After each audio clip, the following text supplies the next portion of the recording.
Every day, the world produces noise, but only a few moments produce meaning. Information is everywhere. Understanding is rare. Because facts alone do not enlighten, context does, analysis does, perspective does. Welcome to Aneke TV, where news is not merely reported, it is examined.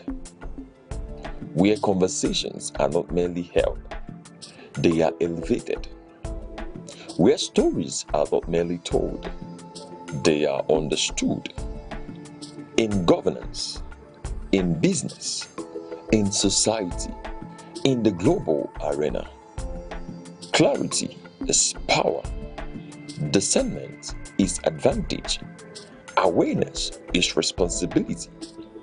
This is broadcasting with purpose, journalism with depth, programming with intellect. Nigeria, the world, we are live. Aneke TV, broadcasting daily, informing minds, shaping perspective.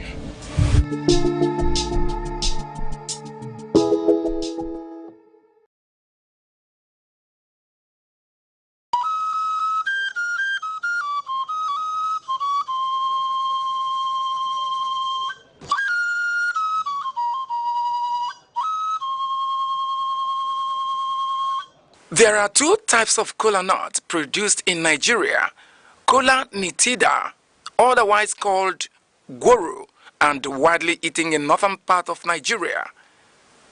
Kola acuminata, also referred to as Igbo kola, is of local origin and occupies an important position in social, religious, and sacred ceremonies in Igbo society. It is seen as a vital and sacred fruit in Igbo land and serves as the major instrument of prayers connecting the ancestors. It cements discussions and also the fundamental bedrock of philosophy and proverbs. It is a symbol of welcome, unity, and peace. If kola nut contains one cotyledon, it is regarded as dump kola nut and thrown away.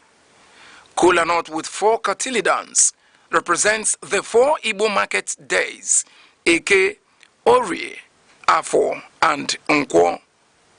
If kola nut contains more than 6 cotyledons, it signifies blessings and wealth, and it is celebrated. There is also another type of Igbo kola nut called Ojugo, which is referred to as the king of Igbo kola. The reproductive organ of the kola nut is referred to as the tongue, and it is removed after prayers and thrown to the spirit of the ancestors.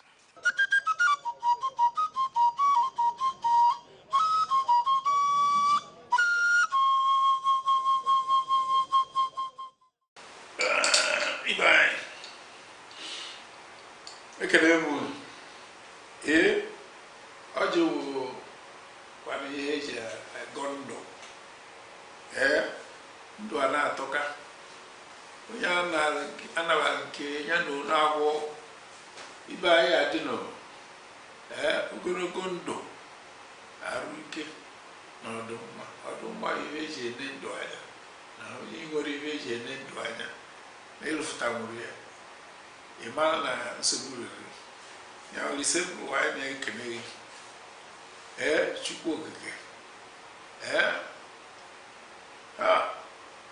onye ogologo ndụ na ogologo anya na-ahụ udo na ọchịchị anyị na-ekene na-ekene gị maka tata na-ayọ maka echi maka na ọsọ maka eme echi anya amara na anyị adịka echi na echi anaghị agwụ agwụgwụ na ihe ya adịla anyị mma ndị be anya onwekwara ihe ọzọ na anyị enye ndị ichie tipụtara anyị na-ere nke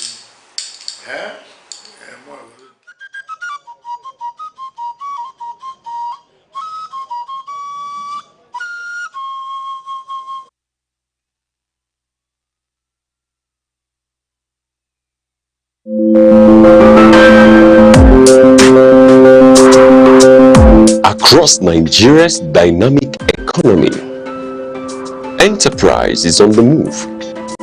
From the resilience of small businesses to the expanding reach of indigenous industries, thrives on innovation, determination, and vision.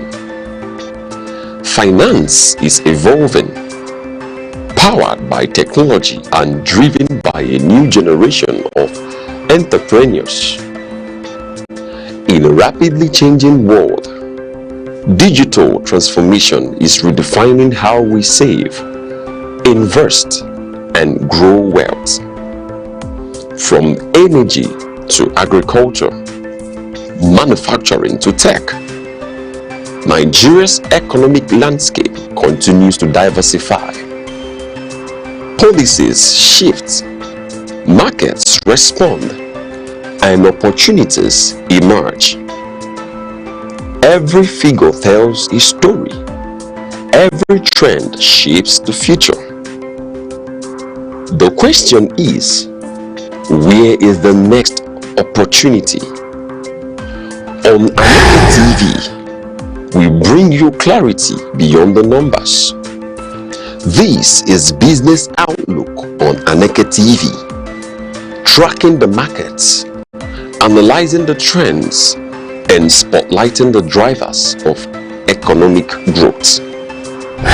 Aneke TV, informing enterprise, shaping perspective.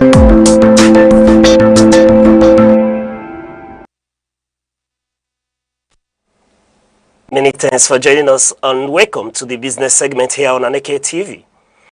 Today, we are tracking a historic momentum in the domestic markets after the Nigerian Exchange All-Share Index surged by 1.23% yesterday, crossing the 11,900 point mark to hit an all-time high.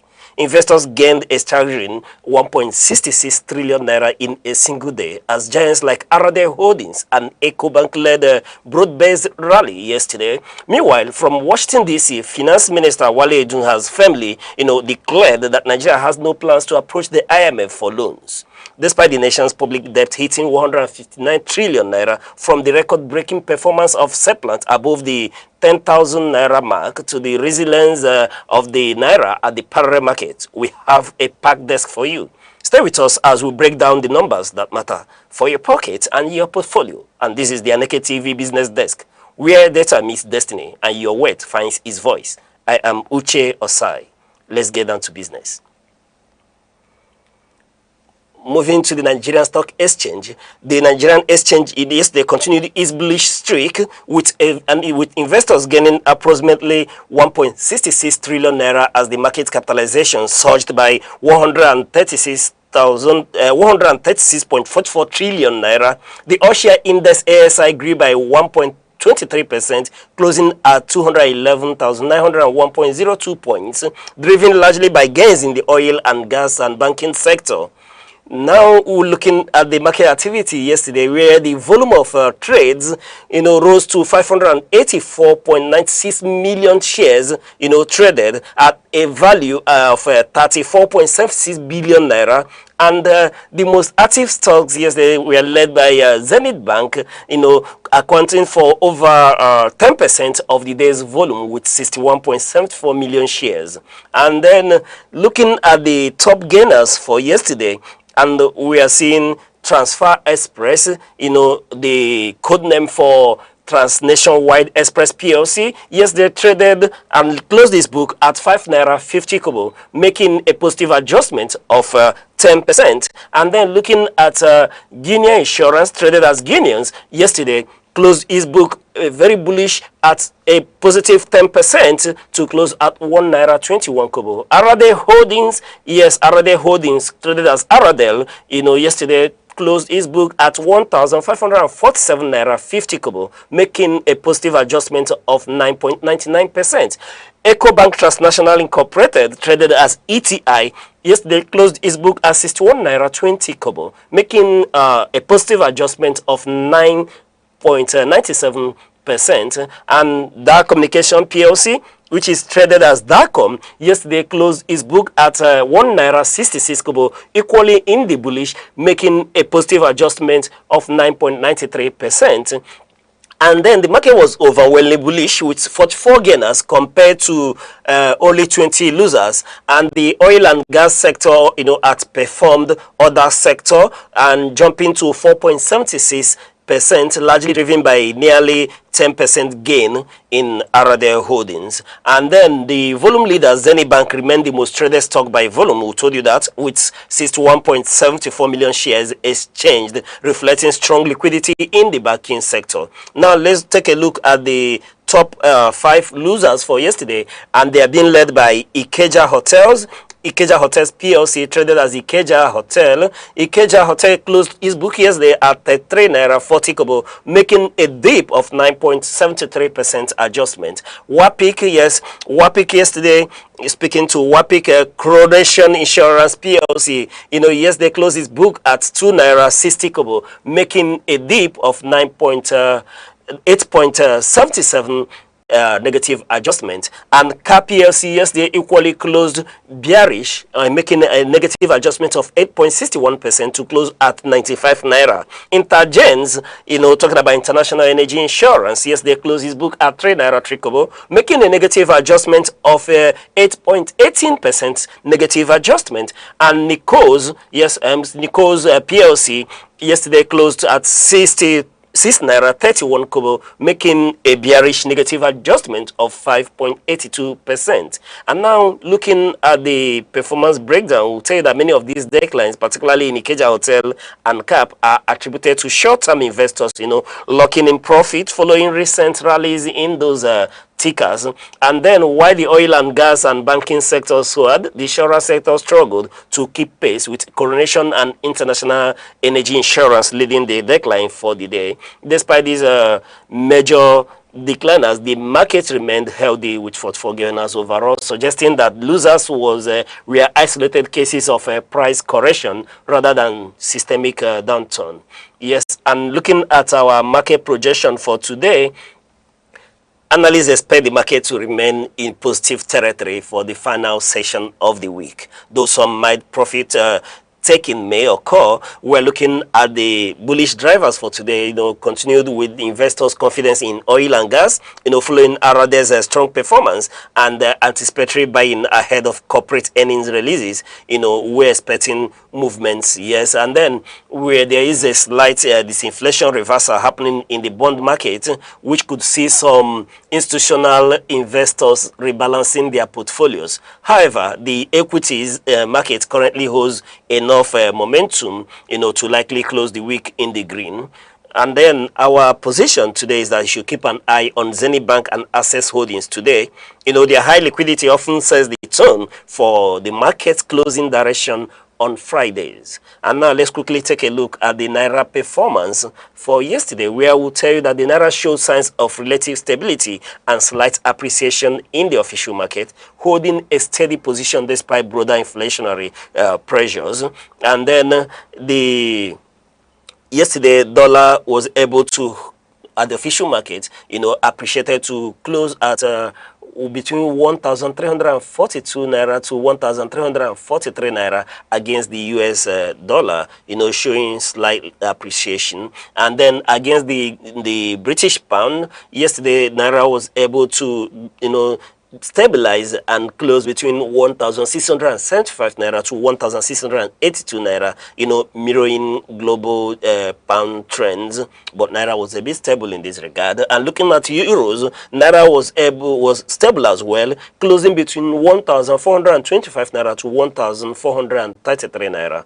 While the official market has shown some stability near 1,342, the benchmark, the black market remains slightly more volatile due to immediate demand for retail and small business transaction. And going to the parallel market, we'll tell you that the naira was able to, at the parallel market, that's the black market, close between 1,385 naira to 1,400, showing stability as well. And against the British pound at the street market, the naira was able to hold its own at 1,710 naira to 1,735 naira, though indicating a slight pressure here. And against the euro, the naira naira was able to, a little bit stable at 1,460 naira to 1,485 naira as at yesterday. And then we're looking at this gap between the official rate, at 1,342 naira and the black market rate at 1,400 naira, sees at roughly a difference of 58 naira.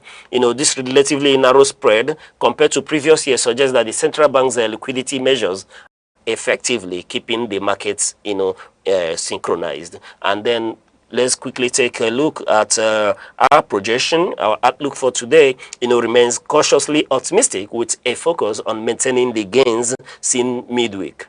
And speaking to dollar stability, the naira is expected to trade within the 1,340 to 1,350 range today. Market participants are watching for any weekend demand that typically spikes on Friday afternoons, which could put mild pressure on the parallel market. And then looking at inflation, yes, the inflation impact here, with headline inflation recently reported at 15.38%. Analysts are of the view and are wary of this inflation reversal. This makes it a significant interest rate cut unlikely in the near term, which ironically supports the naira by keeping the carry trade treaty attractive for foreign investors. And then looking at forex inflows, continued momentum in the equities market, with the Nigerian exchange crossing the 136 trillion naira, suggests a heavy appetite for Nigerian assets, which should provide a secondary flow for the currency today. However, we are of the view that one needs to watch, for the closing rate at the official market window this evening. A close below 1,340 would signal a very strong bullish start for the naira heading into next week. And then quickly, let's take a look at Brent crude performance, and it experienced a volatile yet ultimately bullish session yesterday, being Thursday, as geopolitical tension and supply data clashed.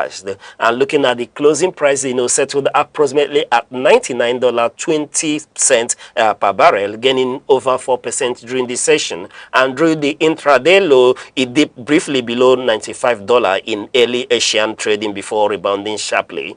The Nigerian premium, interestingly, Nigerian grades like Brass River traded as high as $113 US, significantly outpacing the Brent benchmark due to scramble by refiners for light sweet crude.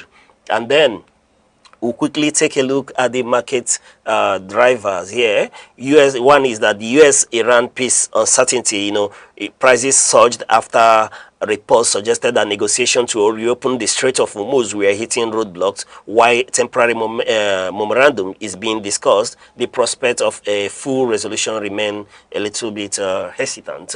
And then we quickly look at inventory downturn, where the U.S. Energy Information Administration, reported a massive drop of 9.30 million barrels in crude inventories, far exceeding the 154,000 barrel building analysts had expected. And then another factor here is China recovery. Yeah, China's recovery, better than expected. The Q1 GDP growth from China, which is 5%, boosted optimism regarding long-term demand from the world's largest oil importer. And then quickly, let's take a look at our market projection for today. The market is showing signs of a bearish correction this morning as traders digest yesterday's gain and react to new diplomatic updates. Now, talking about Brent is expected to hover between $97.50 and $99. It has already slipped towards $98 in early trading. Another factor here is the Trump factor. These are factors that we feel that will shape the market today. Yeah, the Trump factor, President Trump recent optimistic comments regarding a potential Iran deal and a confirmed 10-day ceasefire between Israel and Lebanon are cooling the war premium. And then another factor to look at is the technical resistance. Analysts are of the view that Brent is facing resistance at the EMA 50, that's exponential moving average, which could force prices lower if no fresh supply disruptions occur before the weekend. And the bottom line here is that expect a profit taking Friday. Yes, expect a profit-taking Friday unless there is a breakdown in the Middle East ceasefire talks. Or you will likely finish the week slightly lower than yesterday's peak as the market prices in, the escalation of the Strait of Hormuz. And then quickly moving to the commodities market performance. The Nigerian commodities market remained under pressure yesterday. Yes, Thursday, April 16, as rising logistic costs driven by high energy prices offset the arrival of late season harvest. On the affairs commodities exchange and the Nigerian commodity exchange, trading volumes were moderate with a strong focus on grains as industrial demand remained high. And then looking at the performance, you see paddy rice for 80 kg bag sold between 53 to 55,000, indicating stability of some sort. And then looking at maize, that's the white maize, 100 kg bag sold between 65 and 68 naira in the market for yesterday, and that showed an upward percent increase of 7.45%. Yes, and then soybean of 100 kg bag sold between 74,000 and 79,000, showing an increasing upward trend of about 11.5%. Then cocoa, 1 metric ton of cocoa yesterday sold at 3.5. 3.5 years in the Nigerian market, indicating a bullish and the global demand for the Nigerian cocoa. And moving on to Shogun, 100 kg bag of Shogun yesterday sold between 51,000 and 54,000 naira, indicating stability. And then sesame seed, an 80 kg bag of CSM seed sold between 140,000 and 145,000, equally indicating a bullish and trajectory here. And looking at ginger, yes, the 1 metric ton of ginger sold between 1,027,000, indicating a decreasing harvest supply. And then let's quickly take a look at the market driver here. And the market drivers here, one is the energy factor, with PMS petrol landing costs jumping 40% recently due to global shocks. The cost of transporting commodities from northern hubs to southern markets has risen significantly, keeping retail prices high even when farm gate prices are stable. And then let's take a look at cocoa boom. Cocoa remains the star export commodity, with prices holding steady at record highs around 3.5 million naira per ton due to supply shortage in neighboring West African countries. And then grain demand is another factor here. Yes, great demand is another factor that drove the market. Maize and soybeans saw price upticks as poultry feeds, manufacturers and food processors increased order to restock inventories for Q2. Yes, and then quickly let's take a look at our market projection for today. One, we're looking at grain prices. Expect maize and soybeans to remain, their upward trajectory today. Industrial demand is peaking and supply level is in the open market are tightening as middlemen hold onto stock to hedge against inflation. Paddy rice, we expect stability is expected as well to continue. Large-scale mills have secured significant contracts, keeping the volatility lower than in the maize market. Then on export commodities, we are looking at sesame and cocoa, which will likely remain firm as the naira shows signs of slight appreciation in the official market. We may see some exporters accelerating trades today to lock in current trades before the weekend. However, keep an eye on the north-central trade routes. Recent localized rainfall in parts of Benue and Plateau are starting to affect drying process for some grains, which could lead to a quality premium for properly dried stocks in today's trading.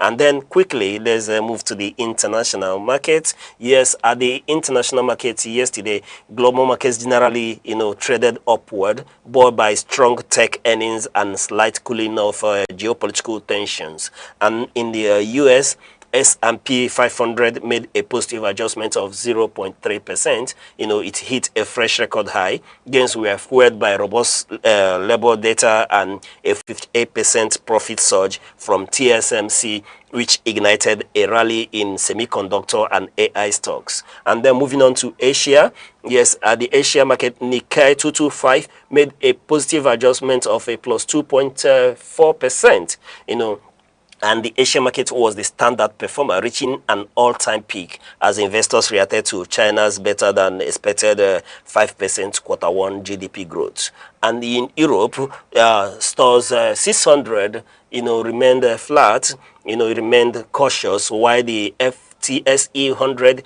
made a positive plus 0.3%, rose on commodity strength. Broader European indices were held back by downward revision to Germany's economic growth forecast. Now, the key takeaway here is that the tech engine that's talking about technology stocks led the charge globally, with TSMC reporting a 58% profit jump and Microsoft making notable gains. Then, looking at geopolitical cushion, while oil prices remain high, Brent near $99, the in-principle agreement to extend the U.S.-Iran ceasefire provided enough confidence for investors to move back into equities. Now, looking at Chinese SPAC, we told you that better than expected 5% GDP growth in quarter one gave a late session boost to Asia and European markets that exports heavily to other regions. Yes, and then we're looking at the Nigerian investors here. You are waiting and asking what will be our advice for today. Yes, our advice today for the Nigerian investors is that for investors navigating the current Nigerian landscape, the strategy is shifting from inflation hedging to growth position. Yes. Look at bank on the new capital, where all major banks have met, the CBN new capital requirements. Look for tier 1 banks like Zenith, GT, and Access to deploy this fresh capital into aggressive loan growth. They are currently overcapitalized and primed for dividend increases. Yes, then if you want to lock in fixed income yields, with inflation moderating to 15.4% and the IMF projecting a stabilizing economy, interest rates may have peaked. Now is the time to lock in long-dated FGN, federal government bonds or treasury bills, before the CBN begins a cautious easing cycle later this year. And then looking at energy, which is the new alpha, remember that the Aradel effect isn't a fluke. With Sepland's mobile deal benefits fully kicking in and Dangote refinery stabilizing domestic supply, the oil and gas sector remains the strongest play for capital appreciation in 2026. And then speaking to profit-taking discipline, given the Nigerian exchange rally, where the ASI is above 211,000, don't be afraid to take, off the table gains from overextended mid-cap stocks. Reinvest those profits into high liquidity blue chips. On agricultural, then if you're moving into the agricultural sector, then grain hedge is the way to go. For those in the commodity space, maize and soybeans remain, supply constrained. Strong or investing in grain-backed instruments now will likely yield a premium by quarter 3 before the main harvest. And then the bottom line here is that the market is transitioning from panic to performance. Transition your portfolio from speculative forex hedging into fundamentally strong domestic equities and high yield fixed income. Yes, that's the way to go, and that's our market advice for today. And that's where we'll be drawing the curtain today on the business desk. And then we're telling you to stay informed, stay ahead, and keep your eyes on the numbers. I am Uche Osai. Invest wisely.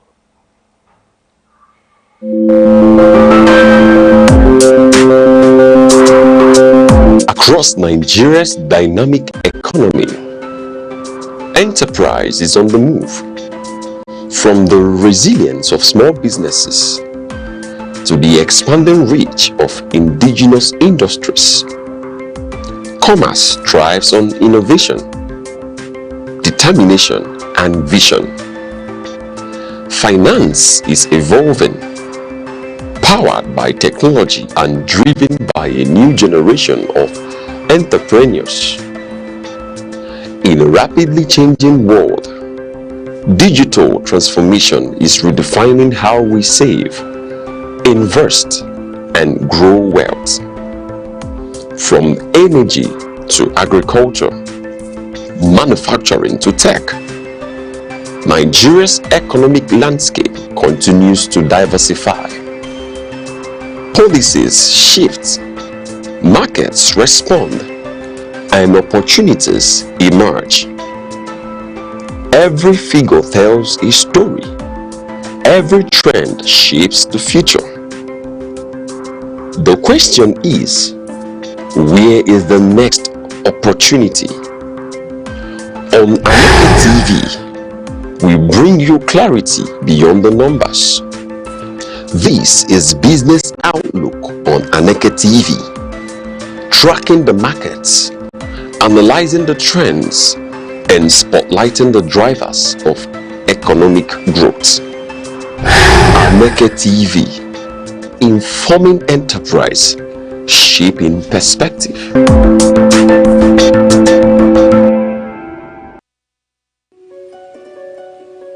In a world that never stands still, where stories break in seconds and moments shape history, one station keeps you connected to your nation, to the continent, to the world. From breaking news to powerful stories, from business and politics to culture, lifestyle and entertainment, we inform, we inspire, we keep you ahead. This is more than television. This is your window to everywhere that matters. Aneke TV. Move with the world.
Good morning and welcome to news around the globe on Aneke TV, your trusted window to the major developments across Nigeria and the global community. I'm Good Hope Chukuma, glad to have you join us. Headlines: Nigeria issues massive flood warning for 2026. President Tinubu vows to push forward despite opposition. On the foreign scene, President Trump announces 10-day Israel-Lebanon ceasefire. Then on business, Nigeria rejects immediate IMF in financial support. Now the news in details. Nigeria is bracing for a potential humanitarian crisis as the National Hydrological Services Agency issues a high alert warning for widespread flooding across 33 states and the Federal Capital Territory. Unveiling the 2026 flood outlook on Thursday, officials revealed that over 14,000 communities are currently in the high-risk zone, with the disaster expected to peak between July and September. The agency warned that a surge of water threatens to submerge critical infrastructure, wipe out vast farmlands, and paralyze major urban centers, including Lagos, Abuja, and Port Harcourt. The looming rainy season, which typically intensifies this month, brings back haunting memories of the 2022 disaster that claimed over 600 lives and displaced millions. Coastal regions such as Bayelsa and Delta are particularly vulnerable to river and tidal overflows, while major cities face the immediate threat of severe urban flash floods, with an additional 15,000 communities classified under the moderate risk. Authorities are urging immediate preparation to prevent a repeat of past tragedies that have devastated the nation's economy and food security.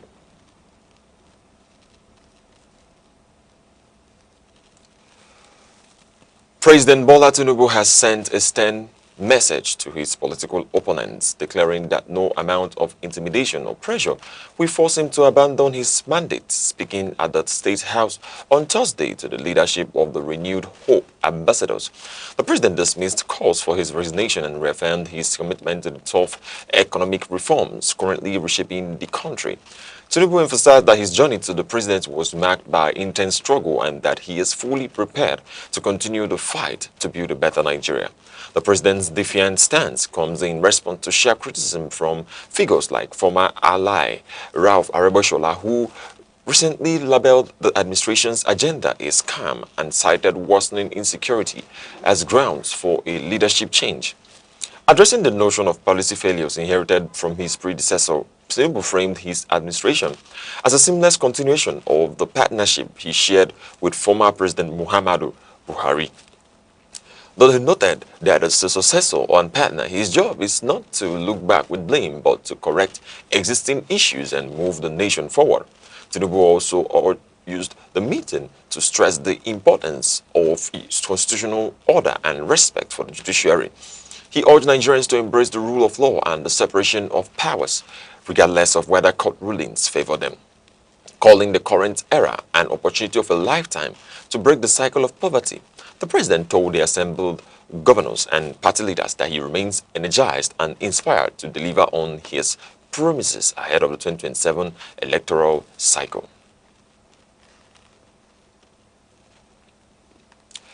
Major General Folunsho Oyinlola, General Officer commanding the 3rd Division in Jos, has officially decorated 13 senior officers with their new ranks. The ceremony held on Thursday at Division's headquarters in Rukuba saw 9 lieutenant colonels and 4 lieutenants elevated following their recent promotions. During the event, the GOC emphasized that these promotions are not merely rewards for past service, but a call to higher levels of discipline and strategic execution decision-making. Addressing the decorated personnel, General Oyinlola charged them to embrace inclusive leadership and maintain rigorous supervision over their assigned duties. He urged the officers to lead by example, noting that their new positions require a seamless transition into strategic roles that uphold the Army's high standards. He also extended gratitude to the officers' families, acknowledging their vital support in their career progression of their spouses. Responding on behalf of the promoted officers, Lieutenant Colonel Yusuf Aliyu expressed deep appreciation to the Chief of Army Staff for the elevation. He credited the GOC's strategic guidance for their growth and vowed that the group would justify the confidence reposed in them. The officers pledged to exceed expectations and maintain unwavering dedication to their duties in the face of evolving security challenges. The Independent National Electoral Commission has officially adjusted the schedule for the upcoming Osun State governorship election, pushing the date back by 1 week. Originally set for August 8, 2026, the election will now take place on August 15th. The National Commissioner Mohammed Kudus Haruna confirmed the shift on Thursday, explaining that the adjustment is part of a broader revision of the Commission's timetable and schedule of activities. With the new election date, the deadline for all political campaigns has also been moved to midnight on Thursday, August 18th. This 48-hour buffer complies with the Electoral Act 2026, which mandates that all public campaign must cease 24 hours before the polls open. INEC has urged all political parties, candidates and voters to take note of the new timeline as the Commission reaffirmed its commitment to delivering a free and fair electoral process. The Labour Party has issued a firm rebuttal to claims that it has endorsed President Bola Tinubu for a second term in the upcoming 2027 general election. In a statement released on Thursday, Abubakar Yawale, the Sokoto State chairman and head of the Northern Labour Party Chairman Forum, characterized the report as completely false and baseless. The party clarified that it has taken no such decision and remains focused on its own internal political objectives and the aspirations of its legitimate members. The denial specifically addressed comments allegedly made by Abayomi Arabambi, who the party identified as an expelled former member with no legal authority to speak on its behalf. The leadership stressed that only recognized organs of the party are empowered to make official policy declarations or political endorsements. Amidst ongoing internal disagreements and rival factions, the party's current executive body is moving to secure its public narrative and protect the integrity of its platform. Regarding the political future of former presidential candidate Peterobi, the party noted that he remains free to pursue his ambitions on any platform he chooses. However, they also highlighted that the Labour Party itself possesses a roster of competent aspirants ready to contest future elections. As the 2027 electoral cycle begins to take shape, the party is urging the general public to disregard unauthorized statements and look only to official channels for its true position. Governor Seyi Makinde has moved swiftly to shut down escalating rumors of an impeachment plot targeting the Speaker of the Oyo State House of Assembly. The political storm began following a high-stakes People's Democratic Party caucus meeting that reportedly dissolved into a heated confrontation between lawmakers. Reports suggested a deep divide within the ruling party, with some members accusing influential figures close to the governor of orchestrating a move to force the speaker's resignation based on substantiated claims. As fears of a constitutional impasse gripped Ibadan, Governor Seyi Makinde convened an emergency intervention meeting with the state legislators to address the internal power struggle. Sources close to the proceedings confirmed that the governor's direct involvement effectively neutralized the friction and quelled the brewing leadership crisis. Following the closed-door session, insiders report that unity has been restored to the House, officially ending the speculation that threatened to destabilize the Assembly's leadership. The Kwara State government has officially taken ownership of a 132-unit housing estate in Obondoroko, marking a significant milestone in Governor Abdurrahman Abdurrazak's mission to bridge the state's housing deficit. At a formal handover ceremony on Thursday, Commissioner for Housing and Urban Development, Dr. Segun Ogunsola, received the keys and title documents from federal officials. The estate features a diverse mix of 1, 2, and 3-bedroom detached and semi-detached units designed to provide sustainable and affordable accommodation for residents in the Asha local government area. Minister of Housing and Urban Development architect Ahmed Dangiwa praised the state's proactive acquisition, noting that the transfer represents a successful collaboration between federal and state tiers of government. He further revealed that the partnership is set to expand, with contracts already awarded for a new renewed housing estate project in Kwara. Federal officials described the move as more than a mere asset transfer, calling it a celebration of purposeful governance and a direct response to the rapid urbanization and population growth currently straining Nigeria's housing infrastructure.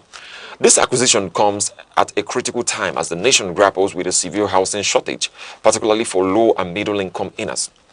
The National Housing Program, which facilitated this project, aims to make home ownership more accessible through flexible financing and rent-to-own arrangements. By integrating these 132 units into the state's portfolio, the Abdul Razak administration continues its drive for economic renewal, building on recent high-profile infrastructure successes like the Kwara State International Conference Center. In a decisive move to crush emerging security threats along the Niger Delta's riverine route, the Delta and Anambra State Police Commands have launched a massive coordinated marine patrol. The joint operation, which includes the Elite Buffalo team and it's led by the Deputy Commissioner of Police for Operations, focuses on the high-traffic corridor stretching from the Second Niger Bridge to the Asaba Grand Hotel. This strategic shows of force is designed to protect commuters and residents from the persistent threat of kidnapping for ransom, a crime that often exploits the region's difficult aquatic terrain. Delta State Police spokesperson SP Bright Edafi confirmed that the exercise was executed with high professional standards, with all operatives properly kitted in safety gear to navigate the waterways effectively. The mission was reported as a total success, concluding without any security hitches or incidents.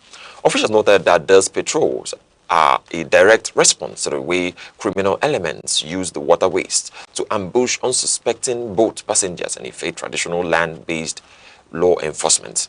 Reaffirming the command's commitment to safety, State Commissioner of Police CP Yemi Oyeniyi assured the public that safeguarding lives and property remains the force's top priority.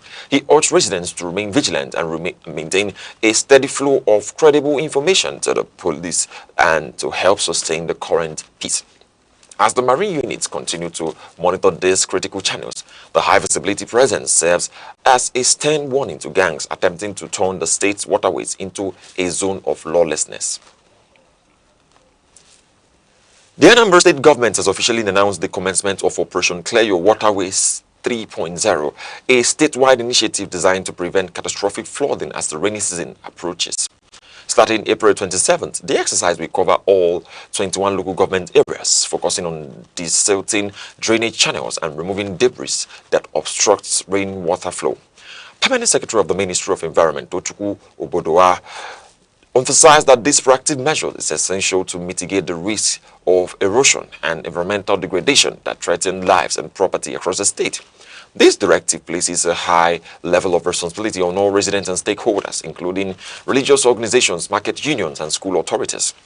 The government has mandated that all waste removed from gutters must be transported to the designated disposal sites immediately, warning that leaving debris on roadside will lead to secondary pollution and strict legal sanctions.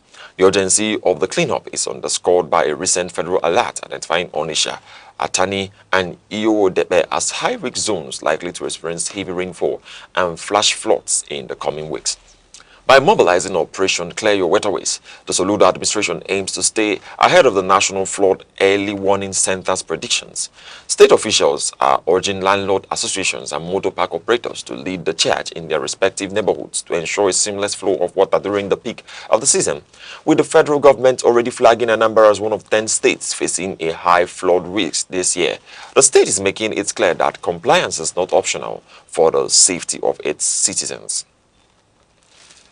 News around the globe is coming to you live from Aneke TV. Remember, you can stay connected with us on all social media platforms, Facebook and YouTube at Aneke TV. Now a quick recap of the major stories making the news. Nigeria issues massive flood warning for 2026. President Tinubu vows to push forward despite opposition. Coming up shortly, President Trump announces 10-day Israel-Lebanon ceasefire. We'll be right back shortly. 7 days. countless moments, stories that shape the week. From decisions in the corridors of power to developments affecting everyday lives. From moments of challenge to stories of resilience and progress. This is where the week comes into focus. Week in retrospect, only on Aneke TV.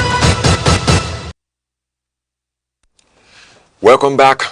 President Donald Trump has announced a major diplomatic breakthrough, stating that Israeli and Lebanese leaders have agreed to a 10-day ceasefire effective immediately. In a series of posts on Truth Social, the president confirmed he held excellent conversations with Israeli Prime Minister Benjamin Netanyahu and Lebanese President Joseph Aoun to secure the truce. While the public announcement did not specify a start date, U.S. officials have confirmed the ceasefire was set to begin Thursday at 5 p.m. EST. This temporary halt in hostilities is intended to pave the way for more permanent stability in the region. President Trump has already extended an invitation to both leaders to meet at the White House for meaningful talks aimed at achieving a lasting peace agreement. To manage the delicate negotiation, the Vice President has directed Vice President J.D. Vance, Secretary of State Marco Rubio, and Chairman of the Joint Chiefs of the Staff Dan Kane to coordinate directly with both nations. The announcement comes at a critical time as G7 finance chiefs warn of the mounting global economic costs of the enduring Middle East conflict. President Trump expressed high optimism following the agreement, noting that both sides appear genuinely committed to ending the violence. As a 10-day window begins, the international community is watching closely to see if this short-term pause can be transferred into a long-term resolution. Burundi's communications minister, Gabi Bugaga, has died following what the presidency has described as a tragic accident. The news of his passing was confirmed on Thursday, though official sources have yet to release specific details regarding the nature of the incident, while the government remains tight-lipped. Unverified footage circulating on social media appeared to show a battered pickup truck at a roadside, purportedly carrying the remains of the late official.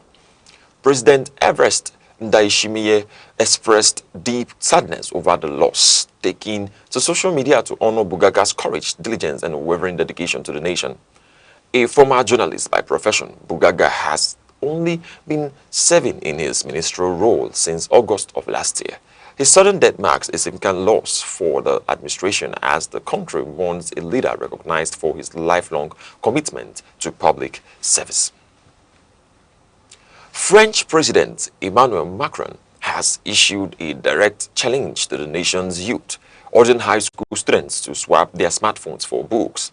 Speaking from Vilas Cotterets, Macron proposed a mandatory no screens day once a month for all students and reaffirmed his push for a total social media ban for children under the age of 15. Describing the digital landscape as a jungle that has robbed an entire generation of its attention span, the president emphasized the need to slow down and protect the development of young citizens. The move comes as a broader digital majority movement gains momentum across Europe, with nations like Cyprus, Norway, and Great Britain considering similar age restrictions. While the French parliament remains divided on whether the ban should be absolute or targeted at harmful platforms, Macron is seeking a corporate, coordinated European Union approach to implement robust age verification. Meanwhile, British Prime Minister Keir Starmer has echoed these concerns, demanding the tech giants like Meta and TikTok to take full responsibility for child safety rather than offering minor tweaks for their design. Despite the high-level political pressure, the proposed restrictions face skepticism from the teenagers they aim to protect. While some students recognize the dangers of cyberbullying, many argue that the responsibility should lie with parents rather than the state. Furthermore, critics point to Australia's recent ban as a cautionary tale, noting that tech-savvy youngsters often bypass restrictions using VPNs. As France aims to have new legislation ready for the September academic year, the debate continues over whether a legal ban can truly stop the digital tide. A bipartisan group of U.S. senators has moved to reassure Taiwan that critical weapons deliveries are on the horizon, urging Taipei to overcome domestic political gridlock and finalize its defense spending. In a formal letter sent Thursday, lawmakers including Jean Shine and Tom Tillis signaled that major arms packages featuring counter-drone technology, integrated battle command systems and medium-range munitions will likely receive approval in the coming weeks. This diplomatic push aims to solidify Washington's military support as regional tensions with China continue to simmer. The timing of the assurance is critical, arriving just weeks before President Donald Trump's scheduled high-stakes visit to China in mid-May. While some in Taipei have expressed concern that the administration might scale back military support to secure a favorable trade deal with Beijing, Congress appears committed to maintaining a strong defense posture despite record-breaking sales approved late last year. Local friction in Taiwan's parliament has stalled a proposed $40 billion defense budget, prompting U.S. officials to call for a swifter rollout of both imported and domestically produced military hardware.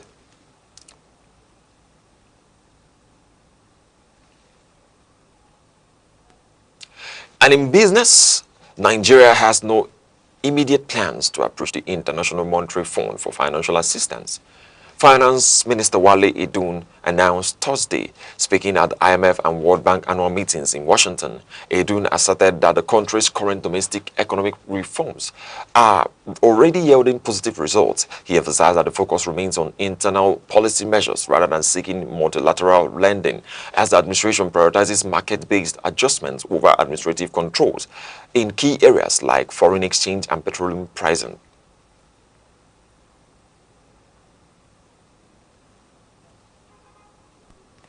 The Minister of Regional Development, Abubakar Momo, has issued a stern warning to regional development commissions across Nigeria to halt the start of new projects until existing ones are substantially completed.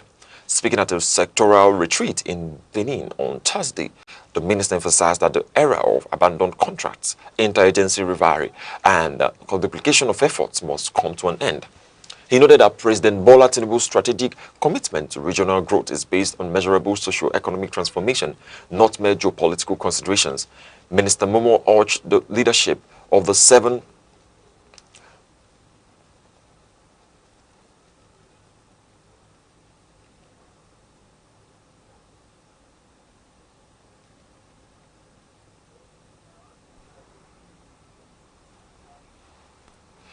Enugu State has recorded a staggering increase in its internally generated revenue, jumping from less than 100 million naira to 7.4 billion naira within a single year.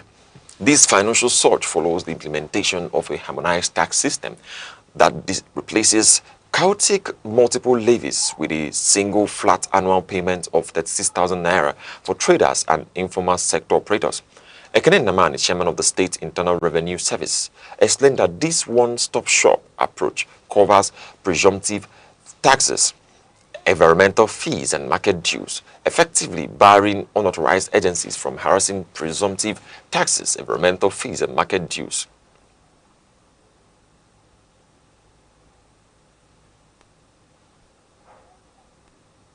Now in sports, Sporting Lagos have officially punched their tickets back to the Nigerian Premier Football League after a 2-year absence following a hard-fought 1-0 victory over Osun United.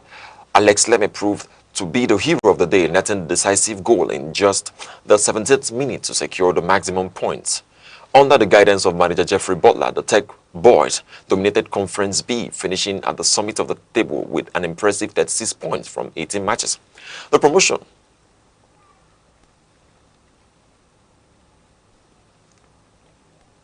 Rivers Angels head coach Tozan Blankson has lauded his team's top-notch mentality following a hard-fought goalless draw against rivals Bayelsa United Queens. Speaking after the intense clash at the Adokiye Aimesimaka Stadium in Port Harcourt, Blankson praised the players for giving their absolute best despite the lack of goals. He emphasized that the grit is welcome and that the stakes of the competition is what they have seen to be with their position.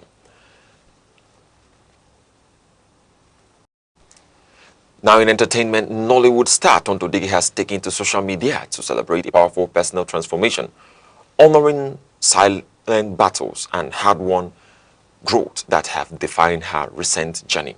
Sharing a series of reflective photos, the actress expressed deep pride in the woman she's becoming, emphasizing that her evolution was not an overnight success but a product of resilience found in her most broken moments.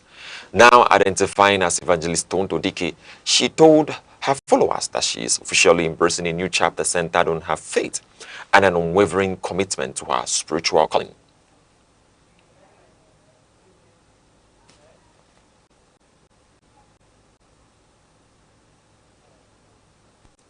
And finally, before we go on news around the globe, a recap of our top stories. The National Hydrological Services Agency has issued a high alert warning for 33 states and the FCT, identifying over 14,000 communities at high risk. President Bola Tinubu reaffirmed his commitment to his administration's economic reforms despite rising opposition and calls for resignation. On the foreign scene, President Donald Trump announced a 10-day ceasefire between Israel and Lebanon, effectively immediately as of Thursday evening.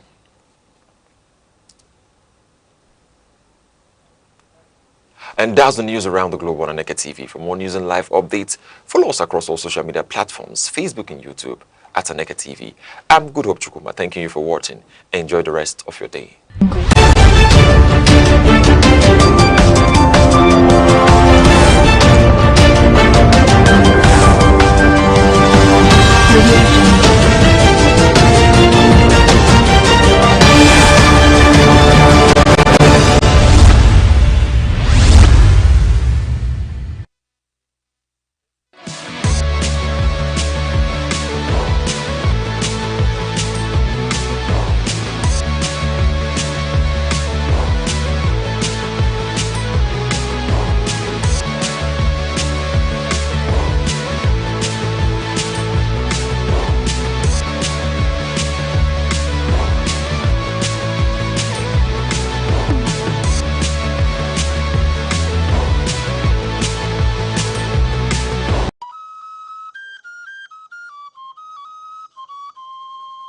Need advert placements, coverage for events, or the latest news stories? Call 070-3043-7110 right now. Aneke TV, move with the world. Nigeria finds itself at a pivotal moment. A nation of nearly 220 million people, rich in human potential, natural resources, and cultural diversity. Nigeria is simultaneously confronted with an array of security challenges that have deep historical roots and contemporary complexity.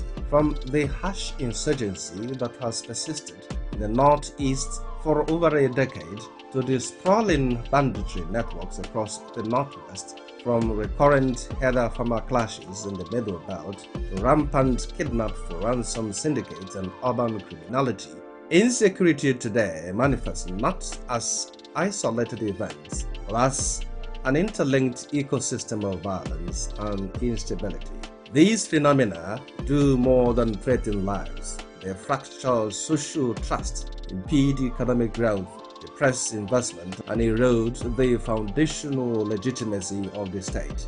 In environments marked by distrust and fragmentation, dialogue emerges not as an optional luxury but a strategic imperative, a mechanism for understanding grievances, bridging divides, and constructing mutually accepted pathways toward peace and progress. Indeed, scholars of conflict resolution affirm that sustainable security is seldom achieved by force alone. It demands conversation, negotiation, and inclusive engagement across societal fault lines. Nigeria's own post-conflict history offers instructive precedent. Following the devastating civil war of the late 1960s, the approach known as "no victor, no vanquished" was more than a slogan. It was a commitment to national reconciliation. Government leaders, community representatives, and civil society actors engaged in dialogue that helped diffuse lingering bitterness and chart a course toward reintegration and rebuilding. Similarly, global practice reinforces the centrality of dialogue.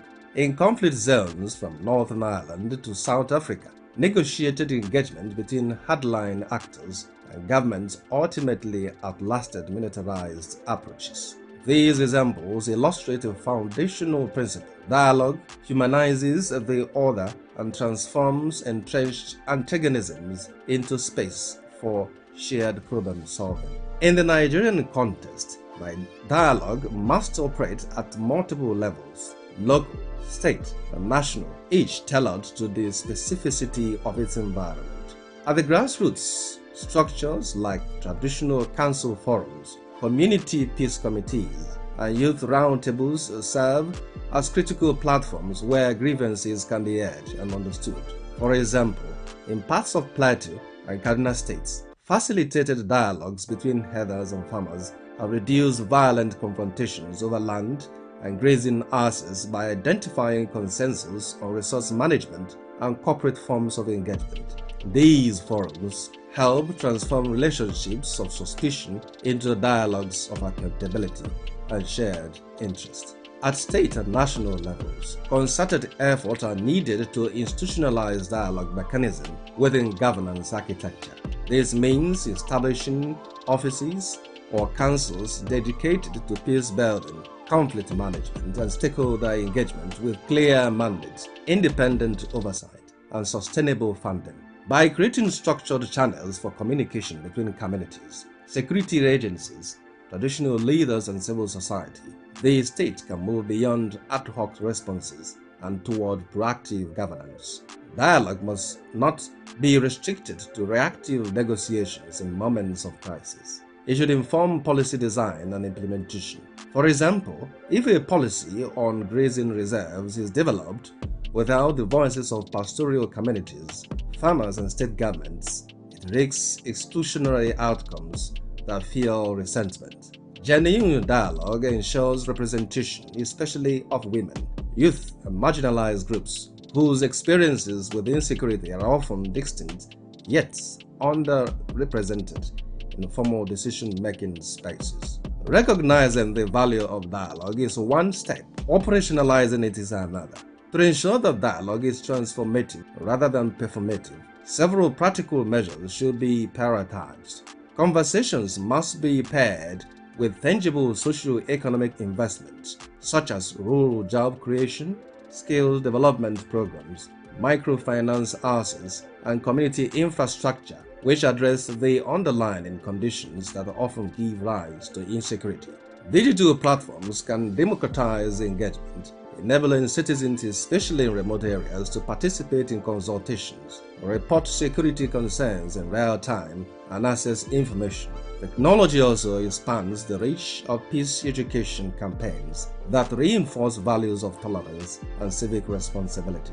Efforts to mainstream peace building into school curricula, community organizations, and media narratives help cultivate a culture of nonviolence and mutual respect. These educational foundations strengthen the long-term resilience of societies against polarization and conflict. Professional training for dialogue facilitators, negotiators, and conflict analysts enhances the quality and credibility of engagement processes. Skilled mediators are equipped to manage tensions, navigate entrenched positions, and sustain momentum toward constructive outcomes. Nigeria's security challenges are either sudden or isolated. They are the product of historical marginalization, governance deficits, competition over resources, economic insecurity, and weakened societal contrast. Addressing these complex realities demand a response that is equally nuanced and collaborative. Dialogue offers a means of confronting not just the symptoms of insecurity, but these root causes. As the nation contends with these present trials, the urgency of inclusive conversation cannot be overstated. In bridging divides, building trust, and co-creating solutions, dialogue becomes not only a pathway from violence to peace, but a foundation for progress. A secure, peaceful, and prosperous Nigeria is not a distant aspiration. It is a collective project achieved through the persistent work of engagement, understanding, and shared purpose.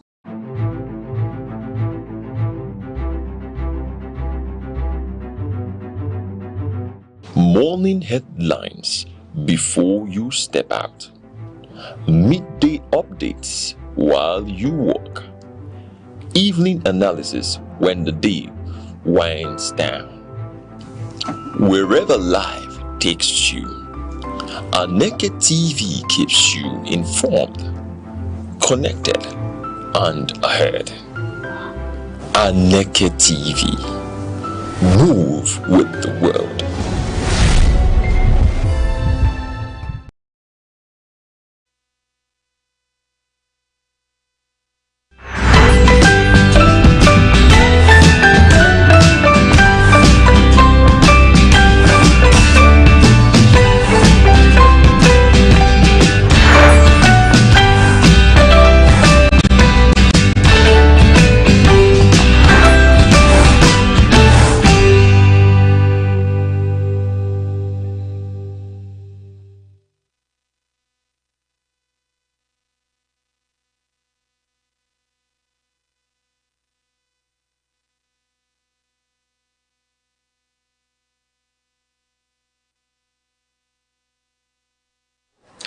Good morning, Nigeria. Good morning, 042. Pleasant greetings to everyone watching. You're tuning to Sunrise on Aneke TV, where every sunrise begins with delightfulness, love, and purpose. Bringing you that daily dose of brightness and joy. I'm Godop Jukuma, coming to you live from our studio here in vibrant Enugu. And good morning to you, our global audience. I'm Uche Osai. They say the sun does not jump over a city or a village simply because it's too small. Well, the sun is up, the coffee is hot, and we're here to make sure you don't just witness this day, you own it. Thank you for letting us into your space. We're here to refresh, inform, and motivate, and of course, it's Friday. Thank God it's Friday. It's Friday, 17th April, 2026. It's another new and wonderful edition of Sunrise. It's a power-packed morning with the latest news, weather, business, stock updates, hot topics, and that Sunrise pack to help you on the day. Relax, grab that cup of coffee or tea, enjoy the cruise, because the sunrise is set sail. Coming up shortly, we kick things off with our quote of the day, something thoughtful to shift your perspective and help you stay well driven or focused. Then, it's straight into the day's top headlines. All the key news updates that you need to remain informed will be shared, hot, tasty, and of course, debated.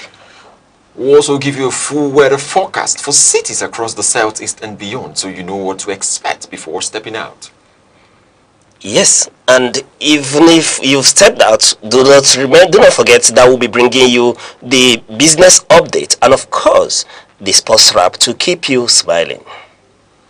We go over to our quote of the day, which says the world is a dangerous place to live, not because of the people who are evil, but because of the people who don't do anything about it. This is a quote from Albert Einstein, the great scientist. It says the world is a dangerous place to live, not because of the people who are evil, but because of the people who don't do anything about it. Being evil and being evil in the world basically is what everyone would expect. But he says that it is a very bad place to be because people refuse to take action. And we have been talking about taking action all through the week. Yes, Mr. Uche. All right, speaking to this quote where he says that the world is a dangerous place to live, not because of the people who are evil, but because of people who don't do anything about it. Albert Einstein here was prophetic in speaking to us Nigerians here about our civic duties. Because we are silent, we do not participate. Speaking to political apathy, voters apathy in Nigeria, who don't participate in the process, who do not engage, yet who complain of bad leadership, who complain of the ills of the government, the expectations that are cut short. Here, Albert Einstein is letting us know that we are responsible for this evil in our society. Therefore, we urge you this morning on Sunrise that you should not be silent. No. The world will continue to degenerate to a bad place if you continue to keep quiet. Go get your PVC when the time comes. And if you have it, keep it safe, dust it, hold it. Soon, the bell will toll. And it will be a call for us to salvage this nation. With our vote, with our participation, with our not keeping silent, government, we can and we will be able to elect leaders who would work according to the dictates, the desires of the people. In such way, we are able to effect the changes that we so much desire. Speaking to good roads, speaking to good economy, speaking to a nation where we have the opportunity to thrive. And that's why this morning we are reminded on the words of Albert Einstein that the world is a dangerous place to live, not because of the people who are evil, but because of the people who don't do anything about it. And he is speaking to you and I. Yes, it is bad because you and I has refused to do the right things. This morning we say wake up, rise. When the hour come, do not be silent. Speak with your PVC. All right, we go on a short break and we'll be right back with the weather report. Stay with us. Join us on Arena, Aneke TV's premium current affairs program, where politics, development, and governance come live.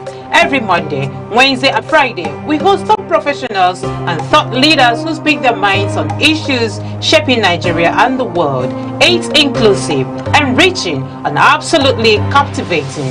The roadmap is let's have our environment secured so that investors can come. If you don't know what economic security is, kidnapping will tell you what it is. You kidnapping ransom. Customers are going to get these meters, and like we said, it's at no cost. There are things that Bello can handle. But when you leave it, you want to use a kinetic approach alone. You cannot. For discussions that promise insight and deliver truth, stay tuned, stay informed, and keep watching Arena, only on Aneke TV.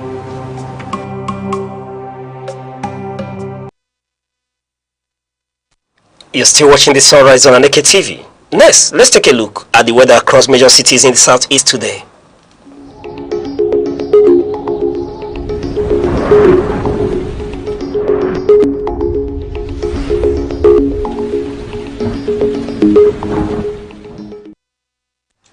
Good morning, Oka. Oka this morning will be warm around 25 to 27 degrees Celsius. And you may already feel a bit sweaty. As the sun rises higher, the day becomes hotter, reaching about 31 to 33 degrees Celsius. And by afternoon, Oka will likely feel the heat slowing down. Later in the day, clouds gather and rain is likely to fall, sometimes suddenly. After the rain, the evening in Oka becomes cool, calm, and very refreshing. Good morning, Core City, and welcome to Enugu. The morning in Enugu starts cool at 24 to 26 degrees Celsius, and by afternoon, things warms up to about 30 to 32 degrees Celsius, and much rain is expected later today. Good morning, Abakaliki. The morning starts calm at 24 to 26 degrees Celsius, but this place heats up more than others. By afternoon, it can reach to about 32 to 34 degrees Celsius. So in Abakaliki, expect stronger heat. There, later, clouds build up and thunderstorms are likely, bringing relief. After the rain, the night becomes cooler and easier to enjoy. Good morning, Imo State. Thank God it's Friday, and welcome to my favorite city of Owerri. The day in Owerri begins warm and slightly humid at 25 to 27 degrees Celsius. And by afternoon, it rises to about 31 to 33 degrees Celsius. Yes, and much later, rain and thunderstorms are expected. Good morning, Umahia. The morning feels mild and easy from 25 to 27 degrees Celsius. A calm start for the day. As afternoon comes, it rises to about 31 to 32 degrees Celsius. And in Omaha, you will feel the heat more. Later in the day, rain showers are likely, helping to cool things down. And the night becomes cool, peaceful, and comfortable. So, wherever you are in the southeast today, stay safe, stay cool, dress light, and keep an umbrella close. Rain or shine, we've got you covered. And that's your weather report for today here on Sunrise. We'll take a short break and we'll return with more updates. Stay with us.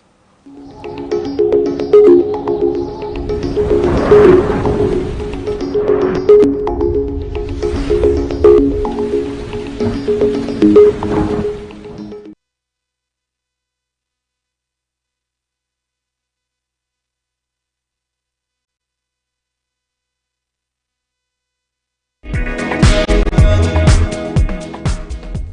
every generation, there exists a defining force. A force shaped by curiosity, driven by ambition, fueled by possibility. Where ideas evolve into innovation, skills transform into enterprise, and vision becomes impact. Because empowerment is more than progress. It is transformation. The voices shaping tomorrow. The idea redefining possibilities. The generation building the future.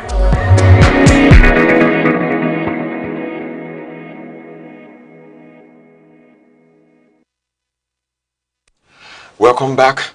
Let's take a quick look at what's making the front page headlines across major newspapers today from The Nation, Vanguard, Punch, Sun, and The Guardian newspaper, including the Daily Trust. And joining us this beautiful morning here on Aneke TV is Aneke TV's finance analyst, Mr. Res Arum. Mr. Res, it's a pleasure to have you on the sunrise on the weekend. It's Friday. Thank goodness it's Friday, and thank you for having me.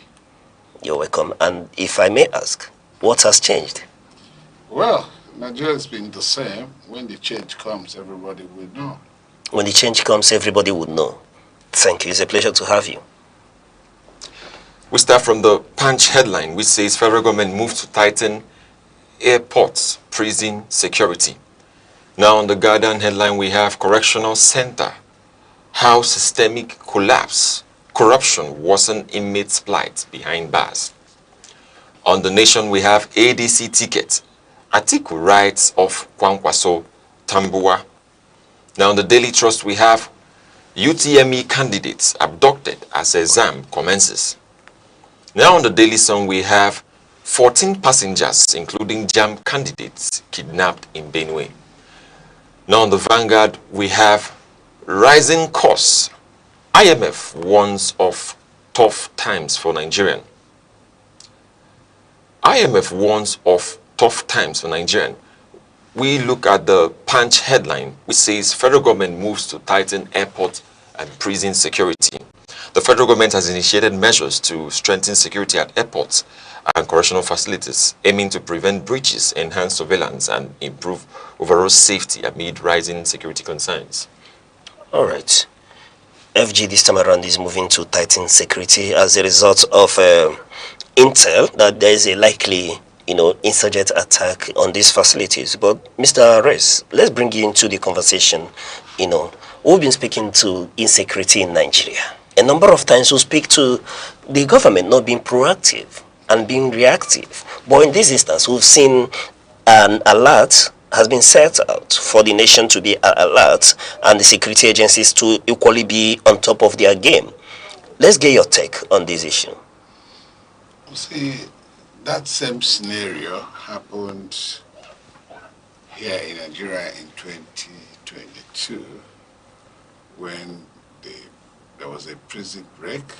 Terrorists came in and released their own, about 64 of them were released from. And this time, there's an intel. We are very happy that today the intelligence reports are now beginning to show up in such a way that government becomes proactive to ensure that the situation will no longer deteriorate. You see, that's a very good one, and that is exactly why we're saying that whenever people are talking about a particular thing or wherever a child is pointing at all times, if you look in that direction, if his mother is not there, his father will may be there, which means it is important that we begin to become proactive using intelligent gathering. It is based on this gathering that the federal government is now taking proactive measures to forestall attack by group of terrorists, numbering about 4 groups coming together to have major attack on Abuja and Niger State. And of course, there may be such things in other places that may not have been uncovered. And I, of course, here that I'm speaking, the federal government should try as much as possible to make sure this intel did not even come from the major surveillance or intelligent parastatal of Nigerian government or intelligent organ of the Nigerian government. It came from the customs. You can see the intelligent report came from the customs. And of course, the Washington Post also published it. It has become also international, which means it is a well-known thing that's going to come. And with this proactiveness, I think that the terrorists will have a rethink. They may not want to do that. But then at the airports, the military, and the military detention in Niger, where they are also planned to go. And of course, at the Kuje prisons, they are all, security have been tightened around, in and out of Abuja and Niger State. At least security agencies are now red alert. And the government, the eyes of the security agencies are open to ensure that because it is said it will never happen. Because it is said they're ensuring that it will never happen. And that is a very beautiful thing. Because if it has happened, it will become the same rhetoric. It is become, let their souls of the deceased persons or victims rest in peace. It will become the same old story. But now that there's a preventive measure, I think Nigerians will now begin to possibly clap for the government of the day for being at alert and being proactive. And if they continue to be that way, I don't think the security situation in Nigeria will go the way it is going. And we'll begin to have better security situation in Nigeria. And that will help Nigerians, that will help the economy, that will help everything to begin to stabilize and the movement forward. For Nigerians, because it is not a very good thing when we have insecurity. You cannot move forward. It will be 2 legs forward and 4 legs backward, because the insecurity situation has brought about a lot of wrongs in the economic sector of Nigeria. It has brought about a lot of wrongs in almost all the sectors of our national life, because people are no longer sleeping with their eyes closed. In fact, people are not sleeping because you are not sure of what will happen next to you next. Yes. So it is a very awful situation. Thanks to the federal government for this proactive action. Thanks to the federal government for this proactive action. Basically, it is what we have been expecting, like you said. I would also point out that earlier it used to be informations coming from the US and other nations that used to tell us about such a thing that is happening. Right now, it is more of an internal memo that circulates and tells us, okay, this is happening. And you remember also that when you look at this, you're looking at the prison and airport facilities, which from the report that ISWAP and the rest of them are about to, are planning to tackle, it would actually mean that these insurgents, these terrorists are having more plans, and to bring their plans down, we need to be more proactive. Remember, the Emir of Kano said it many weeks ago, and then there has been much more of the civil society organizations who have been lauding about Nigeria's proactiveness, that we have been responding to security threats. We have been post-active, not proactive, that has actually affected us, and that has been the reason why we have lost many lives. So it is something that we applaud. Now, talking about the issue on the attack on the correctional centers, that the prison, you know that, like you pointed out a few years ago, there was such a thing that happened that prison inmates had to flee from the prison, and some of them were not even, some of them were not arrested back. Now, we could actually link it up to what is happening in the insurgents world, where some of them would may now join the terrorists to do what they are doing, looking at the crimes, looking at the things they did, which and being the reason why they were arrested. And also, remember, just a few days ago, there were people, the Nigerian judicial system prosecuted few of the terrorists, about 500 of them, sent them to prison. And this could be the reason why these things are happening. Not talking about the airport side, which it is looking as a more programmed thing. But this is a kudos to the federal government, yes. All right. We are speaking to an intel on a possible attack on facilities, But one thing remains peculiar here, not minding the fact that you've cited the right record, that this has happened before. There's been an attack on the Kuje facility, leading to the freeing up of about 64 inmates. But one thing stands out for me, the fact that we've got an intel that there's a likelihood. Therefore, government is beginning to scale up security around Abuja, Niger State, and the environs, which is expected. But, it points to another issue that we are in denial. Remember the other day that the government had to speak against the position of the United States government that's telling non-emergency workers to leave Nigeria, leading to the security situation in Nigeria. They want to give us the impression that all is well, but all pointers are to the fact that all is not well. All is not well where you are having infiltration in your capital city. We are informed that these insurgents are already penetrated the city. They are in blanket mode already, waiting for the call to action. However, while we commend the fact that the federal government have come in to, through the customs to alert both the nation and security forces about this impending, supposed attack, that we need to scale up actions to see how we curb these nefarious activities of the terrorists and insurgents in Nigeria. It leads to speaking to the known point that these people continue to be emboldened to operate within the Nigerian state. Yes, they get emboldened because over time they have seen that the government seems not to have the will, or the government seems not to be prepared to actually confront them.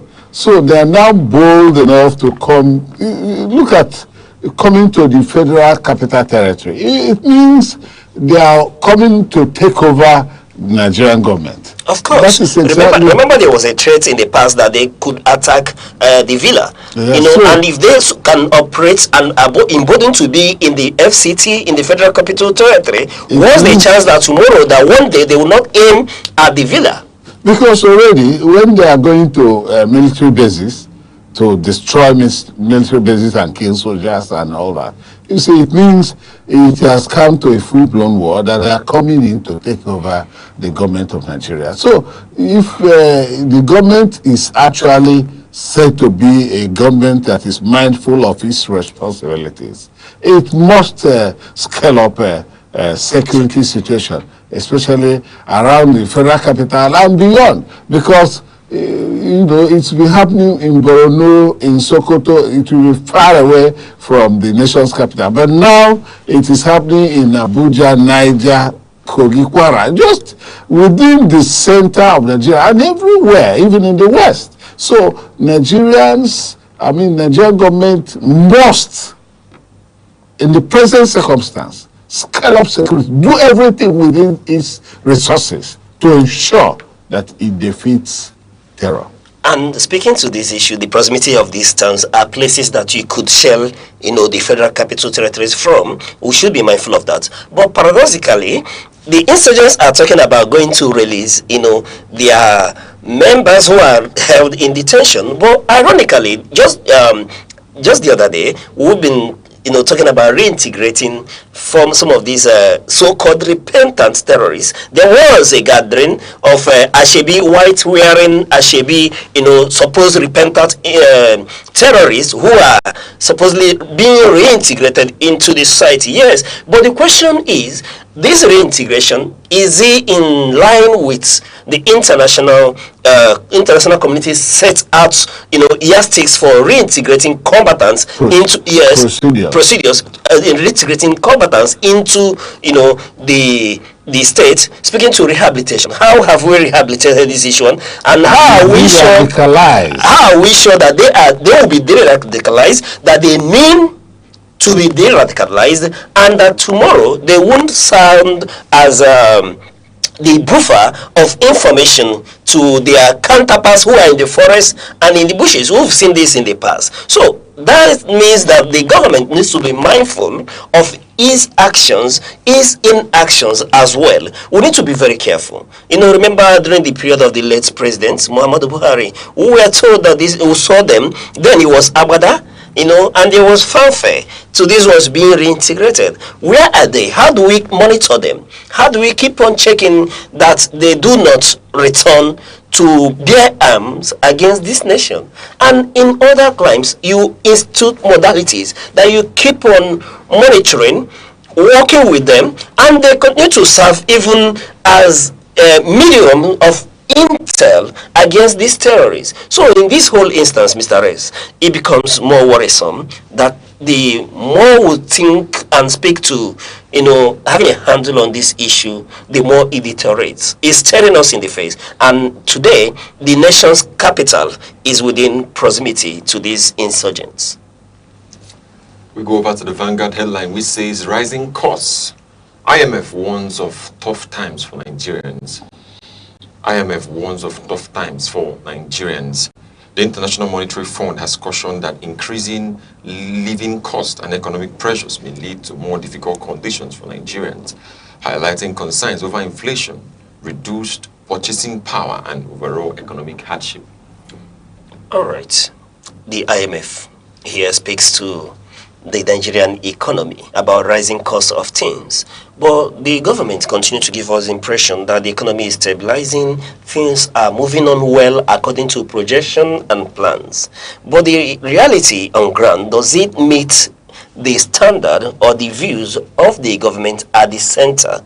And then when married with the position of IMF, Mr. Rez, I'll have to call you into this conversation because there seems to be, it seems to be an irony. We are in an economy that is said to be consolidating, and when you see the numbers, they seem right. But the International Monetary Fund has come out to ring the bell, alarm, that all may not be well with this economy, as it has to do with the common man on the street.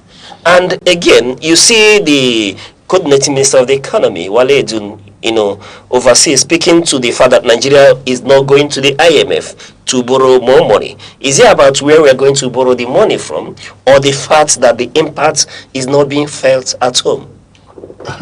Okay, let me even start from your last sentences about borrowing money. Have we not borrowed enough? We have borrowed more than 150 trillion within the life of this administration. How do we begin to reconcile that? 150 trillion naira. You talk about several $billion.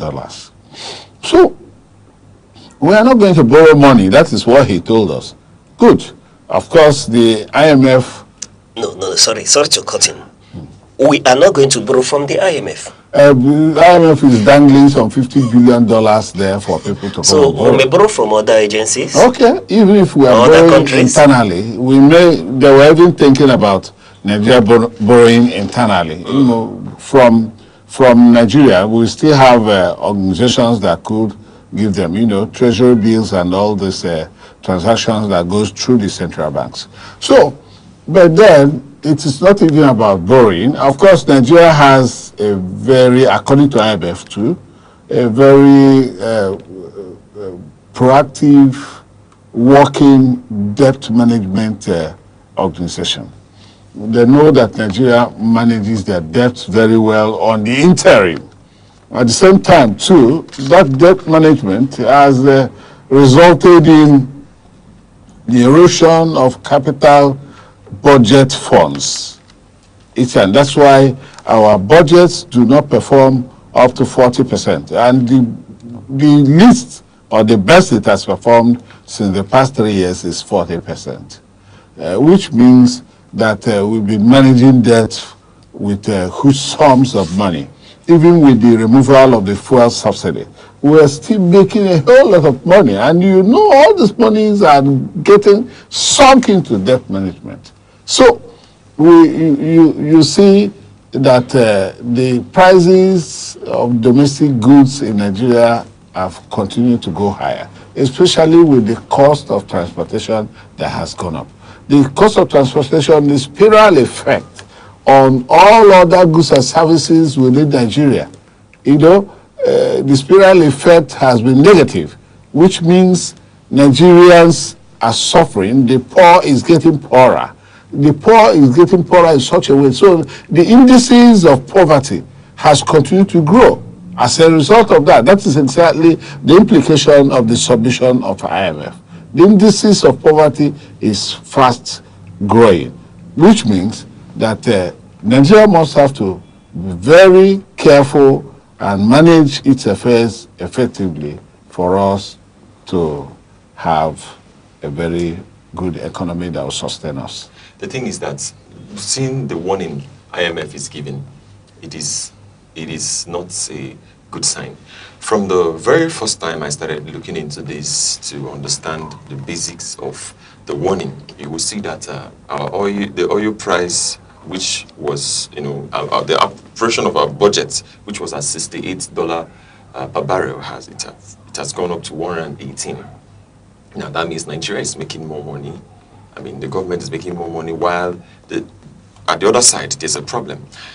I will always bring this down to the common Nigerian, the average Nigerian. How is it affecting you and I? How it is affecting those out there? How it is affecting everyone? If IMF is warning that Nigeria is at the verge and at the brink of going through tough times because of basically the war in Middle East, what are the measures that we have as a nation put to circumvent these particular issues? Looking at the Minister of Wale Duna, I would say that's the Coordinating Minister of Finance, what he came out to say the other day, he has made several remarks that Nigeria is working on the economy and looking at the CBN policy, which has tightened up the measures. Of course, just a few days ago, we saw Naira and the dollar, having a little bit of discrepancy, seeing that Naira, losing, just earlier it was way above 100, now it's close, that it's minus 38, or it could be minus 25 in the price of Naira, between Naira and dollar. The difference, more than compared to what has been happening, how it has been doing for the weeks. You could see that there has been an improvement, but at the same time, there has been a loss. And that loss is simple. It's simple that the policies need to come together to be carried. It's all about action. It's all about the things that Nigeria, the Ministry of Finance, the central bank, their policies, and all these things. It's all about what they come together to formulate and also to carry out. It is all about the actions for me, not just the formulations and not just the news and what we're having on the news. All right. The basics here is about the common man in Nigeria. This is what matters, irrespective of whichever economic policy that you apply, that the macro or microeconomic outlook of your policies and indices. The common denominator here is how is it impacting the common man in Nigeria. Period.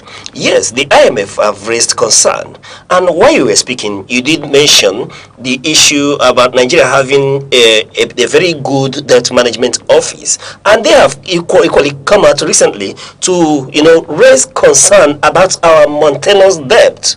And they did cite to the fact that we already owing 159.28 trillion naira, and this is away from excluding the loans from the United Arab Emirates and the UK, to the tune of about 8.3 trillion as well. And then speaking to equally coming back to borrow when the minister, is saying that they are not going to IMF to borrow again. Then you forgetting that even locally, the debt here is between is getting up to 80 something trillion naira, marking about 50 something percent of the total debt that Nigeria is exposed to.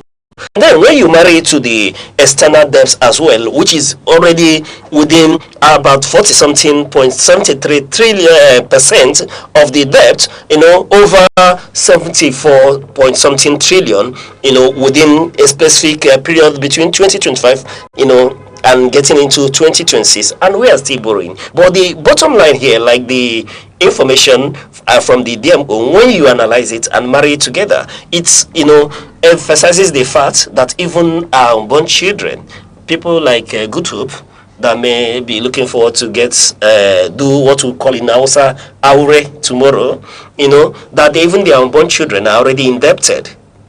When you divide these lump sums, they are indebted up to the tune of 724,000 naira. When you divide the figure of 159 point something trillion against a population of 250 million people. So we are already indebted. We are an indebted nation. But be that as it may, the point remains that, yes, the government may mean well when they speak to what they are doing. And I did hear Mr. President yesterday, speaking to the fact that he is doing everything. He's not being shaked by any rhetorics, that they want to change things, the things they are changing and all that. And again, you marry it to the fact that the crisis in the Middle East has become, a windfall for Nigeria, that we are earning about $53 higher than our budgeted benchmark of within $60 to 60 something dollars. And then you ask the question, where are we plunging this excess?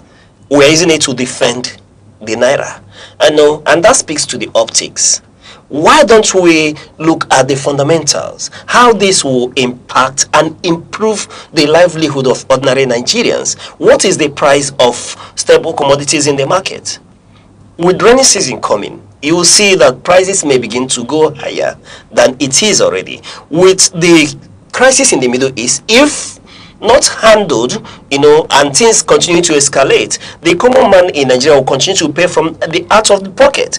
Is government doing anything to subsidize transportation for the common man in Nigeria?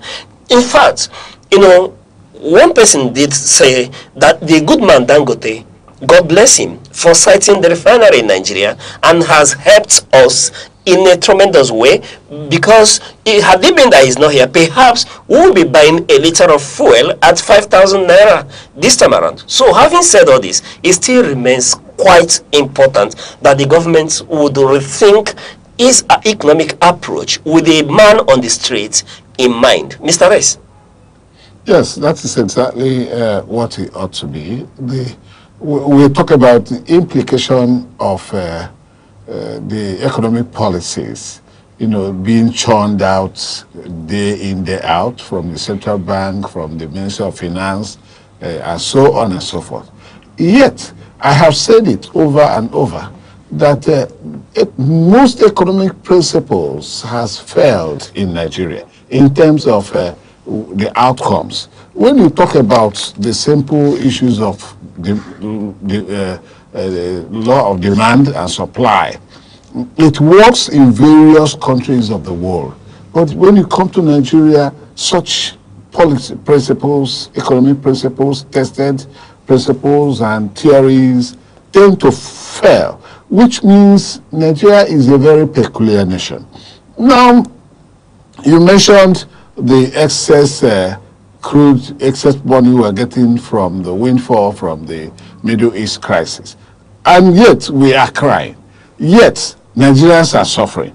And you have already pointed out that Nigerian government should be thinking about what impact that excess money will do for the Nigerian population, the common man. That is the simple thing that has to be done.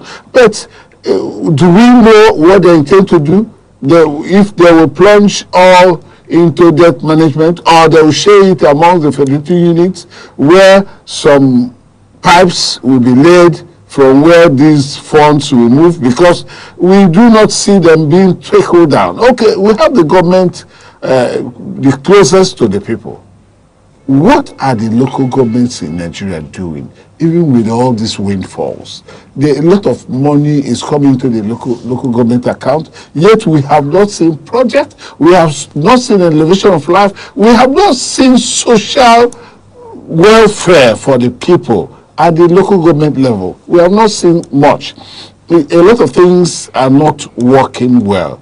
If these local governments will not actually do the needful for which it is created, then there's no point local government being there, because we're not saying it's only the state governments that you come and you see feasible projects, projects that are, actually have a positive effect on the life of the people. But for the local government, no. We had the local government that were building local government roads, trying to set up agri settlements and all that, making the economy to be very high. And of course, I continue to say it over and over, that except Nigeria goes back to agriculture, we might continue to wallow in poverty. Except to go back to agriculture, we might continue to wallow in poverty. And you did speak to Nigeria, where all the economic policies that work in other climes do not work here.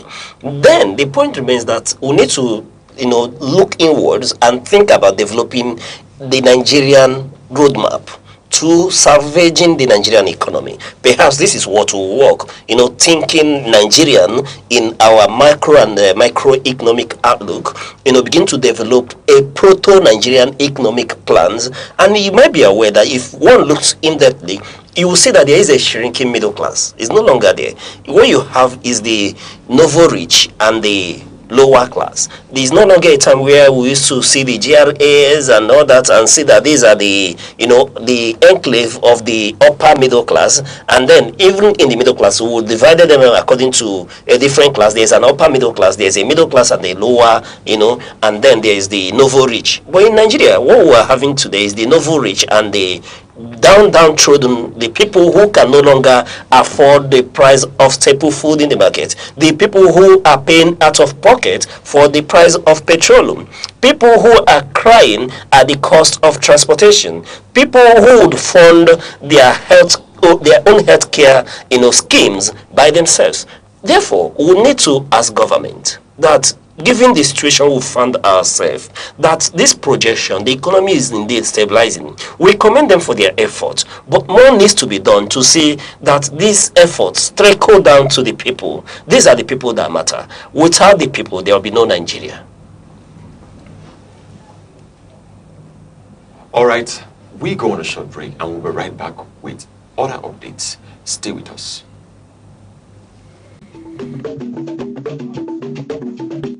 The Insight with Uche Osai. Having the political will to confront whatever is the challenges. Igbo man wrestles with the tortoise that had a lot of ingenuity, a lot of ideas, and the tireless.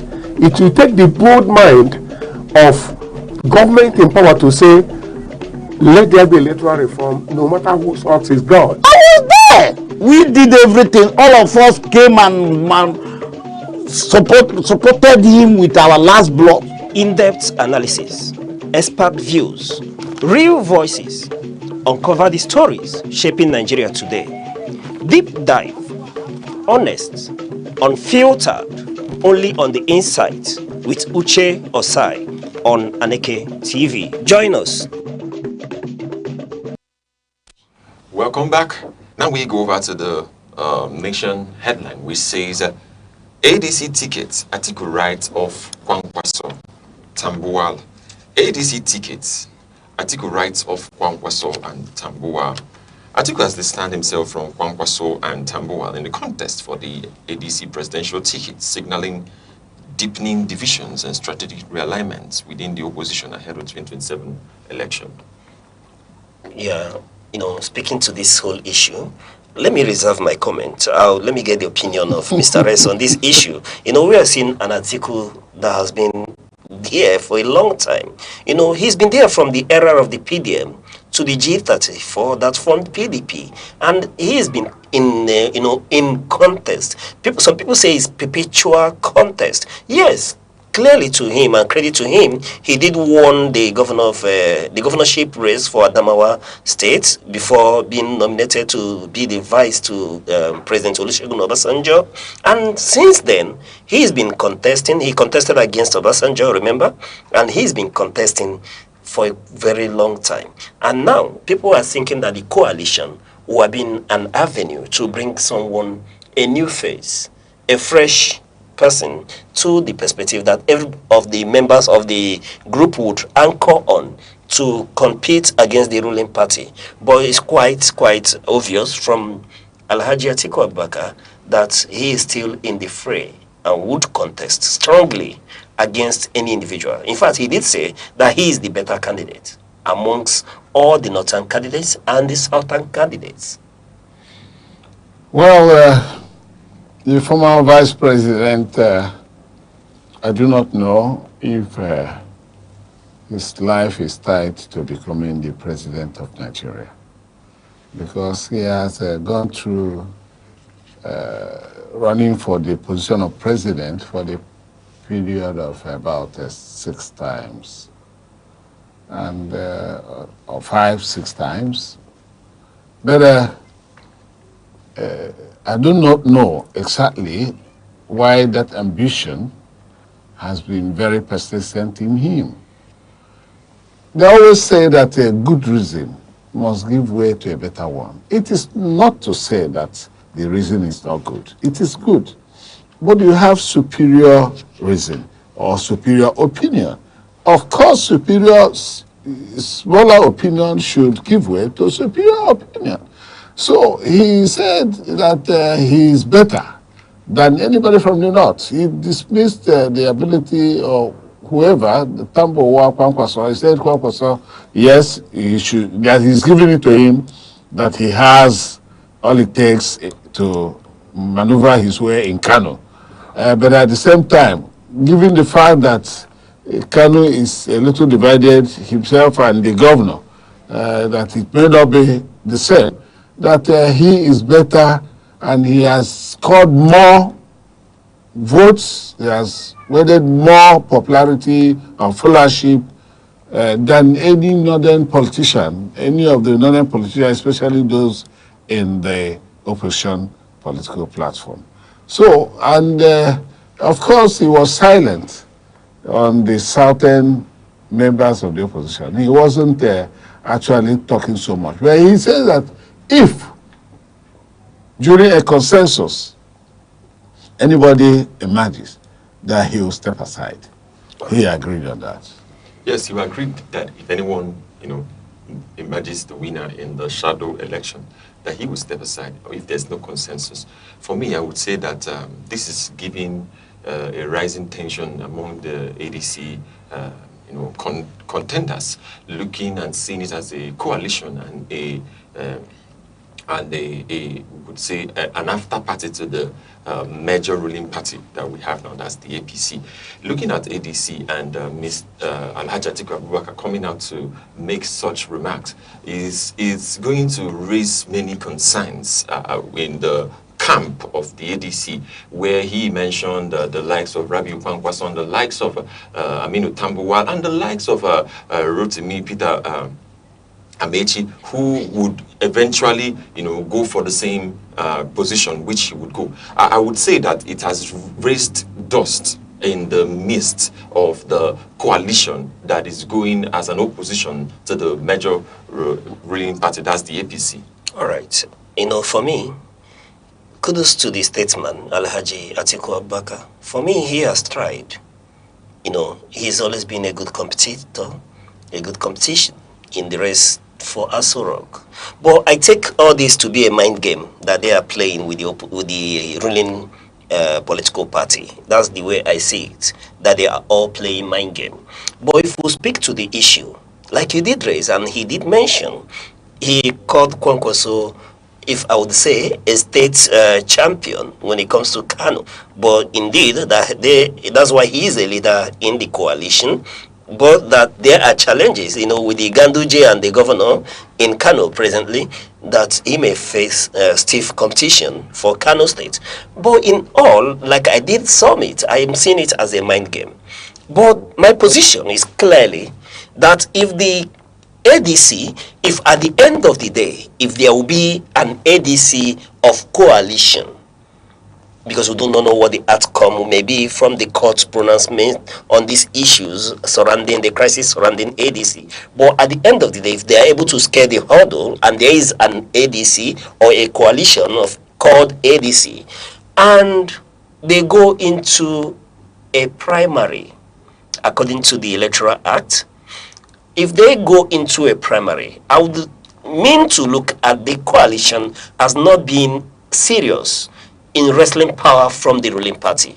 One would expect, if they mean business, if they are serious as coalition, that they should go inward and amongst themselves trust up a sellable candidate, one that would bring out the youth of this nation who are yearning for change and marry it with the older Nigerians who are well frustrated with the system in Nigeria.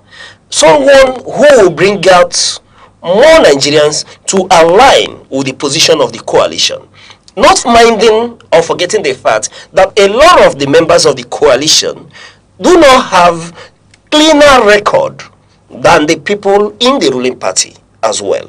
So having said that, I'm expecting them to come out with a consensus candidate, and if they should go into primaries, they've lost it for me, and they do not mean business as to next election. What we expect from them is a consensus candidate, and that consensus candidate, I do not in any way would suggest that it may not be the former vice president or any of them. Yes, there are a number of them who are eminently qualified, but going into the primaries, I expect to see Alhaji Atiku Abubakar come out tops in a primary. He has been in many primaries, and just but one that I've seen him, come out either second best. The primaries in Lagos, Tafa Balewa Square in Lagos, the APC primaries then against late President Muhammadu Buhari. That's the only primaries I can remember in recent memory where Atiku didn't come out tops. Having said that, one would expect that the coalition should coalesce into bringing up a sellable candidate that would challenge the ruling party. And like Mr. President did say yesterday, he's not scared of the opposition. Meaning that if Mr. President is not yet scared of the opposition, then they are not doing their job properly well. By now, the opposition should be able to be putting jitters in the ruling party. Yes, we go over to the Guardian headline, which is Correctional Center, how systemic collapse, corruption worsen inmates' plight behind bars. That's the Guardian headline. It says Correctional Center, how systemic collapse, corruption worsens inmates' plight behind bars. The report here is highlighting the deep-rooted systemic failures and corruption within correctional centers, and they are worsening the living conditions of inmates, leading to overcrowding, poor welfare, and limited access to basic rights and rehabilitation services. So this is about how we are having issues, how there's a collapse and corruption, which has worsened the plight of inmates. I mean, the prisoners, people who are in correctional facilities, ranging from the Kirikiri to the other prisons across the nation, how there has been the degradation and the dilapidation of facilities also, how even inmates are doing, let me start from their health, how they are the ones to pay for their health, pay for their drugs, how they are not properly taken care of, and how they are, having a lot of issues in their stay in the prison, and how the facilities have degraded. You see, that is exactly why this situation has persisted over the years. That's exactly why they came in to change to christen the prisons correctional centers. What are you correcting? Nobody is being corrected. The facilities are grossly dilapidated. They are down. They don't feed well. In fact, they are not taken care of. It's just few, things they'll come up.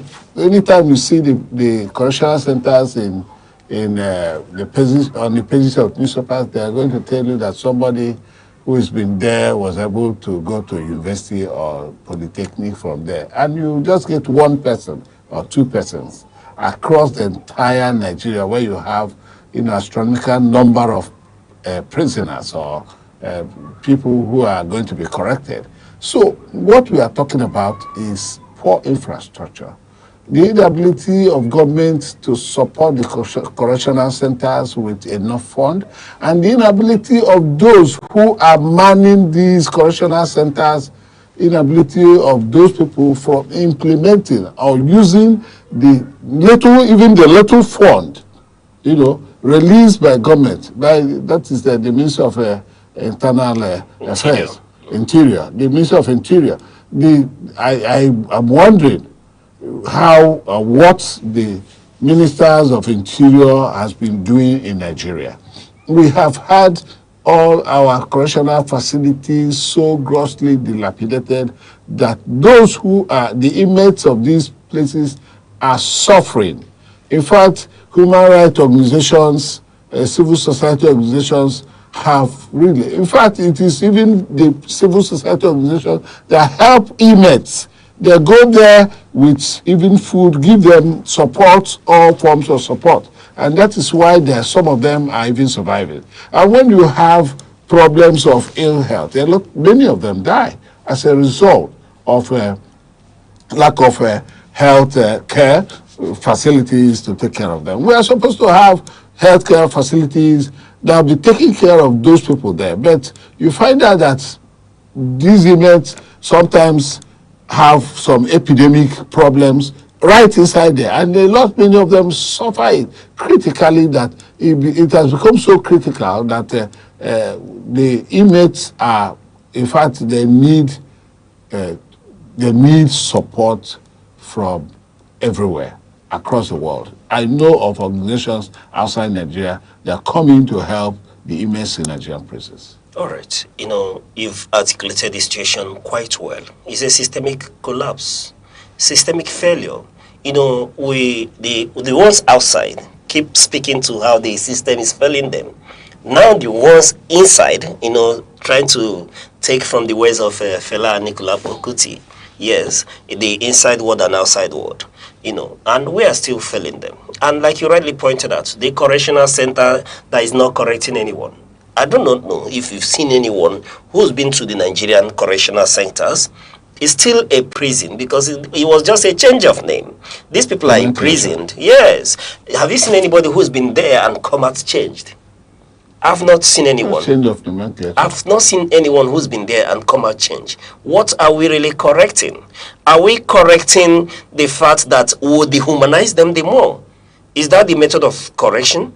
I do not need to add to what you've said, because you picked the situation apart quite well. Speaking to health, speaking to feeding, speaking to the living condition, what do one speak to? Then you talk about the budget for the prisons. Go and check the quality of food that these inmates are served. It leaves a lot to be desired. And when you talk about the nefarious activities going on around the correctional centers, without making accusation, the warders themselves, what sort of business are they in the prisons? These are the issues that needs to be thrust to the limelight. And we need to retake these issues. People do not need to go into the inside world and then come out to the outside world with anger and vengeance upon them. It will not, augur well for a nation that does not take care of its people very well. Those who are outside the world and those who are inside the world. All right, we go on a short break and we're right back with other news. Stay with us.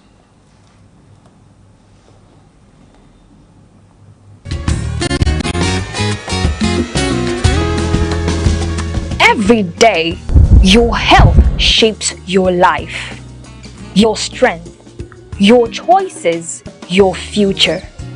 Because knowledge is the first step towards well-being. This is Health Matters, only on Aneke TV.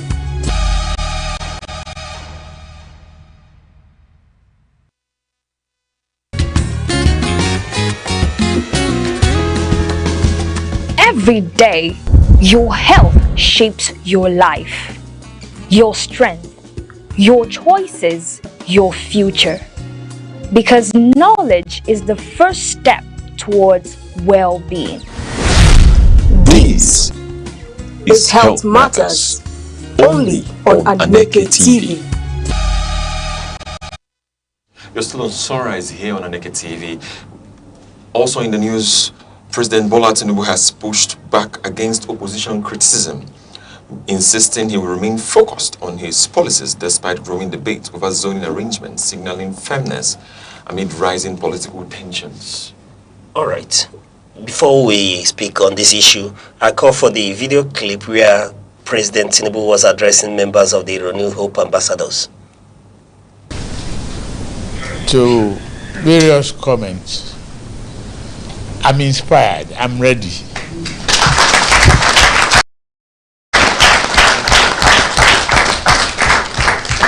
I'm grateful to all of you.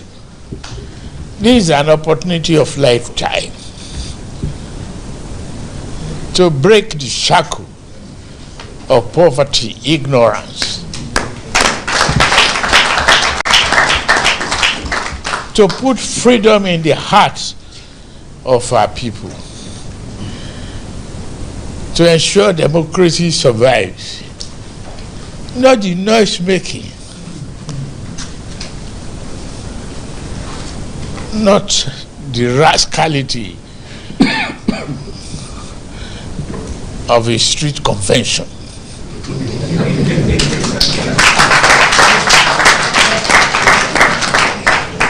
We cannot submit to disobedience of a lawful order of the court.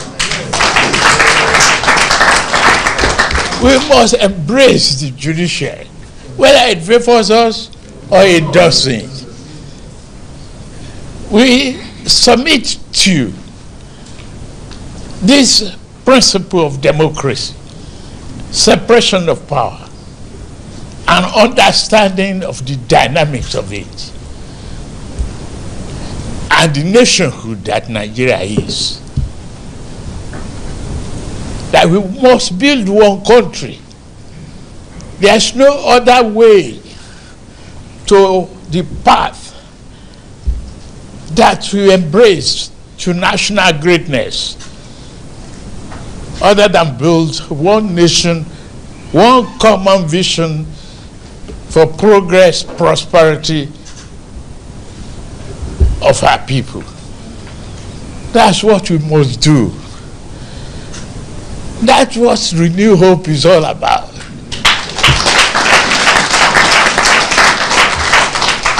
You must give them that hope. But try as much as possible. Men and women of integrity that are here in this room, to build a Nigeria. They want to scare me off. It's a lie.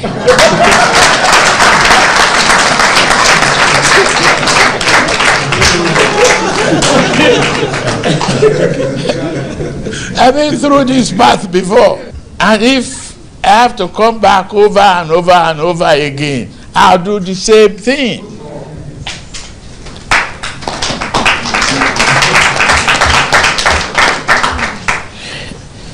There is no better place than your own country, and no one can build it except you. We saw great things because we see skyscrapers. We wonder how the plane takes off and fly out from one destination to the other. These are no magic of yesterday. It is a thinker of tomorrow and the future that can elevate life, that can reform us all. And being a transformative leader that you are in a good company. Don't be afraid.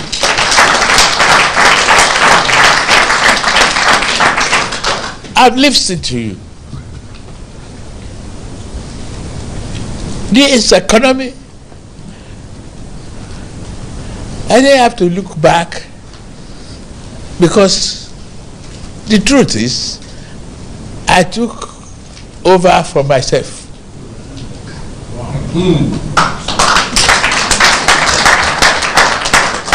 The late Buhari is me. He was a partner. And if I took over from him, is that not from myself?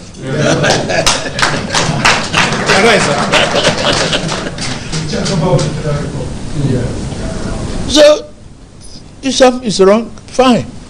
Live with it, correct it, move on. The life voyage is not going to be easy. And so many of you that are traveling with me, I can only stand before you and say you will not regret it.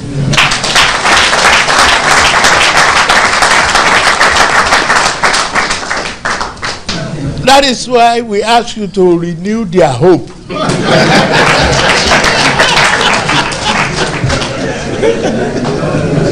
If they don't want to see the hope in the roads that we bridge, in the children we raise, in the economy we are growing, we lend them Jiggy Bola.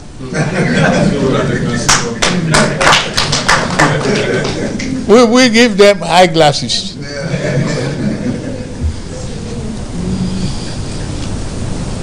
I can assure you, this is whatever you say I do. But one thing that you need from me is a promise that I won't run away from their family. With you, the deal is done.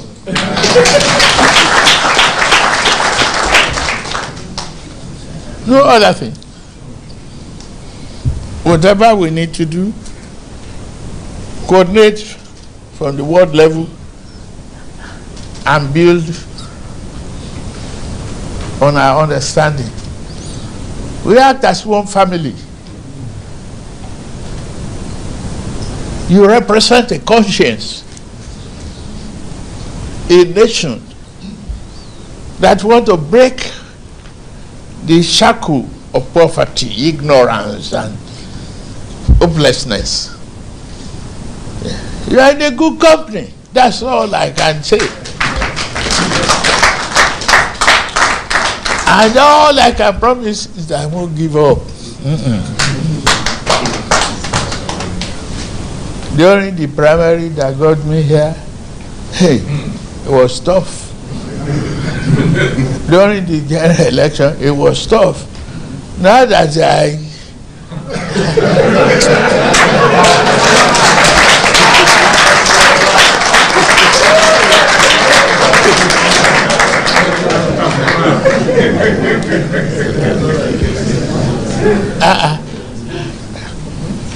if you look at it, one of them,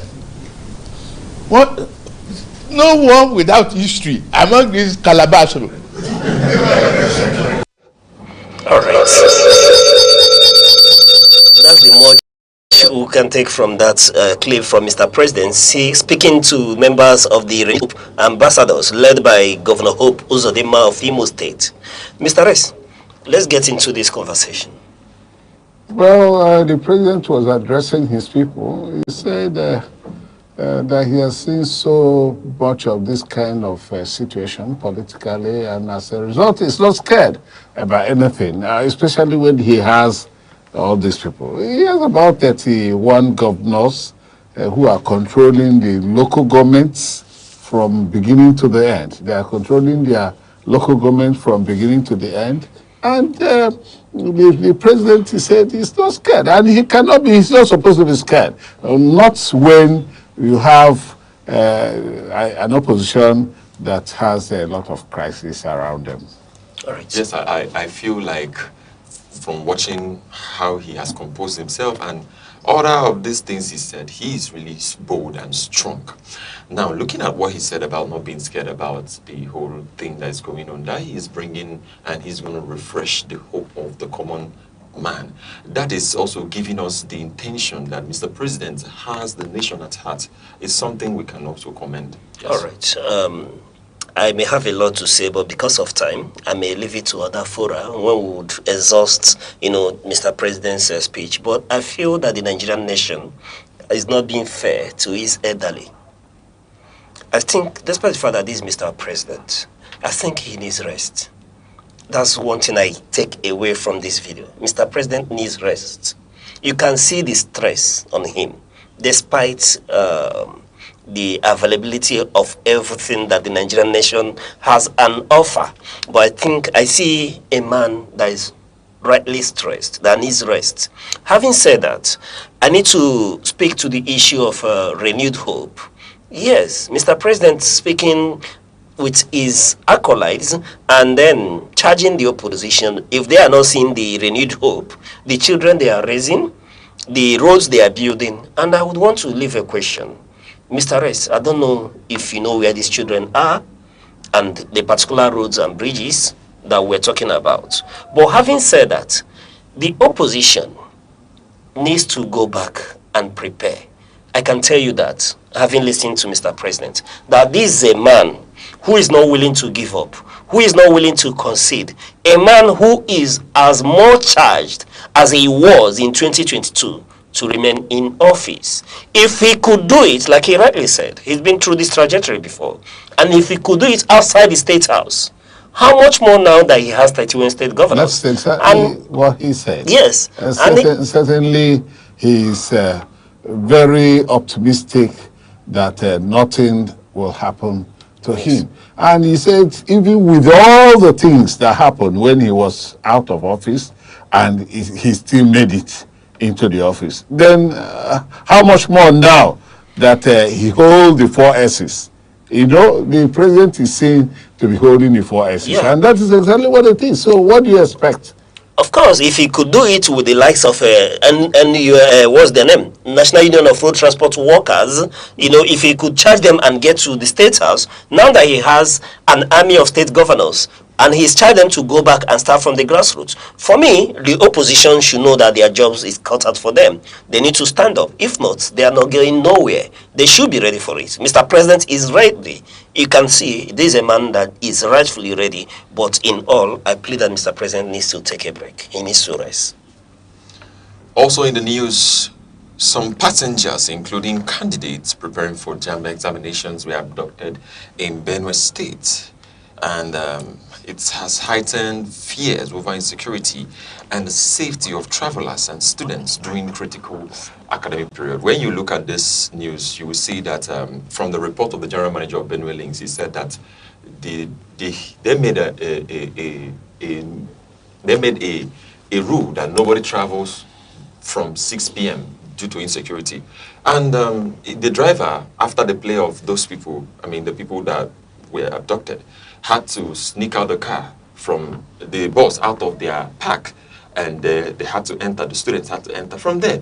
They now moved, and it all resulted to them being abducted. And those students, majority of those people were people going for UTMS, and JAMB does not reschedule. They have been kidnapped. They have also can't write their JAMB again. So it's actually a problem, yes. Well, it's unfortunate. That is exactly what we are speaking to, insecurity in Nigeria. You can see that what insecurity is causing us is plenty. And you see people are kidnapped, and you begin to talk about ransom, begin to talk about security agencies looking for them, and they have all been doing that. So what happens to them? Everything about the academic pursuit, JAMB, exam, and so on, is gone. Then we talk about the money that possibly, because I do not see. Well, except, well, the Nigerian security agencies could help if they actually want to. But the insurgency is heavy on them now. So they are all careful to actually go on to face the terrorists frontally. Otherwise, how do we find them? And if we do not find them through this kinetic means, then it means that we have to now use non-kinetic means to do that. Yeah. So Nigeria is still the way it is because of insecurity. Oh, yes, yes, you're quite apt. I just pray that we're able to find them. You know, they will find them. Nevertheless, we're never going to find them hell and hearty. Because as we speak, they will be psychologically traumatized when we recover them. But having said that, either the fact that the Benue link is saying that no vehicles at night or not, you know, the proper thing here is that the Nigerian state is in a state where nobody sleeps with their eyes closed. You cannot say in a country like Nigeria nobody should travel at night. Yes. We can't travel at certain times, means that all is not well. And like Mr. Reyes has rightly pointed out, it speaks to the state of the Nigerian nation as regards security. Nowhere is safe in Nigeria. And like I did mention, if we do recover these ones, and I pray we recover them, we are going to need another psychological evaluation, because they will be traumatized, and we need to begin to rehabilitate them and get them in sync with the happenings. JAMP is already gone. I don't know what JAMP will do for this individual. But however, as Maswell Ogri, the local government chairman of Otukpo, did say, it were not just only students that were in the vehicle, there were other passengers as well, and we pray that we're able to recover them hell and hearty. But the Nigerian nation needs to wake up.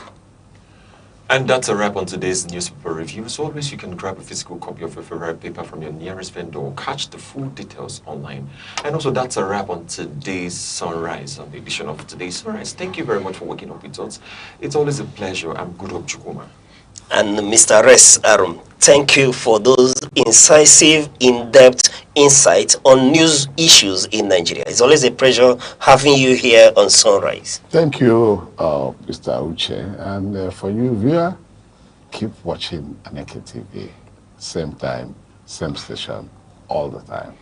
Yes, and to you, our wonderful viewers, on behalf of all of us here on Sunrise at Aneke TV, I say thank you for watching, and keep watching to come your way same time next week. It's Friday. Thank God it's Friday. Enjoy your weekend. I am Uche Osai. Bye-bye.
Need advert placements, coverage for events, or the latest news stories? Call 070-3043-7110 right now. Aneke TV, move with the world. Across Nigeria, electricity has become an everyday struggle. Blackouts are no longer occasional. They are part of daily life for millions of Nigerians. In homes, families spend long hours in darkness. Parents worry about keeping food fresh. Children struggle to study. And the cost of running generators adds to household expenses in an already challenging economy. Businesses are also feeling the pinch. Shops, restaurants, and small factories often spend more on fuel for generators than they earn in daily revenue. Perishable goods spoil. Production slows. Evening sales decline. Electricity, which should be a basic necessity, has become a luxury. Experts say the crisis stems from multiple factors: technical failures and aging infrastructure in the national grid, frequent gas shortages, and operational inefficiencies in distribution companies all contribute. Maintenance outage and tariff adjustments have further reduced the supply of electricity across the country. The impact on national development is significant. Schools struggle to conduct evening classes. Hospitals depend heavily on generators to keep life-saving equipment running. Businesses lose revenue, and the cost of doing business rises. The lack of stable electricity slows economic growth and limits opportunities for millions of Nigerians. Experts recommend practical solutions: increasing electricity generation, especially through renewable sources like solar, wind, and hydro, could reduce reliance on gas. Upgrading and maintaining infrastructure, stabilizing gas supply, and encouraging private sector participation in independent power projects would help expand supply and improve efficiency. Off-grid solutions such as solar panels, mini-grids, and inverters can supplement national supply, ensuring homes, schools, and businesses continue to function during outages. Energy conservation, smart meters, and transparent billing systems can also reduce losses and encourage reliable supply. Some businesses have already combined solar power with backup generators, cutting fuel costs by nearly half. Schools and hospitals using mini-grids continue operations even when the national grid fails. Expanding these solutions nationwide could significantly reduce the impact of blackouts, saving households money and boosting productivity. For now, Nigerians wait for a lasting solution. Stable and reliable electricity is not just convenience, it is the backbone of daily life, economic growth, and national development. In a world that never stands still, where stories break in seconds and moments shape history, one station keeps you connected to your nation, to the continent, to the world. From breaking news to powerful stories, from business and politics to culture, lifestyle and entertainment, we inform, we inspire, we keep you ahead. This is more than television. This is your window to everywhere that matters. Aneke TV. Move with the world. In every age of human organization, there exists a question older than modern management itself: what makes a system endure? Not merely to grow, not merely to succeed, but to remain strong, coherent, and alive under pressure. The answer, again and again, returns to one principle: teamwork. But not teamwork as slogan, teamwork as structure, teamwork as philosophy, teamwork as the hidden architecture of what we call a virile organization. To describe an organization as virile is to speak beyond growth metrics. It is to speak of resilience, the capacity to absorb shock without collapse, to innovate without disintegration, to expand without losing identity. A virile organization does not merely function, it endures intelligently. And within that endurance lies a paradox. No single mind, however brilliant, can sustain it alone. In Japan, the philosophy of continuous improvement finds expression in Toyota. Here, strength is not concentrated at the top. It is distributed across every worker who is empowered to halt production in the pursuit of quality. a system where even the smallest voice can protect the integrity of the whole. In the United States, Google operates through a different but related logic, cross-functional collaboration, where engineers, designers, and researchers converge not as isolated experts but an interconnected problem solvers. The philosophical implication is profound. Intelligence, when shared, becomes structural power. A virile organization is tested not in comfort but in disruption. At Amazon, small autonomous teams, often described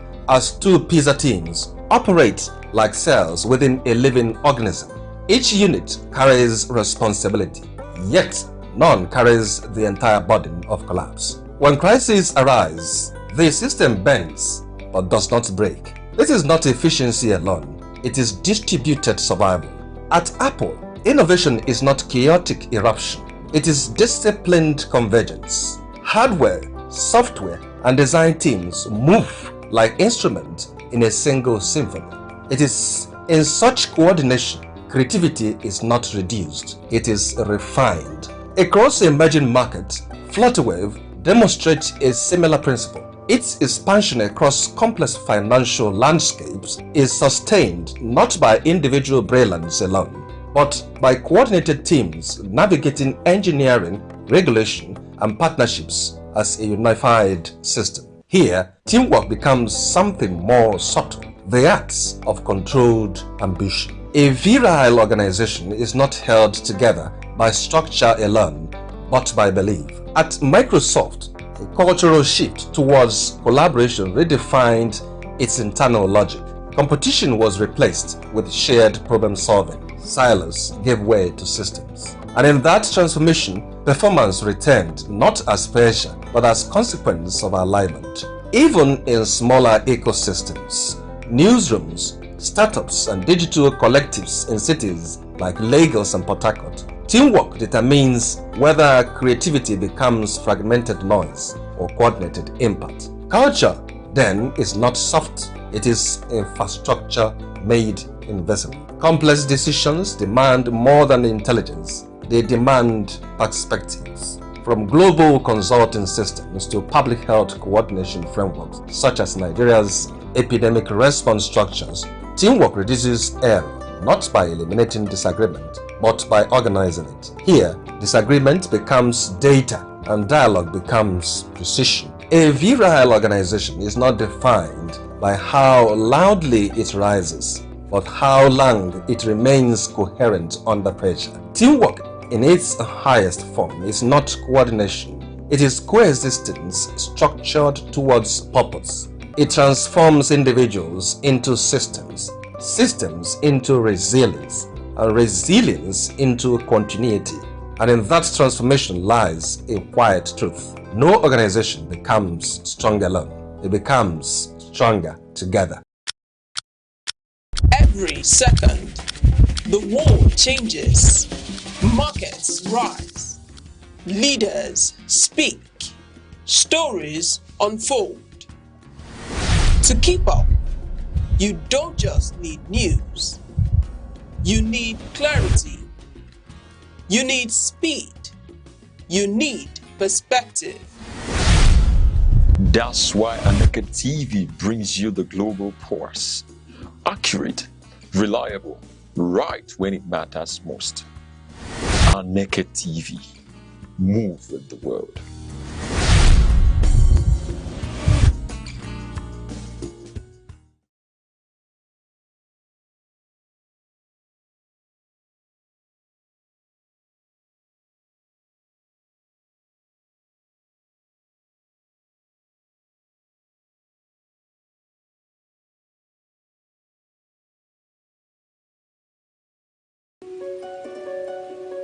In a world that never stands still, where stories break in seconds and moments shape history, one station keeps you connected to your nation, to the continent, to the world. From breaking news to powerful stories, from business and politics to culture, lifestyle and entertainment, we inform, we inspire, we keep you ahead. This is more than television. This is your window to everywhere that matters. Aneke TV. Move with the world.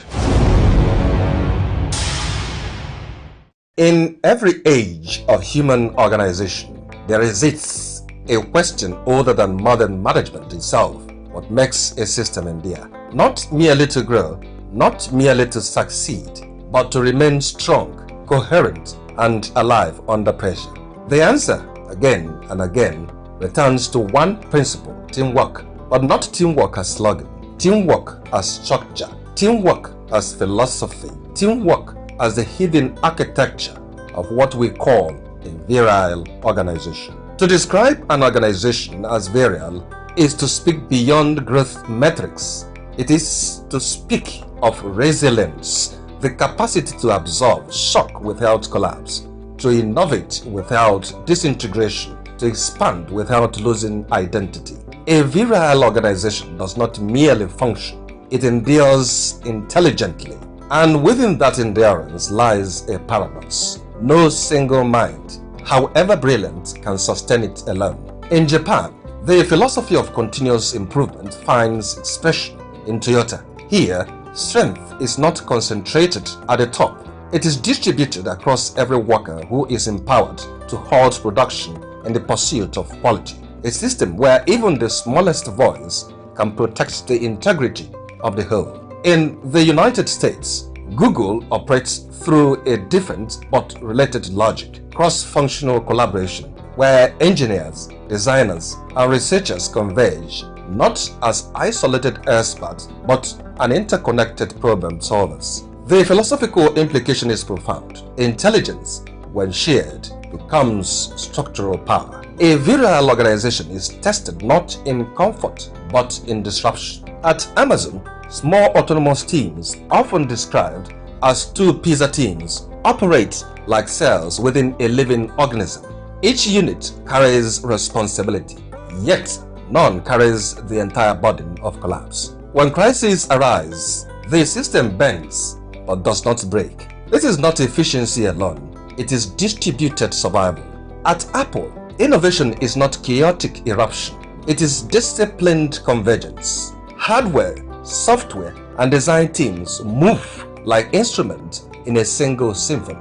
It is in such coordination, creativity is not reduced, it is refined. Across emerging markets, Flutterwave demonstrates a similar principle. Its expansion across complex financial landscapes is sustained not by individual brilliance alone, but by coordinated teams navigating engineering, regulation, and partnerships as a unified system. Here, teamwork becomes something more subtle, the acts of controlled ambition. A virile organization is not held together by structure alone, but by belief. At Microsoft, a cultural shift towards collaboration redefined its internal logic.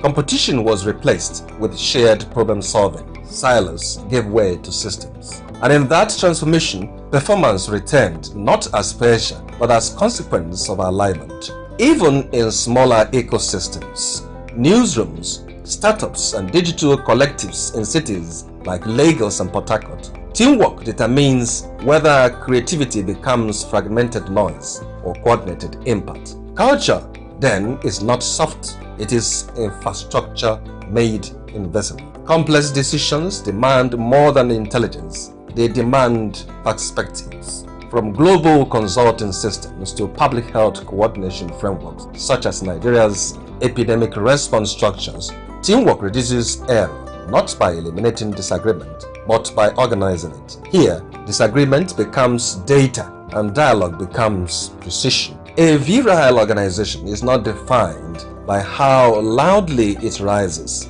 but how long it remains coherent under pressure. Teamwork in its highest form is not coordination, it is coexistence structured towards purpose. It transforms individuals into systems, systems into resilience, and resilience into continuity. And in that transformation lies a quiet truth. No organization becomes strong alone. It becomes stronger together.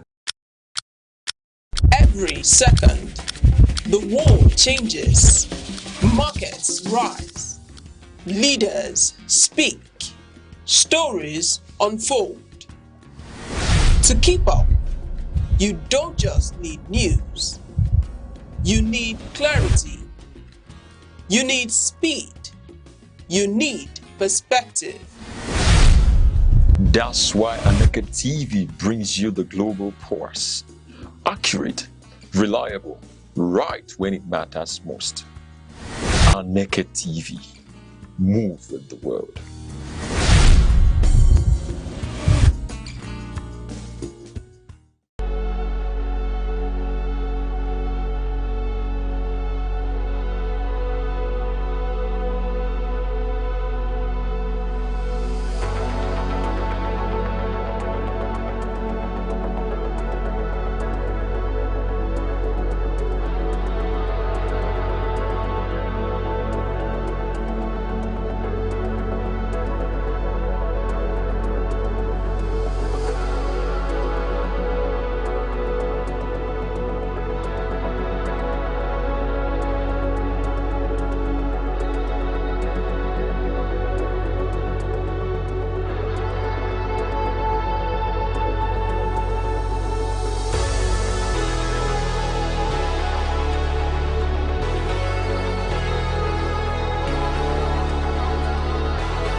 Need advert placements, coverage for events, or the latest news stories? Call 070-3043-7110 right now. Aneke TV, move with the world.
Many thanks for joining us on The Insight. Remember, The Insight is the program where we bring to you heartbeat of issues, politics, policies, power, personalities shaping our nation. And today on The Insight, we confront a question that has defined Nigeria's story for decades. How do we move beyond poverty and not just manage hardship, but fundamentally transform the lives of our people at the grassroots? In Enugu State, a bold new chapter is being written under the Nigerian Community Action for Resilience and Economic Stimulus, where over 3,000 rural households are no longer waiting for handouts, but receiving tools, solar-powered water access, and support to rebuild their livelihoods from the inside out. This is not just another social intervention slogan. It is a model of inclusion, data-driven selection and community-driven planning that deliberately calls out political play and puts real change in the hands of ordinary men, women, and especially our youth. On this edition of The Insight, we sit down with Honorable Monday Diamond Ani Odoziobodo, General Manager and CEO, Community Social Development Agency, Enugu State. What we are going to do today is that we're going to hear from the horse's mouth. He's going to let us know what it means when we talk about transformation from the grassroots. How are thousands of rural beneficiaries being chosen without patronage? How are youths, skills, trades, and informal business being turned into real income streams? And can this translate, of a transparent development replicated beyond Enugu State to reshape Nigeria? We're thinking about how do we move away this nation from poverty and welcome them into opportunity. Welcome to The Insight, Beyond Poverty, Enugu's model for grassroots transformation. Honorable, it's a pleasure to have you on The Insight. Thank you.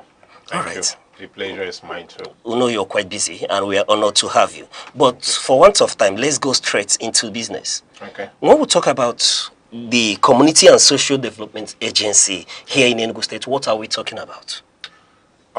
It's a community-based intervention agency.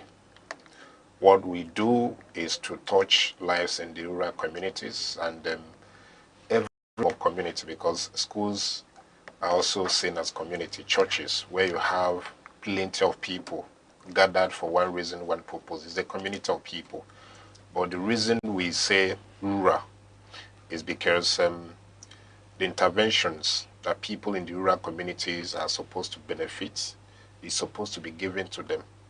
Unfortunately, in several states, people don't know that in rural communities, there's so much suffering. And that is where the World Bank or every other organizations, international organizations that rate poverty ratio, draw their statistical variables from. So, as it concerns Enugu, CSDA superseded LIMP, and LIMP superseded CSDP. So it has been there over time, almost 20 years, from CSDP to LIMP, from LIMP to CSDA. So I assumed office 3 months ago. And when I assumed office, I took cognizance of how the agency functions, the core mandates, the vision, the mission, what we do to alleviate or eradicate poverty, to the most minimal level. And because the governor of Enugu State, His Excellency Dr. Petermbah, is keen on eradicating poverty in the rural communities, especially on the area of provision of most necessity needs, which is water. Water is important. So the two micro projects the state chose before now are water and ultra-modern toilets. These two things go pari passu. And I'm sure a larger percentage of Enugu people never heard of CSDA before my assumption of office. I don't know why, but the agency has been doing something good through the governor, because the governor funds 100%. Okay? So when I assumed office, I had inspection tour of the works we've done. And I discovered that CSD has given potable water to about 141 communities in Enugu State. Functional potable water, drinkable. If you followed the page of Enugu State CSDA, or my own page, Monday Diamond, on Facebook, you would see so many videos where even a place I was drinking water, and the water is not harmful. The communities that benefited from this project eulogize the governor, eulogize the CSDA, eulogize the team for intervening in their lives. Do you understand? And so Governor Y is providing water to the urbanized Enugu. He is also keen in giving the same water to the rural community.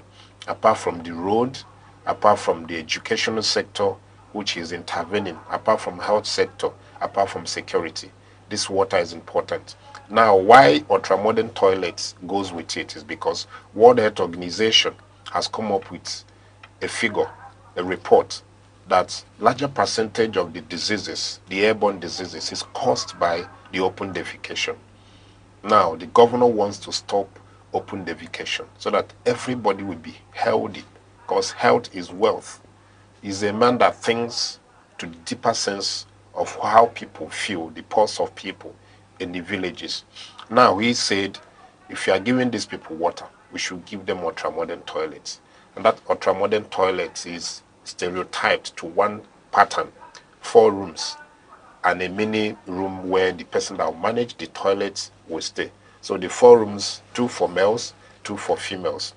The essence is to make sure that Enugu is free from airborne diseases. But this year, we included livelihood grants. Okay. So I'm going to come to that. So the issue of the statewide sensitization is an ethical value laid down procedure in the CSD and NGKS. NGKS is an acronym for Nigeria Community Action, Resilience and Economic Stimulus.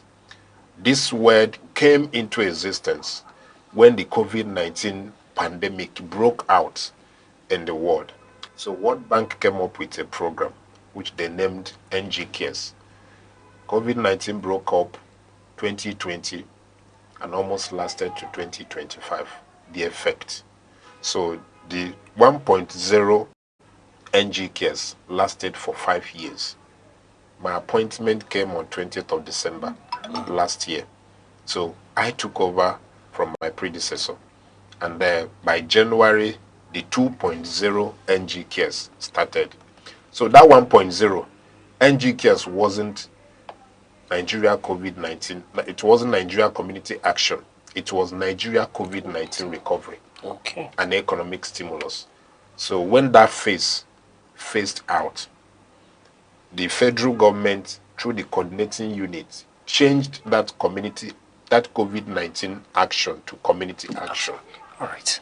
Sorry to cut in, for want of time, but thank you very much. You've been enlightened, into this. But let's set the ball rolling.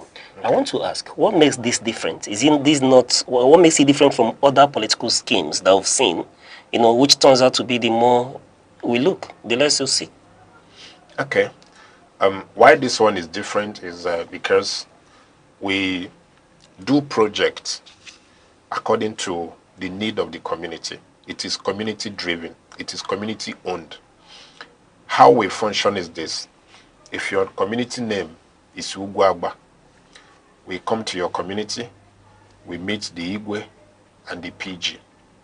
Then we meet with some stakeholders. Amongst you people, you select a committee we call Community Project Management Committee, CPMC. Amongst the people, you are going to have a chairman, you have a secretary, you have a treasurer. Then these people will now open an account in the name of your community, Ugwagba. When you open the account, you pay 5% counterpart funding. The reason for that payment is for you to have this sense of ownership. It is your project. You own it. It is community driven. So when you pay that 5% counterpart funding as a community, one person can pay it on behalf of the community. Okay? If a local government chairman is proactive enough and he wants to do it for the community, he can do it for the community. Remember, we partner with World Bank. But World Bank doesn't sponsor. The state government sponsors. After sponsorship, you document everything and send back. The World Bank will reimburse in form of loan, not grant. So I'm putting this record straight. For people that say that it's a World Bank project, what World Bank gives is loan, not grant. So that is why the governor is almost contemplating on doing it an N cares, not an NG cares. So that N will stand for enugu. In as much as he's funding it through the state government treasury, it should be an enugu thing without expecting loan from World Bank. Are you getting this analysis? Yeah. So if your community pays that 5% counterpart funding and we confirm it, you now give us bill of quantity, BOQ. What is this borehole going to cost? The punctuation, the casing, everything about it. When you give us that bill of quantity and we confirm that you paid that 5% counterpart funding, then we pay first tranche of the money. All right. From our treasury. Okay. Then you start doing the project. All right. You are going to get a hydro physics engineer. We don't get to you. We don't recommend anyone. The reason is because if you get a contract, a service provider to do that project as a community, if they don't do it well, you blame yourself. We also blame you. So if we recommend and they don't do it well, you may say, we went through the back and get someone to do a project for you people. No, it is a community driven and you own it. What we do is we fund, we monitor, we evaluate. If we understand correctly, this is a community inclusive project from all you said. But that is what makes it different from other agencies. All right. But committee that is not able to come up with this 5% counterpart funding will not get anything. No. I said, remember, an individual could do it. Yes. On their behalf. From the community. Yes. Sometimes an Igwe could do it. A PG that has money could do it. Now, His Excellency is considering doing everything 100% for the community. That is why we've done the statewide sensitization on April 10th at the International Conference Center, because so many communities and their leaders don't know about CSDA. So many traditional rulers don't know about CSDA. The same thing is applicable to PGs. So information is power. And that is the first stage which you've taken. So the next stage is community selection. Of course, you know, if you minus 141 from 583 communities we have in Enugu, it will remain about 432 or 442, if I'm not mistaken. You understand? This 442, if you have to give them water and toilet, it will run in almost 30 billion. So we can't give every community water and toilet in 2025. It is a gradual process. In 2026 rather. 2026 rather. It is a gradual process. We can give 150 communities, we can give 200 communities as our strength can carry. And we also monitor them. We also evaluate them. Okay? Now, after this sensitization, letters have started coming in from different communities. We call it expression of interest form. You express interest that you don't have water. You need public toilets. You need this and that. And at the end of the day, we make a research, know the community with the most pressing need, and we start documentation. After documentation, we do presentation of check. We also train the CPMC on how to manage the project. So the job of CSDA is very broad, is very complex, is very large. That sometimes we wish that a year could be 18 months to finish the labor within that calendar year. All right. You know, Governor talks about inclusive development, and I've listened to what you said. We are meant to believe that these projects are community, driven projects. But how do you have any way of checking to know that the projects so chosen by the community are in the interest of the larger community and not the elite of such community deciding on what they want? Maybe they want water or they want toilets. How do you measure to know that this is really what the community wants? Thank you. We also embark on community sensitization. So after this statewide, which we've done, and we receive expression of interest letters from communities, the next thing we do is to go to those communities. They will assemble themselves in large numbers. We address them. Remember, what they want will be embedded in that letter. And before they write that letter, they must have met. Okay? They must have met. In any place you go, minority in number leads majority. But those minority are usually the elites, either elite in money, elite in academics, elite in experience, or elite in influence. So that's what they call stakeholder or grassroots followership. You as the OAP on this program, I know that in your village you're a stakeholder. And when you assemble your followers and tell them this is how these things work, you give them reason, they will agree with you. So when they meet, they say this is what we want. Of course, every community, 98 communities in Enugu need water. And that is why the governor made it mandatory that every community must be given water and every community must be given ultra-modern toilets. All right. Remember, before this time, CSDA, under LEMP and CSDP, has done several projects, both health center, both civic center, in different communities in Enugu. While I was doing the inspection, I was seeing all of them, but they were not inscripted CSDA. Some were inscripted CSDP, some were inscripted LEMP. But in all, it is coming from Enugu state government. All right. You're quite clear about this. But away from the ultra-modern toilets and then the water schemes, which we are supposed are solar-powered water schemes as well. Away from these two, what else are you doing to elevate the livelihood of the people? Okay. This question is very key and I long expected it. In this year's DLI, we call it Delivery Linked Indicator or Disbursement Linked Indicator. This is NGK's terminology. We chose 1.4A, which is micro project, water and toilet. We also chose 1.3A. I personally recommended that to His Excellency because I've done research. I'm a street person. When I mean street person, I mingle with people in the streets. I also mingle with the elite. And so I know the pulse of people. I know what people want. And I told His Excellency, the livelihood grant, we create so much empowerment in the life of people in the communities. Now, the difference between the livelihood grants and the water and toilet is why the water and toilet is a community benefiting project. The livelihood grant is an individual benefiting project. So under livelihood grant, we target 3,000 people, beneficiaries. the major point in it is the POS.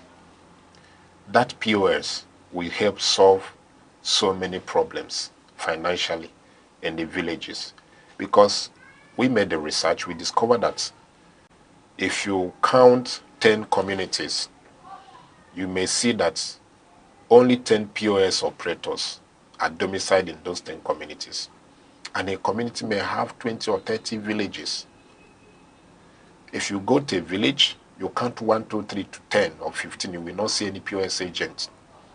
One will only be stationed at the heart of that community, where you can say is their mini town. Now, if you send money to your mother in the village, for instance, 20,000, and your mother wants to withdraw the money, your mother has to board keke or kada to the heart of the community, spending 2,000 naira. After withdrawing the money and paying charge, the money will be up to 17 or 17.5.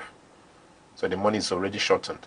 Sometimes you send in the money to the account of the POS agent who is in the town of that community, not even in the village. And they will pass through the rigorous process of communicating the woman to go there. Now, getting this POS close to the villagers, it will create an easy flow of money and transaction. Without microeconomy, the macroeconomy will not grow. These are things people need to know. And so, in a community where you have 30 villages, and initially it was one POS station there, and you now empowered 4 persons, giving them free POS, giving them free grant, 100 or 200,000 to start that business, non-refundable to the government, but empowerment, and they start the business in their village. This, if it's properly done in a space of 1 year, the poverty ratio will reduce drastically. Honorable, sorry. Then we are sharing hairdressing machine. We are sharing sewing machine. We are sharing grinding machine. We are also sharing vulcanizing machine, because every artisan is important. If you say that the vulcanizer is not important, when your car has flat tire, it will take you time to fix it. All right. Honorable, sorry I'm interjecting. I'm looking at time and signals as well. Okay. But I want to ask, how did you arrive at the number? I heard when you mentioned 3,000. Okay. How did you arrive at that number? In CSDA, we work with statistical data. We work with number. Remember, we partner with World Bank. And so we make it 4 persons per community. 4 persons, 4 persons per community. If you times it by 583, we give you approximately 2,333 or 332. That is for POS. Then we now say 2 persons per ward in the sewing machine, grinding machine, hairdressing machine, and microcredit, because we also want to give like 100,000 naira or so to people that fry akara, to people that sell moi in the villages. So if you pick 2 persons per ward, it will give you 520. Okay? Now, 520 plus 2,332. It is almost 2,827. We now say schools in town, churches in town, we select them to benefit from the POS. Everything make up 3,000. All right. Speaking to the numbers now, okay, I've heard how you arrive at that number, the data, yeah. But this number, do you suppose it will make meaningful impact, especially when compared to the rural communities where you have people stay without power, and you're giving them POS, you're giving them sewing machines and other tools? What impact is this making, and how will this elevate people from poverty to the real issue of moving away from poverty and being self-sustainable? Okay, thank you. Enugu State has rural electrification agency, and I believe in their own part they're also trying their best. Remember, solar energy, renewable energy is becoming an alternative to the epileptic nature of power in the country. It's not just in Enugu, it's around the country. So, going direct to answer your question, Sewing machine may not require power. Remember, it's a rural thing. And so sewing machine may not require power. Hairdressing machine may require power. Okay. Then vulcanizing machine we only require fuel or gas or diesel, as the case may be. So coming to the main one, which is POS. POS machine is charged the same way phone is charged.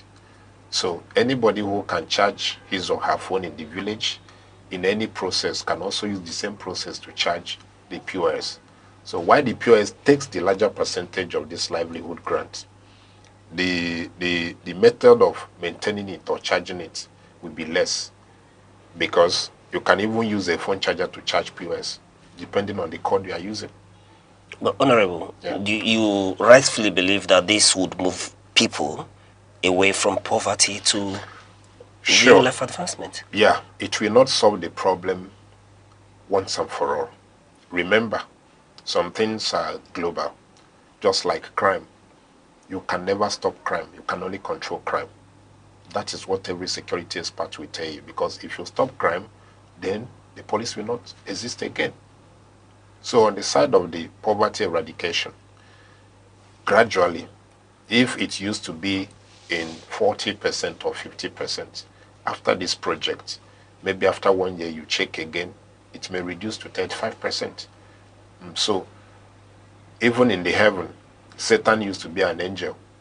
So at a time, Satan was sent to the abyss. It simply tells you that anywhere you go, you can't get it 100%. In America, there are poor people. In the UK, there are poor people. Everywhere. Even in Finland, that is recorded to be one of the best in the economy, they still have poor people there. So the essence of this is to gradually eradicate it and make life easy for people. The governor is touching the urban area. He's also touching the rural area. But in terms of empowerment, there are some agencies that we use to do this. And one question I expected, maybe it escaped your mind, is the process of selection. Yeah. Okay. There's what we call SOCO, State Operations Coordinating Unit, and SSR, State Social Register. These two agencies or bodies are responsible to have data of people in different places. As you are here now, your data is domiciled in SOCO and SSR. So we are going to work with them. If you listened to my interview after the event, I told them it is not a question of calling a commissioner to nominate someone that you are going to give POS or sewing machine. If a commissioner has the influence to nominate someone, the commissioner should also empower the person. That is my philosophy. You know, the same thing is applicable that's to exactly what I was going to ask you. Yes. You know, speaking about how you keep politics away from this data that you have. Sure. People that know me in Enugu know the stuff I'm made of. You can research about me, from IMT to former SA to the former governor on culture and tourism, and so many things I've done. If I tell you that something is white, it is definitely white. Few weeks before my appointment, I celebrated my birthday, and I celebrated with widows. I gave out 1 million naira to 30 widows. And how did I mine it? I scouted for people who I knew are suffering. Not a widow that has a son in China. You don't rate those people as widow. Not a widow that has a son that imports container of goods in Lagos, and you say he's a widow, she's a widow, and you give the person empowerment. It's not done. There are some people that live in the mud house and nobody to cater for them. So when you help those people, you've touched life. Like in one of those times, I went to Naira Market, and I told my team, let's go to Naira Market. I saw a woman selling fufu, apple. That apple is not up to 1,000 naira in a basket. But she had 3 children squatting on the ground at the Naira Market. I went to her, I spoke Igbo. She said she doesn't understand Igbo. I said, why? Where are you from? She said she's from Burkina Faso. Amongst the 30 widows, women I gave that empowerment, she's the only person that has husband. And I asked her, What about your husband? She said the husband is a mason, that the husband works in Naira, and that is why they're living in Nigeria. I gave her 30,000 in an envelope. I don't have her number. Maybe if I see her now, I may not know her. Okay. That is how I function. Right. I do the right thing at the right time. All right, that's encouraging. That's encouraging to hear. But Honorable, we've spoken to the items you give out. We'll have POS, we'll have hairdressing machine, and we'll have vulcanizing equipment as well, given that the grinding machine as well. Machine. So how are you coming from the governor? Yeah, being that these people are from mostly rural communities and those who are trying to help, stabilize and move away from poverty, is there checks, mechanism for checks to see that they don't sell off these equipment? Yes, we are going to, we are working with Soko, as I told you, and in my office we also have ICT department. And so every beneficiary data will be encrypted in our system. So we have a doc team, and in my office I have over 20 staff. So every staff is supposed or expected to play a particular function statutorily and in our official capacity. So checking them is not an issue. Just the same way we check the CPMC on the borehole project. We are still going to do that.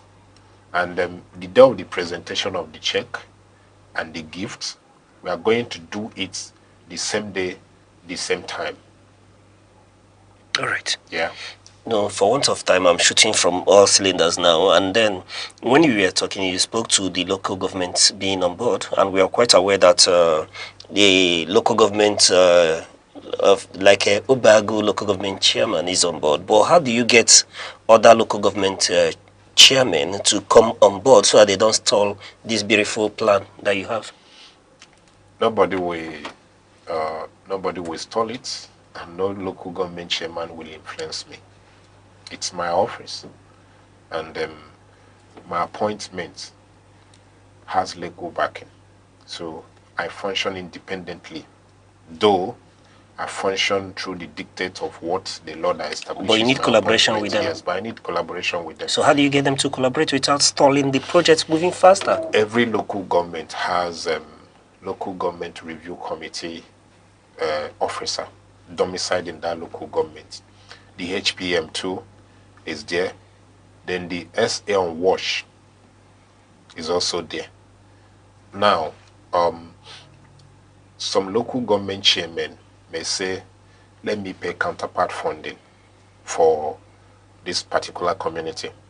And on the side of the beneficiaries, we are going to mine from Soko and SSR, and also our ad hoc staff, we get more by one-on-one intervention or research.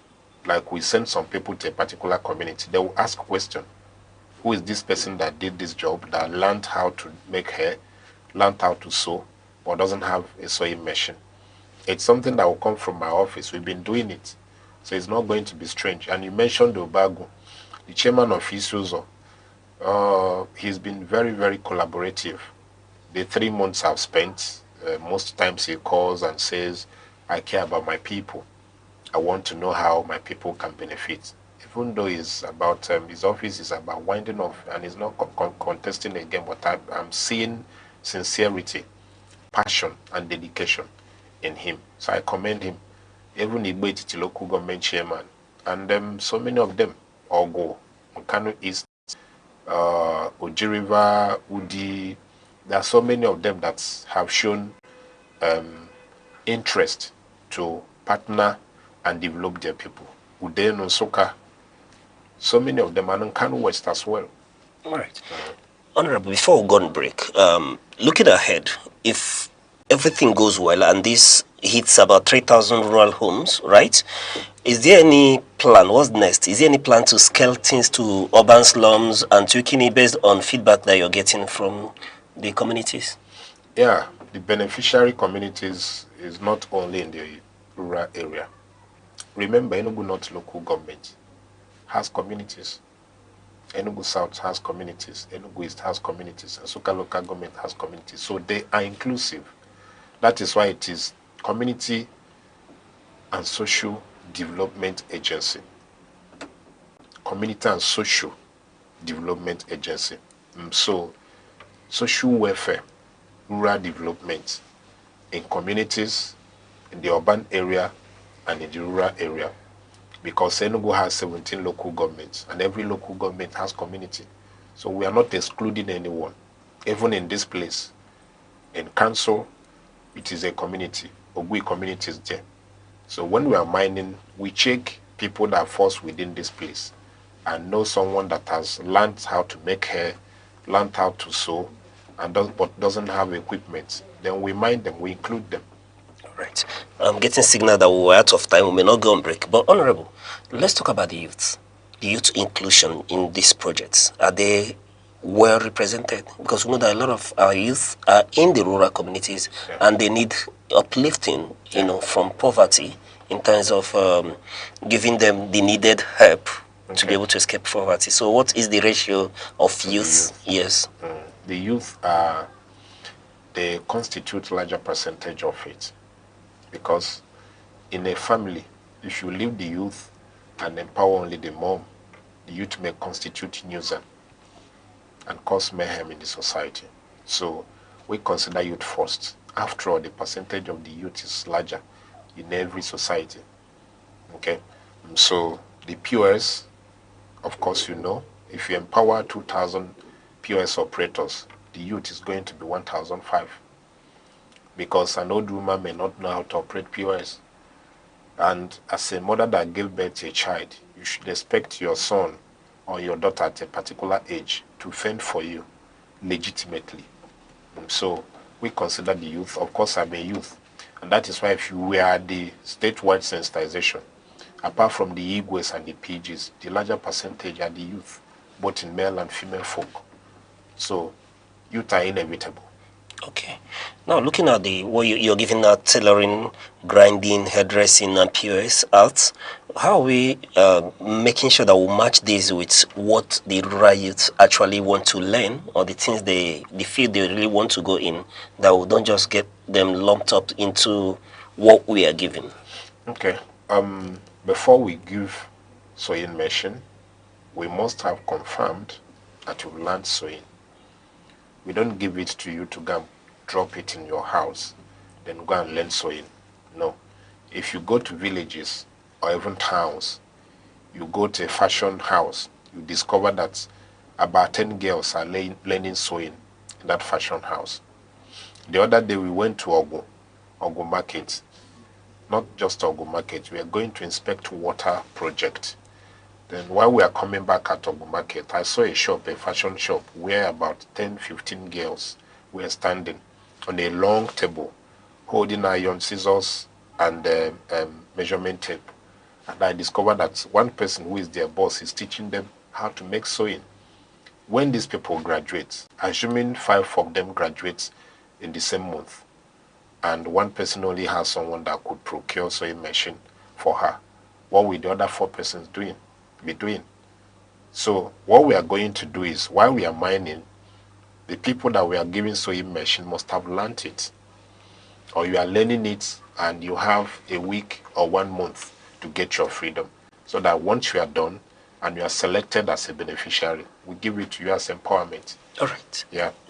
Honorable, as a close, you're one individual who can count on your ability to be transparent and work without interference. But how do we ensure that when we get to the field, that youth leaders, powerful youths and party agents won't dominate and hijack this initiative at the communities? The initiative is a laudable one, and it's as special as my name, Diamond. So I don't want anything to stain it. As I told you, nobody can influence it. What I am born to do is humanitarian work. And that humanitarian trait I'm going to apply in my office ethics and functionability. And already the governor is happy with the way we started. All right. He has never felt disappointed, even in just my 3 months of assumption of office. So I am telling the people in the rural area to brace up for the project. what is due to you be given to you without any influence or interference from anybody. They should have faith in me, and I will not disappoint them. Thank you. Just 1 minute, you will not disappoint them. I was going to come to that, where I wanted you to just within half a minute tell Enugu people what to be, looking out for. But you've just told us that you won't disappoint them. At all. All right. We've been speaking to Honorable Monday Diamond Odozi Obodo on the issue of uplifting the grassroots away from poverty, beyond poverty, Enugu's model for grassroots transformation. And he's been speaking eloquently about the project of Community and Social Development Agency here in Enugu. Let us know what you think about this conversation. You've heard what he said. Reach us with the hashtag AllAtInsight on our Facebook and YouTube pages as well. Let us know what you think. Until we come your way same time on Monday, I still remain your host, Uche Osai. Bye-bye.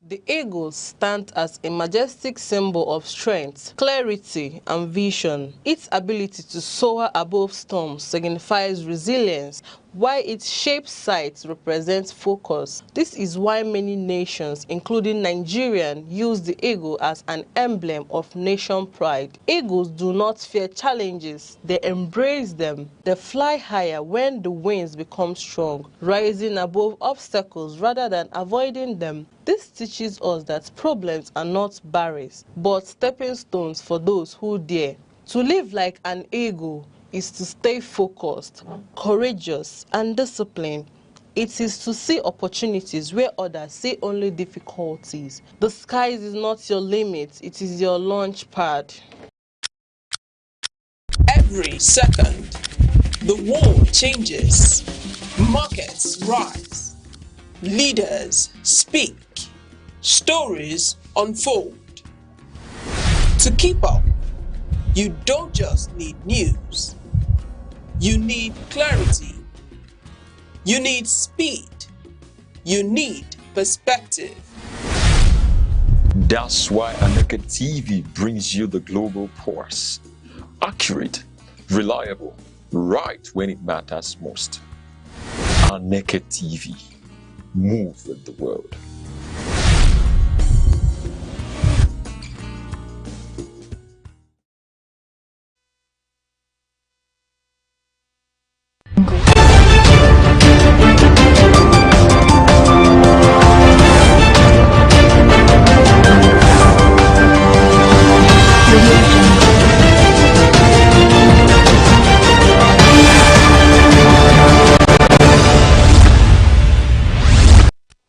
Good afternoon and welcome to news across the country on Aneke TV. I'm Good Hope Chukuma. Headlines. Nigeria beefs up airport and prison defenses amid terror plots. Governor Abiodun approves cash boost and days off.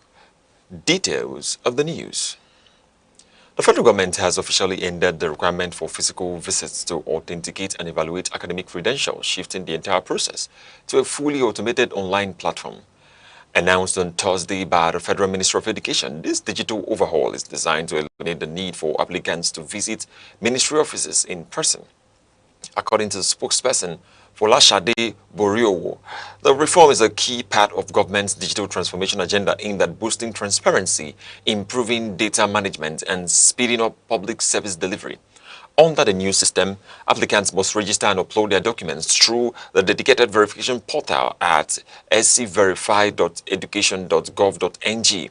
A critical component of the process requires academic institutions to send transcripts directly from official institutional email addresses to designated ministry contact. This direct electronic transfer is intended to strengthen the integrity of academic records and significantly reduce the processing time for graduates and professionals seeking credential evaluation. Ministry officials expressed confidence that the move to a one-stop digital platform will simplify complex procedures and enhance the overall credibility of Nigerian academic certificates. By removing the logistical burden of physical verification, the government hopes to provide a more efficient experience for citizens while ensuring that the authentication process remains robust against fraud. This transition marks a major step forward in modernizing Nigeria's educational administration and aligning it with the international best practices. The chairman of the Independent National Electoral Commission, INEC, Professor Josh Amobiton-San, is set to lead a high-level discussion on the future of Nigeria's democracy, scheduled for April 29, 2026 at the Abuja Continental Hotel.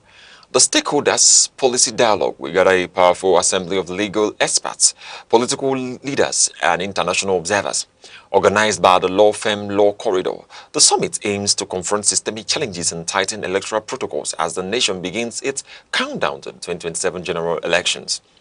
The dialogue features a star-studded lineup of senior advocates and media personalities, including Muyiwa Atoyebi and Sheun Okimbaloye, all focused on fostering public-private collaboration to safeguard the ballot.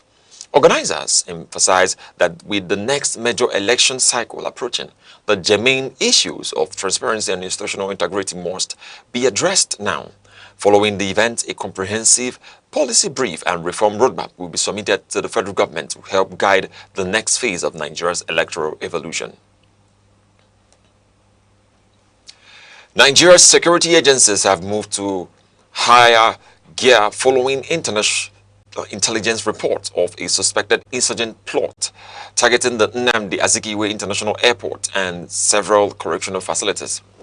An internal memo from the Nigerian Customs Service recently warned that terror groups, including ISWAP and Boko Haram, are planning coordinated strikes in Abuja and Niger State.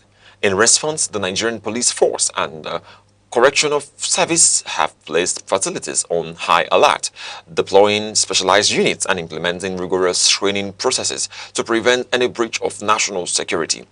While security officials assure the public that the situation is under control, analysts are calling for a proactive approach that prioritizes intelligence over reactive measures. Experts warn that neighboring states like Niger and Kogi remain vulnerable corridors for infiltration into the capital, making it essential to maintain a constant security presence. Authorities are urging citizens to remain calm and go about their daily lives, insisting that the current interagency collaboration has created multiple layers of protection to stay ahead of evolving threats. In a separate move to weaken the insurgency, the federal government recently graduated 744 former extremists from its de-radicalization, rehabilitation and reintegration program. The Chief of Defense Staff, General Olufemi Oluyede, emphasized that the initiative is a strategic tool to reduce violence and dismantle extremist ideologies rather than a simple amnesty. These graduates, who underwent extensive vocational and psychosocial training, are being given a second chance to contribute to national development, provided they remain committed to a path of peace. Sokoto State Governor Ahmed Aliyu has declared that the tide is turning in the fight against banditry, as his administration's renewed security strategies begin to yield significant results. Speaking during a State Executive Council meeting on Thursday, the governor expressed strong optimism that stability is gradually returning to the 13 local government areas hardest hit by criminal activity. Ali reaffirmed that securing the state remains his administration's top priority, pledging to sustain the logistical and operational support necessary for security agencies to fully reclaim troubled territories. The governor made it clear that the ultimate goal is the safe return of all displaced residents to their ancestral homes. He issued a stern warning to internal collaborators and informants, labeling them enemies of peace who will face the full weight of the law once identified. He emphasized that the success of ongoing military operations relies heavily on the cooperation of local communities, calling for more residents to step forward with credible intelligence to help track down fleeing criminal elements. Beyond the security front, Aliyu assured the people of Sokoto of his continued commitment to purposeful leadership and statewide development. He commended the members of the State Executive Council for their dedication and urged the general public to remain supportive through prayers and active civic participation. As the state moves to consolidate these gains, the governor reiterated his promise to drive a governance agenda that prioritizes the safety and prosperity of every citizen. Also, Sokoto State Governor Ahmed Aliyu is promising a new era of stability as security operations intensify against banditry across the state. Speaking at a recent Executive Council meeting, the governor expressed strong optimism that displaced residents from the 13 local government areas most affected by violence will soon be able to return to their ancestral homes. Aliyu credited the early success of these operations to a renewed commitment from the state government and a more aggressive, coordinated approach with security agencies to reclaim territories from criminal elements. Beyond military action, the governor is calling on local communities to serve as a frontline defense by providing credible intelligence to help track down bandits. However, he issued a stern warning to internal collaborators, labeling informants as enemies of peace who will face the full weight of the law, while pledging continued logistical support and equipment to security forces. Aliyu remains firm that his administration will not rest until every displaced citizens can safely return. The state's development goals are back on track. In a rare show of political unity, Plateau State Governor Caleb Mutfwang has convened a strategic meeting with his predecessors to address the wave of insecurity currently ravaging rural communities. The high-level engagement held at the reviewed government house in Jos brought together former governors Fidelis Tamgon, Joshua Darie, Jonah Jang, and Simon Lalong. The leaders deliberated extensively on the recent violent attacks and explored the collaborative frameworks to restore the state's long-standing identity as the home of peace and prosperity. The discussions focused on fostering sustainable peace, strengthening unity, and ensuring justice for victims of recent violence. Governor Mutfwang described the session as a critical review of the state's well-being, emphasizing that the collective experience of the former leaders is vital to navigating the current security challenges. The group resolved to establish robust systems to reflect the courage and patriotism of the Plateau people while promoting harmonious coexistence among all residents. This unified approach comes as Plateau State faces recurring rural instability that has sparked national concern and calls for a more coordinated response. By bridging political divides, the current administration and past leaders aim to rebuild public trust and provide a frontline defense against criminal elements. While specific tactical details remain confidential, the leaders emerged from the session committed to a shared vision of progress and security for the entire state.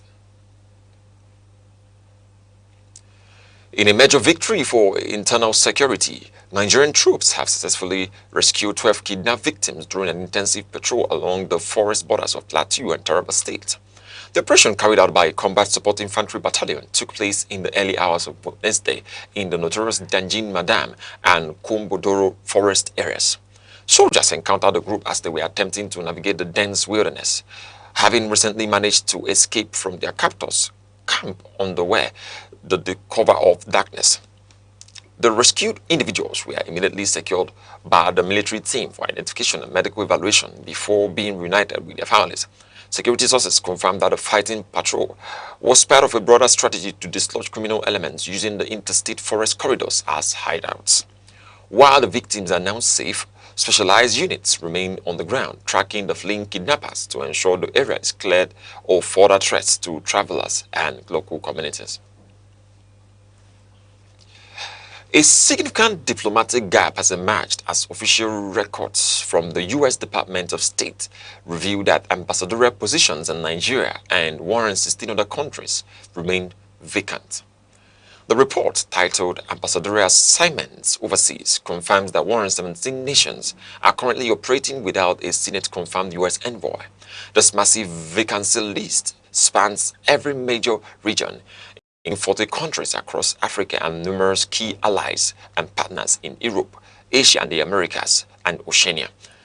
The current vacuum follows a sweeping recall of nearly 30 career diplomats by the Trump administration in late 2025, a move aimed at reshaping foreign policy priorities. While it is standard for envoys to serve at the pleasure of the president, the scale of these departures has sparked concerns regarding the U.S. diplomatic presence and influence worldwide. Until new candidates are nominated and confirmed by the Senate, these missions will continue to operate under lower-level diplomatic leadership, leaving major international posts without a top-tier American representative.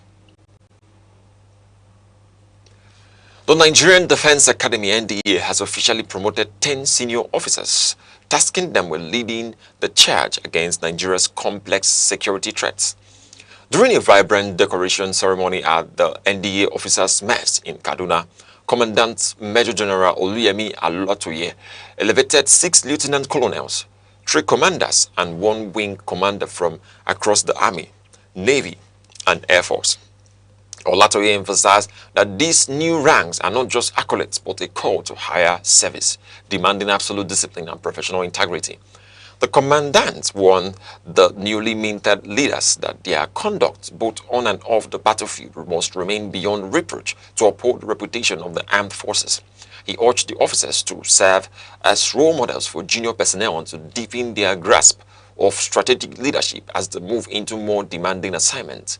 With the security landscape constantly shifting, the NDA leadership maintains that moral uprightness and exemplary character are now just as vital as tactical expertise in defending the nation. You're watching Aneke TV news across the country. Remember, you can follow us on Facebook and YouTube at Aneke TV. Now a quick reminder of major developments in the news. Nigeria beefs up airport and prison defenses amid terror plots. Coming up shortly, Governor Abiodun approves cash boost and days off. We'll be right back shortly. 7 days, countless moments, stories that shape the week.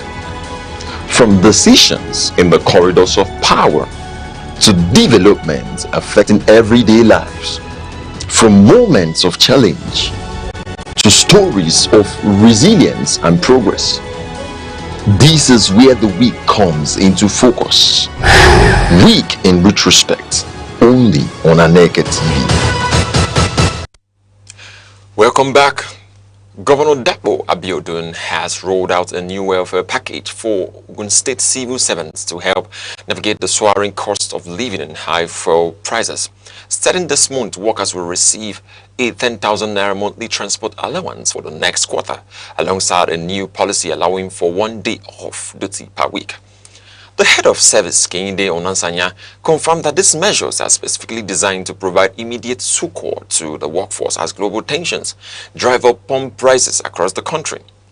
While the financial bonus applies to the entire civil service, the weekly day off arrangement features specific exclusions to ensure critical operations remain uninterrupted. Essential workers, including medical staff, security personnel, teachers, and judicial officers will remain on their full schedules, but will still benefit from the extra cash allowance. Department heads have been tasked with coordinating the rotating day off schedule to maintain seamless service delivery, while the government has urged the workforce to reciprocate the gesture with increased productivity and dedication. The Independent Corrupt Practices and Other Related Offences Commission (ICPC) has secured a conviction against Remilekun Temitope Balogun Okedeyi for a sophisticated visa fraud scheme. The defendant was found guilty of forging National Agency for Food and Drug Administration and Control (NAFDAC) documents to illicitly obtain a United Kingdom visa.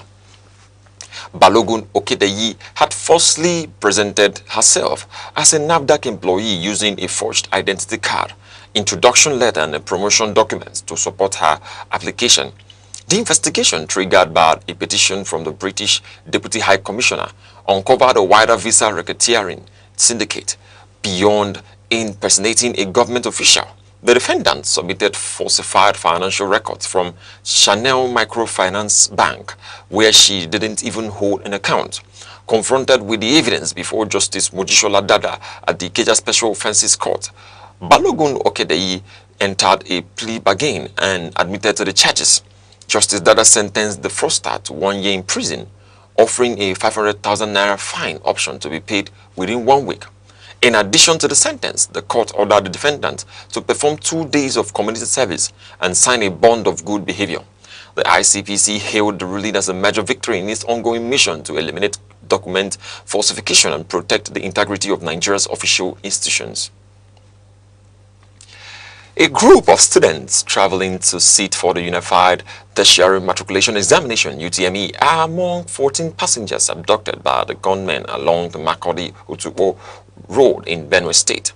The victims were traveling in a Benue Links bus late Wednesday night when the suspected bandits intercepted the vehicle near Otukpo, forcing the young occupants into the nearby forest, while the driver and two others managed to escape the initial onslaught. The majority of the passengers, mostly teenagers and young adults, remain in captivity. State Commissioner of Police Ifeanyi Emenari confirmed that he is personally leading a massive search and rescue operation in the bush alongside multiple divisional teams. Authorities are also investigating why the journey took place at night, noting that the transport company has a strict policy against travel after official hours. Local officials and security operatives remain on high alert as they navigate the forest in hopes of rescuing the candidates before their scheduled exams are further jeopardized. Kano State is set to become the epicenter of Nigeria's economic transformation as First Lady Senator Oluremi Tinubu prepares to unveil the Energized Commercialization Now Econ initiative. Scheduled for April 23, 2026, the flagship federal program aims to bridge the gap between innovation and industrial production, attracting the vital investment to the Northwest geopolitical zone.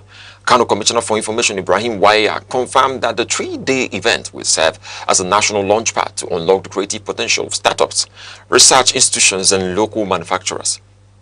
The high-profile event will gather governors, traditional rulers, and private sector leaders to focus federal state synergies for sustainable development. Activities will include a high-level panel on industrialization and a mini-exhibition showcasing groundbreaking local inventions. By hosting this national deployment, Kano positioned itself at the forefront of the government's mission to drive prosperity through science and technology, moving beyond research and into full-scale commercial success.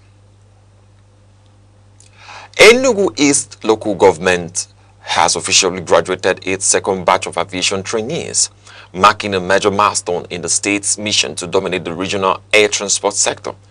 Council Chairman Beloved Dan Obi Aneke presented certificates to 40 fresh professionals trained at the Universal School of Aviation, bringing the total number of beneficiaries to over 80. This strategic move is designed to provide the skilled manpower necessary to support Governor Ba's ambitious aviation reforms, including the recent launch of Enugu Air and the massive upgrades at Akanobiam International Airport. The training program specialized in high-demand fields such as cabin crew, flight dispatch, and aviation management, positioning these young graduates as key players in a growing economy. During the ceremony at the council headquarters, Chairman Aneke emphasized that airports require world-class competence to thrive, describing the initiative as a deliberate effort to transform training into tangible jobs. With the support of the Federal Airports Authority of Nigeria and the State Ministry of Transport, these new professionals are now headed for mandatory internships and full integration into the national aviation workforce. Akwa Ibom's power sector has hit a breaking point as a controversial audit dispute threatens the future of the state-owned Ibom Power Company (IPC). Civic groups and industry experts are demanding the immediate annulment of a technical audit conducted by Savannah Energy, the very company that supplies gas to the plant, citing a massive conflict of interest. Critics argue that the report is ethically compromised and factually thin, with staff claiming auditors never even visited the facility before submitting their findings. The deepening rift comes as the state continues to suffer from chronic blackouts despite years of multi-billion naira investments. The crisis has been further fueled by the exit of former managing director Dr. Mayen Itukudo, whose departure followed explosive claims regarding a missing of $80 million federal grant and a total lack of state funding since 2016. While Governor Umueno has recently formed the Power Reform Implementation Committee to fix the mess, local analysts have slammed the move, labeling the committee as professionally negligent and lacking the technical expertise to manage a complex electricity utility. To resolve the impasse, stakeholders are now calling for the establishment of an independent Ibom gas company to break the state's reliance on external supplies and ensure a steady fuel stream for the plant.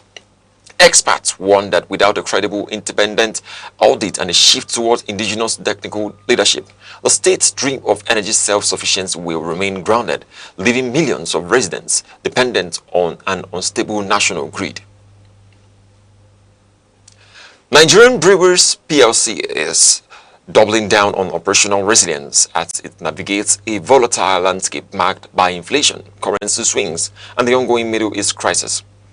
During an 80th pre-annual general meeting briefing in Lagos, company executives revealed multifaceted strategies to shield consumers from pricing shocks while sustaining growth. Finance Director Maria Karaseva highlighted that the brewer is leveraging its relationship with the global Aneke group to secure its supply chain and deploying sophisticated financial tools to hedge against the instability of the naira. The company's strategic shift yielded massive results. In 2025, revenue surging 35% to 1.5 trillion naira and in return to profitability following a difficult 2024. Managing Director Thibaut Boyden noted that while consumer purchasing power remains under pressure, a focus on premium brands and disciplined cost management helped generate a net profit of 99 billion naira. Moving into 2026, Nigerian Breweries plans to prioritize product affordability and strengthen its balance sheet, opting to retain earnings to ensure a stable future before resuming dividends payments. The World Bank is urging the federal government to enforce a stricter, more transparent implementation of Executive Order 9 to protect Nigeria's dwindling federation revenues. In its latest development update, the bank argued that while the order had already spurred a significant rise in oil and gas royalties surging by 87.6%, in February alone, full success depends on ending the practice of deductions at source. Currently, many agencies still remain a fixed percentage of gross revenues for their own operations, a habit the World Bank claims contradicts the core objective of centralizing national wealth. To achieve long-term fiscal discipline, the World Bank recommends migrating all ministries, departments, and agencies, MDAs, to explicit budgetary funding subject to legislative oversight, the eliminating opaque in-kind payments and streamlining earmarked deductions in the oil sector. The bank projects Nigeria could reclaim revenue equivalent to 0.4% of its GDP. These reforms are seen as critical at a time when cumulative data shows Nigeria lost over 41% of its gross earnings to redistribution deductions over the last 3 years, significantly shrinking the funds available for infrastructure and social spending. Now in sports, Blackburn Rovers have received a major fitness boost ahead of their Friday night showdown against championship leaders Coventry City. Head coach Michael O'Neill confirmed that Nigerian defender Ryan Alebiosu is fit and available for selection after an injury scare earlier this week. The 24-year-old right-back was forced off at halftime during Tuesday's defeat to Southampton following an awkward fall, but he successfully completed training on Thursday to prove his readiness for the Ewood Park encounter. Alebiosu has been a vital component of the Rovers lineup this season, amassing 38 league appearances while contributing 1 goal and 4 assists. His availability is a significant bonus for O'Neill as the Blue and Whites prepare to host Frank Lampard's high-flying side. With the Sky Blues currently sitting at the top of the table, Alebiosu's defensive reliability and attacking threat from the blank will be crucial for Blackburn as they look to bounce back from their midweek disappointment. Real Madrid defender David Alaba is reportedly preparing to leave the Santiago Bernabeu as a free agent at the end of the season. After months of speculation, transfer expert Fabrizio Romano confirmed on Friday that the Austrian captain is unlikely to extend his stay in Spain, signaling the end of a successful 5-year stint with the Merengues. Alaba, who joined the club on a free transfer from Bayern Munich in 2021, has already been approached by several top-tier European clubs eager to snap up his signature without a transfer fee. The 33-year-old's departure will leave a significant void in the Madrid backline, where his versatility as a centre-back, left-back and a midfielder has been a tactical asset. Known for his composure and elite passing range, the Champions League winner remains one of the most decorated defenders in the game, While Real Madrid has yet to release an official statement, the race for Alaba's experience and leadership is expected to dominate the upcoming summer transfer window. Now in entertainment, Big Brother Naija star Liquid Rose is proving she is completely unbothered by her past as ex-partner Emmanuel Umo prepares to walk down the aisle. While Emmanuel sent social media into a frenzy by announcing his marriage to US-based Cameroonian Celia Yange today, April 17th, Liquid Rose took to Instagram to share stunning photos. Nollywood star Uche Obodo is making headlines for more than just her acting, as she takes on social media to showcase BB Naija winner Fina's dramatic new look. Following recent 360 liposuction and BBL procedures, Fina is being hailed as the ultimate baddie by Obodo, who revealed she actually recommended the surgeon for the transformation. In a heartfelt post, Obodo prayed that the star would have what she has gone for and that the prayer partner throughout the medical journey is the one who followed her through. The actress is no longer looking at things, rather she is looking at the transformation which has been given to her. And now to end the news across the country, here are the main points again. The Federal Ministry of Education has launched a fully automated online platform at easyverify.education.gov.ng to handle the authentication and evaluation of academic records. Meanwhile, gunmen intercepted a commercial bus along the Makurdi-Otukpo Road, abducting 14 passengers, many of whom were students traveling to sit for their university entrance exams. We informed you Governor Dapo Abiodun has approved a 10,000 naira monthly transport allowance at a rotating 1 day off per week policy to help state workers manage rising fuel prices and living costs. That's news across the country at noon. For breaking news and eyewitness reports, call 070-3043-710 or follow us on Facebook and YouTube at Aneke TV. On behalf of the producer Chidima Sowa and the entire news team, I'm Good Chukuma. Thanking you for watching. Enjoy the rest of your day.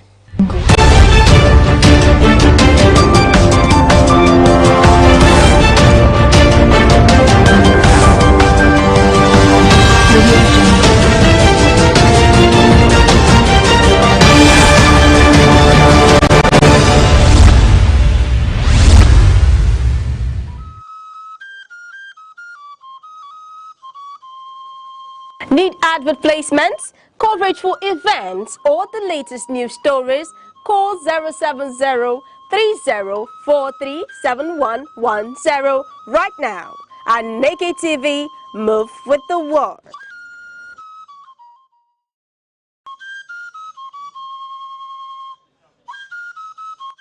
From the tiniest cells to the farthest galaxies, life holds secrets we are only beginning to uncover.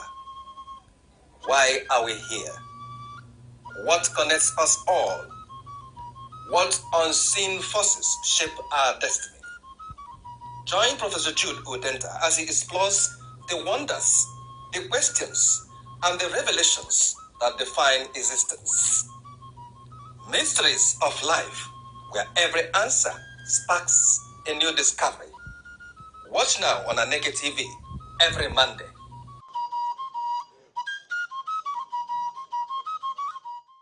Nigeria's march towards the 2027 general elections is more than a routine democratic cycle. It is shaping up to be a defining test of institutional maturity, political culture, and national cohesion. Elections in Nigeria have historically served as mirrors reflecting both progress and persistent fault lines.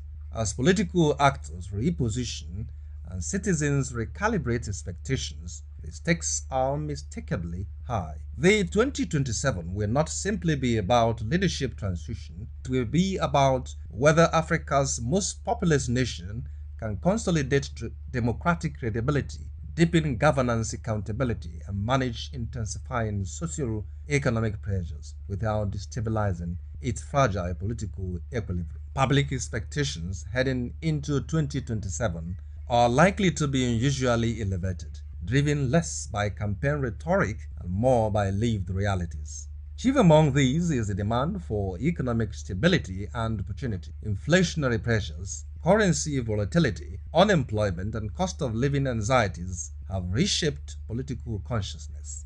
Voters increasingly assess governments not by ideological narratives, but by tangible economic outcomes, jobs, purchasing power, infrastructure, and social mobility. There is also a growing insistence on governance effectiveness. Citizens are showing declining tolerance for symbolic politics. Competence, policy cohesion, and measurable results across security, healthcare, education, and public services now weigh heavily in electoral judgment. Electoral integrity, too, has become central. After reforms introduced by the Electoral Act 2022 and the deployment of technologies such as beavers, Nigerians expect elections that are transparent, technologically reliable, and free from manipulation. The bar has been raised, and any regression could provoke significant public backlash. Equally important is the demand for accountability and trust restoration. The widening gap between political elites and ordinary citizens continues to fuel skepticism. Consequently, the 2027 elections will be judged not only on who wins, but on whether democratic processes are widely perceived as fair, inclusive,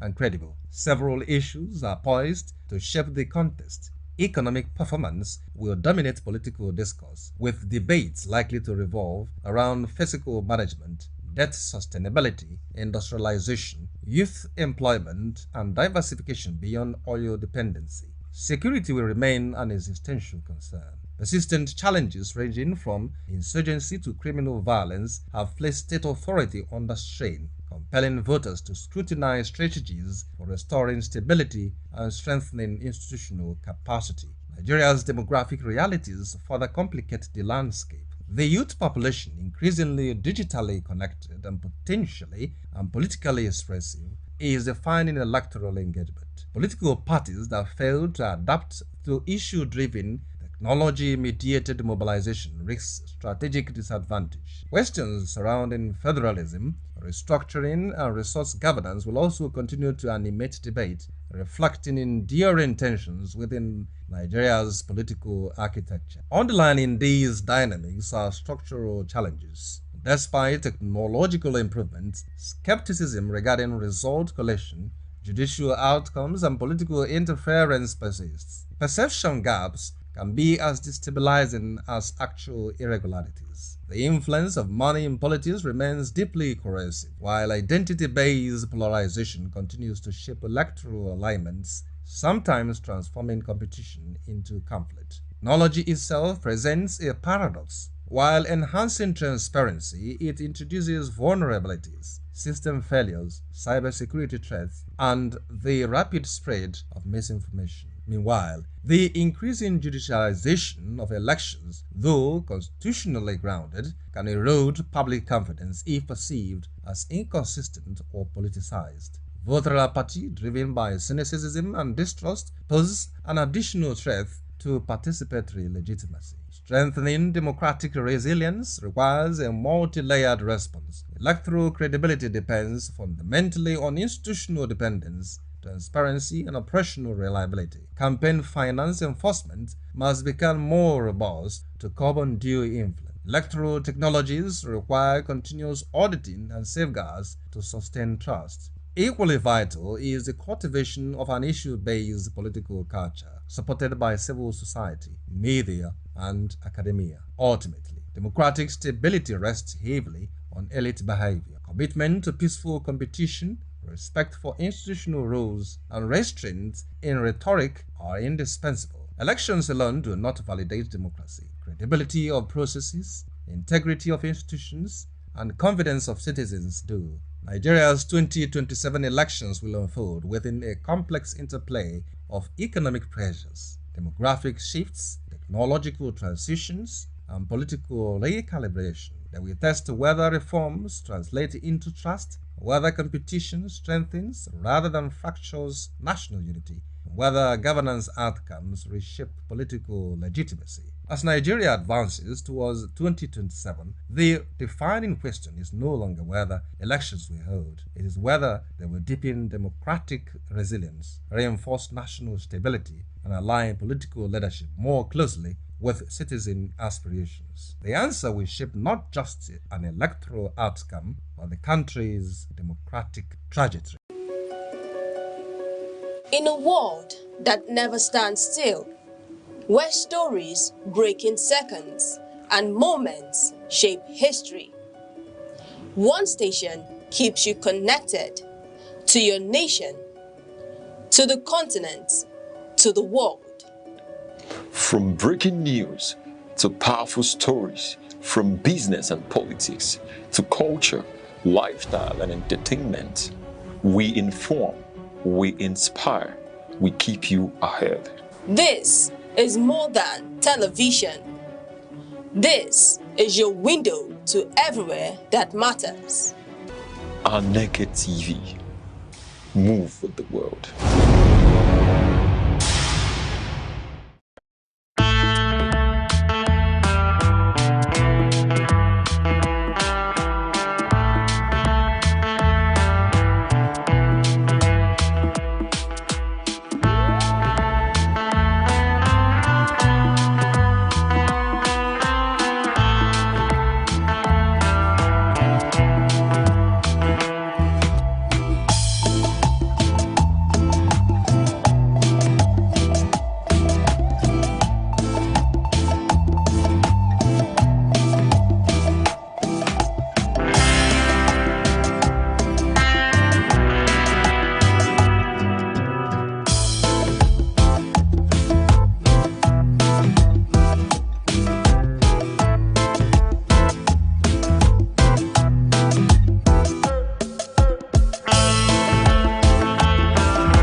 Morning headlines before you step out. Midday updates while you work. Evening analysis when the day winds down.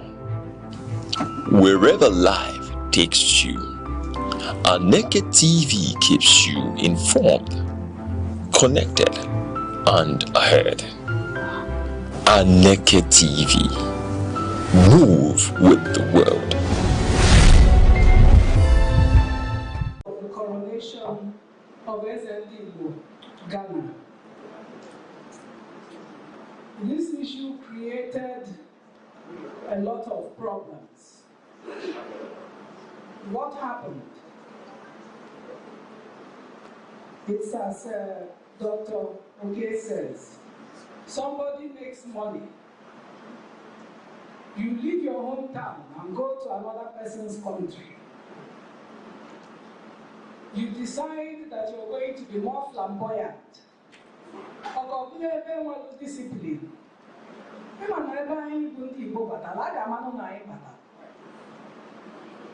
This young boy, very young, decided to get a whole area. Okay, go the area into streets. Make Julia or Gene, or similar street and I can name here after his father. Never whoever governors, Ganano, another one whoever president Gano, another one whoever traditional ruler Gano, Obia. Maneke go find in somebody else's country. You will be more flamboyant.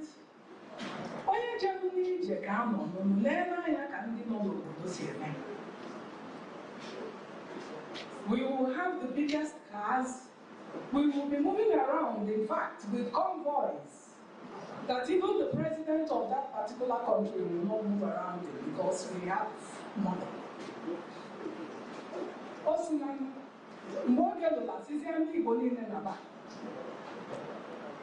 Ababa shops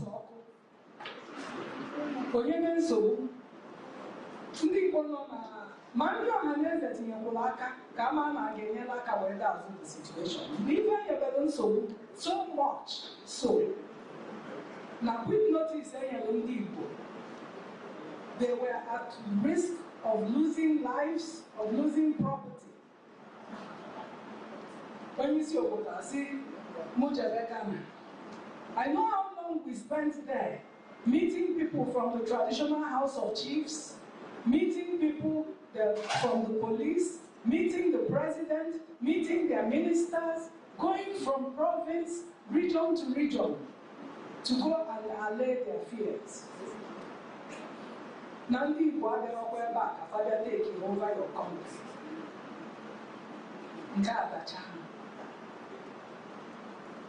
What is happening today is the same thing.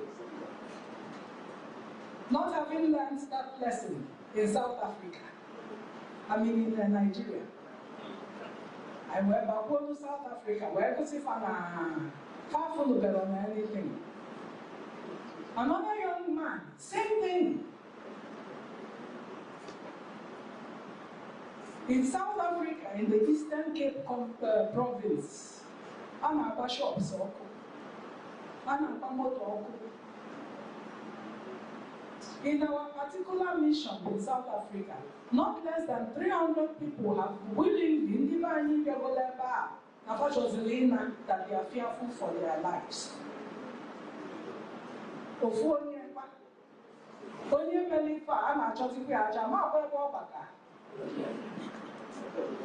Yet, innocent people who are working hard to make money, to make a daily living, are now the victims. Xenophobia is a problem. Mana, all the giver prophet, I so much love his lecture because they call this issue Joanna about and Mbo na-ekwu Dr. Chubu Okadibo. I don't know what can say now. How many of these people are more prominent than myself? I can market myself. Oh, I found a Makanowelo about a meeting. No local government. Dr. Chubu Okadibo I'm Angola. Now the town hall Lebanon made the meeting. Obia park ya motia buying a town hall. But then one young man in a village if you go where you moto buy an appear pathfinder. Looking at the venue, where's he go? Get them moto. Oyi Ghana, yeah. Can every moto Oyi park? That's Dr. Okadibo. I see an air park. Upon the air. Obulu motia park ya na kukunkia. Olu mgbe emecha meeting. Before I emecha meeting, ọ kpọpụtago n'ilo wee kwụrụ n'akụkụ dachapụzia na moto nke ya. Dr. Chuba wee pụtanụ ọ na-enye ya n'anya. Dr. Chuba banyekwa na moto ya naba ebe ọ na-anya. Ọkwa ka ụkwụ pụtalụ n'ebe a na-aṅụ mmanya na mgbede wee fụ ndị otu ya n'ebe a wee sifa ememe ya taa mgbe dabata n'ebe a na-eme mitin mburu moto m wee paakị ya mgbe Chuba pụtara ọfụ ka moto m ra wee fụ ka nke ara wee kụsịrị ya nụ na m elutego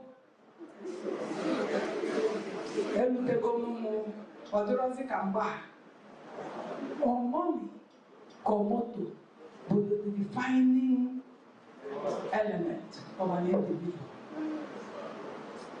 There is no other tribe, race in this world on earth that takes pride in the quote, he who stands to greet the king. Mana ndị Igbo na-azị ya ọ bụ ife anyị ji mụọ ọnụ ọ bụ ọta ekene eze o nwere ndị ọzọ na-azị ya. We are all here. The same issues that face us as a people continue to plague us because we refuse to look inwards and ask, what is it that makes us want to be preeminent over the other in an intimidating way? Ndị ọzọ ya eji tụrụ idea wee mee nke fa. Ọkwa ị na-afụ amaghị ndị mmadụ ole fụrụ klip ebe President Tinubu fụrụ ọkwa gbasa njọkọ wee na-ekele ya wee bido aka na onye Igbo anyị emeghị ya ọ ya akọwalụ gị na ya bụ president onye kwanụ ka ịbụ. Today we're dealing with this South African situation because very quick notice we're not going to go na next month na emechasi afọ onye ọbụla kwakọrọ na ba.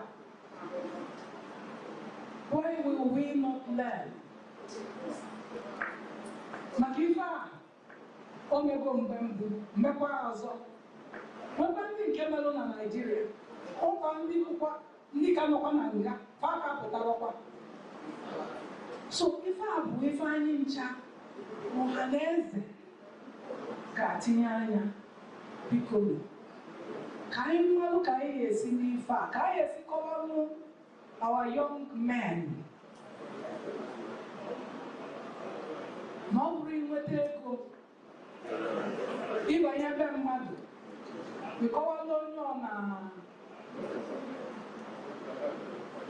n'ọbịa ka ọ bụ mana na ike wee nwee ife igosikwa ya na ike wee nwee ife onye ọzịzị gị na-aba isi ewo n'ọzọ a na-emegbu ndị Igbo a na-akpagbu ndị Igbo achụba n'anyị maka anyị na-agbalụba anyị ọsọ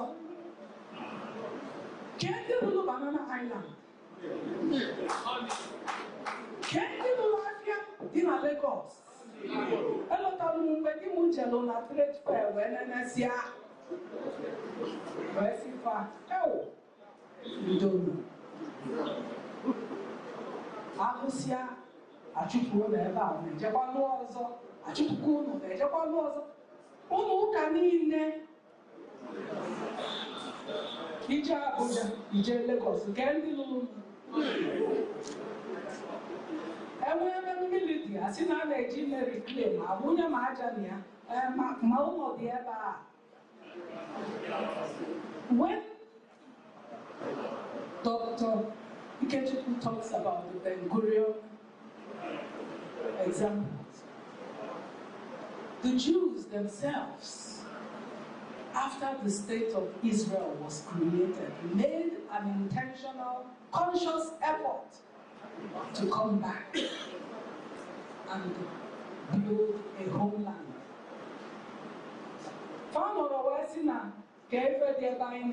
Nothing. They did not. Mana ndị Igbo ga-ekwugodi ụzọ wee kwuo wee sị ke ịlụ ọnwụ anụnwa kịta na Owerri ezuka ala ego ole ka tenant ga-akwụ ọ ka nụ mma na njebe Lagos ka m lụọ nnụcha ịnụcha arapụba n'iyi ebe ahụ idebere ya ọ ndị natara afụfụ ya ka bịa na-ekpe ikpe ya everywhere ka a na-ekpe ikpe property a na-emekwa na be odomekwu Ojukwu aka na-emekwa na o nwere ebe a dị ete every big man na n'Igbo a. So we are all in this problem. Mana ife ka mpata ana m ayọ ka anyị ncha tinye uche n'ife a biko onye onwe anyway a ga-eji wee so ife a maka ọ dịbago embarrassing. Ife o ji wee dị embarrassing bụ na enwebe problem a ahụ ndị Ministry of Foreign Affairs ka a ya akpọ nduzi ebe a nwee ike wee kpọwa na ndị na-enye nsogbu a ndị Igbo bụ ebe a ụlọ si na fabia wee si na faya abụọ eze buru moto karịrị eze unu lụọ palace karịrị nke eze unu na-akwadokwa ịkọwala eze unu na o megheri arụ etupu ya n'ugwu nduzi ebe a wee sikwa na nzọkwa wee bụrụ onye Igbo a unu afụrọ ọ bụrụ talk to your brother. What is wrong with your brothers? Yeah, people. Cultural expression, ways of reinforcing cultural identity, other ways for community cohesion. Mana ka anyị si eme ya ọkachana na ndị ọzọ abụrụ ya ka ịbụ nwanyị eziokwu onye alọ na-eme eze ndị Igbo na Dahomey ọ maka na community ọ ya bụkwa traditional ruler zuru ike ọkọwali anọ eze a Igbo ka ya nwa bụ eze eze ya bụ biko onwe ka anyị ga-esi wee leruo ife anya ọ bụrụ orientation ọ bụrụ by even enforcing some kind of rule or sanctions na onye jee n'obodo ndị a wee mee ife dị otu a. These are the sanctions they will face. Maka emeghị otu a, innocent lives will be lost. People will die through no fault of their own. No fool, no fucker, dear Lutamman. Yeah, but I know fine. You have to go. I know them. Ana m ekelekwa ụnụ na nke ụnụ mepụrụ na mbụ mana ife m na-arịọ bụ onwe ka m ga-esi neba okwu anya unu neba okwu anya amaghị na onwe ka a ga-esi anyị nwabụrụ na Ministry of Foreign Affairs. We will help with the dissemination to all our embassies, all our high commissions. This is Ohanese's pronouncement. We will make sure it gets to South Africa. They take the traditional institution very, very seriously. In South Africa, they have a Ministry of Traditional Affairs. They have a Ministry of Cooperative and Chieftaincy Affairs. They have a Ministry of Cultural Affairs. All these ministries are key into the traditional institution of South Africa. Ijeba wejemena fakowa luki we are friends and we for the one. Ijema bia ifusoso ewu no kuko. But the people don't joke with him. Makobure go kabaji meze eba. Manobro magia. Konya wata choncho change. Dr. Ke Ugoniano, I am letting I need, dying go. When I want when you know Nabefa, Papa Rebe, why you well of it? One of wherever when they put dollars in millions. Moyana, wherefore, oh, my God, I tell you, major from what to know many years ago. No, before I never seen me have a local government chairman. Kenyatta. Look at Anna. I said, Kevin Sibia, see, I'm not in Lagos. I said, early. Okay, what can you see when? You see, when you see Lagos, where they're not open now, you are educated, you get on to see when. I said, but if you have to learn how to be far, you have Lagos, you see Lagos where now, you're so, yeah. Brand new 505. Yes, and the or they put them with around. Even in the Egypt, may not so. Yes, now I have this local government channel. Nkebekwa down. Obuzia kana. Munya ko mo bia. Omo ba driver putalu. Lagos no new Lagos may be Nazi Woman live and do a good and key. I'm happy that I'm not here back. Ibiana Oko Wemeno. Where you don't want Camonco. But you see. Onye moya kuwa kuwa. Isi ano mo kuwa. Isi kuwa kuwa kanu nkege. Onye moyeje. Olu Buckingham Palace or Prince Charles. Don't worry if you tell me I have money.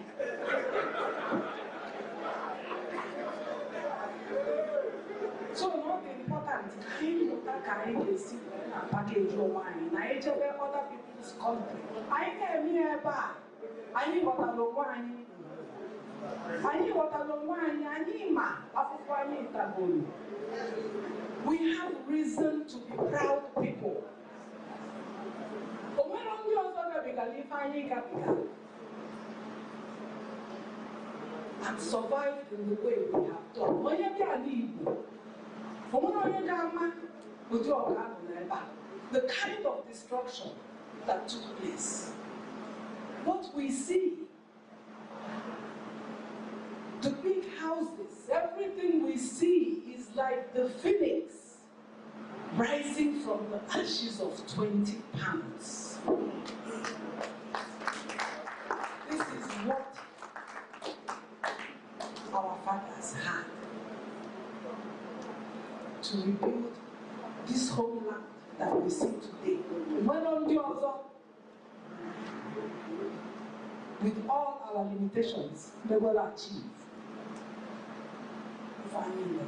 So I am my if I need to see. Come on, if I need I can know. I was I can know. Kaimon Kai is when they relate to the India with Befa. Makani, in a position of Befa. Oh, Nina Pulu, where you have a Befa. No far to me, Bravo. Wow, Tifaka, in on a Befa, only be and watch you as I gave about a bully. You can't have a number of yeah, because I'm American. You are amazing for this very important engagement. I know those who are not to call because I'm a young any idea, but you can't now what sanctions are. But only for Zion, only even just orientation in our communities, or any other way. I had to call Umubai now, because they are give away government down. Every second, the world changes, markets rise, leaders speak, stories unfold. To keep up, you don't just need news, you need clarity, you need speed, you need perspective. That's why Aneke TV brings you the global pulse. Accurate, reliable, right when it matters most. Aneke TV. Move with the world.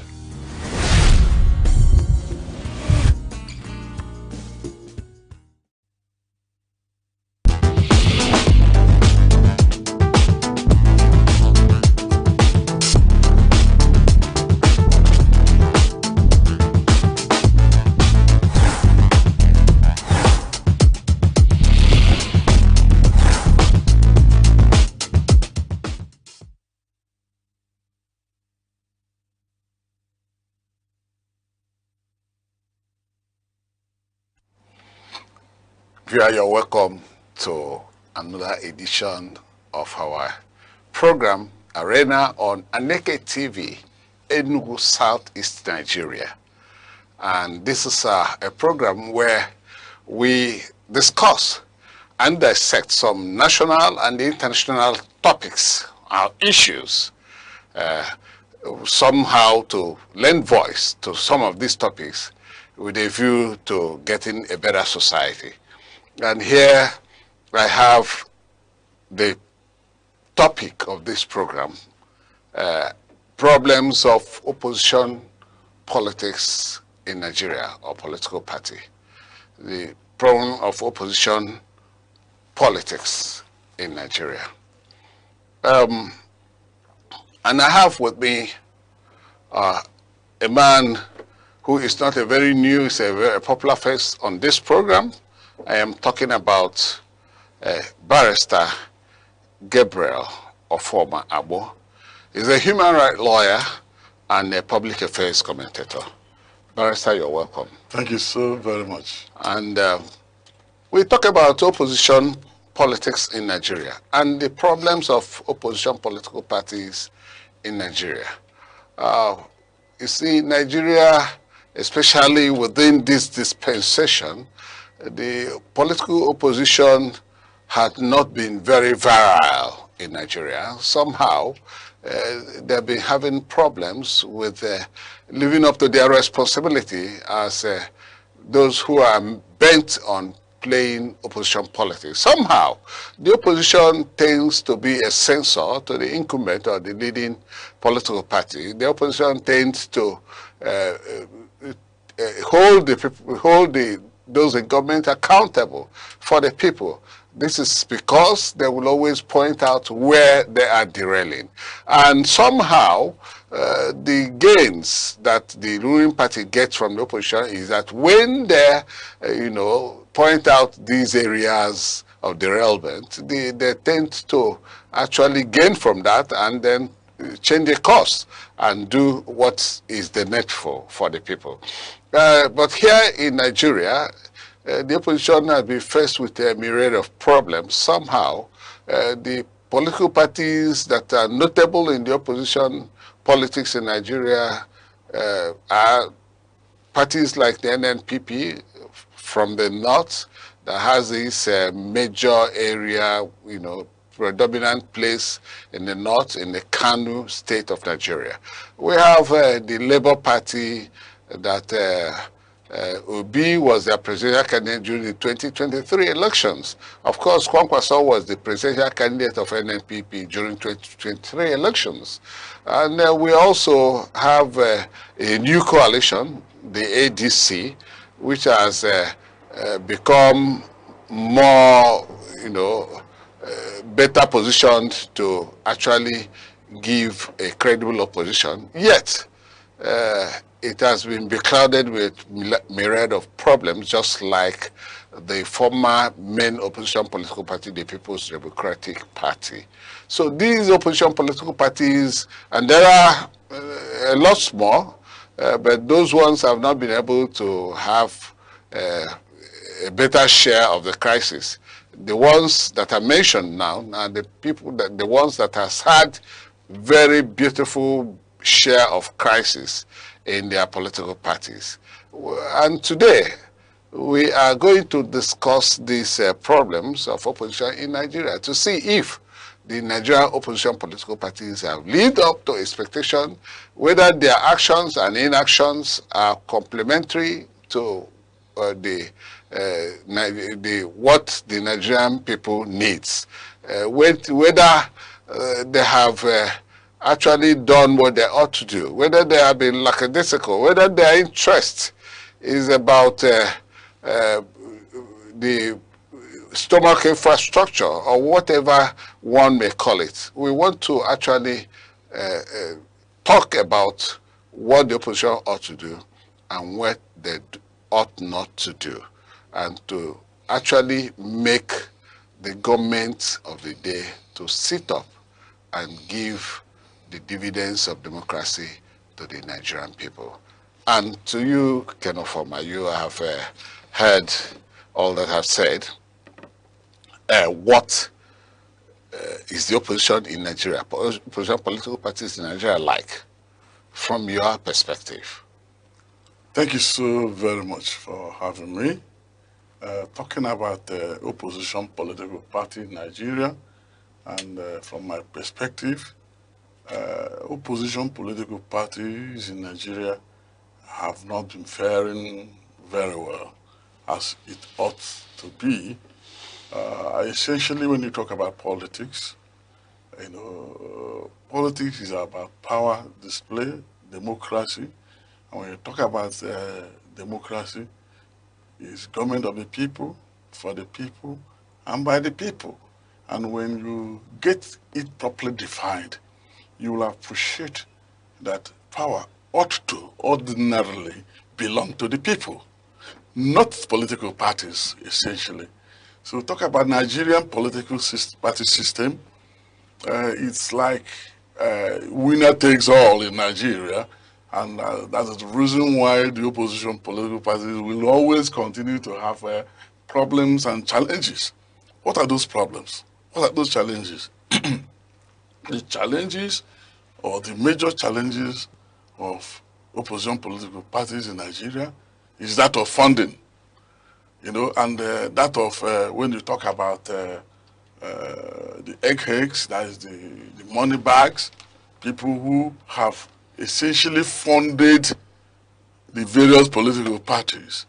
And once any of the political parties now wins and comes into power, then the group that are in opposition, for them to withstand the people in power, there had been so much whittling down of the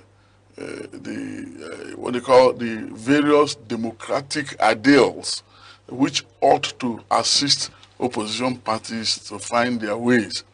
But those ideals are not existing in Nigerian democratic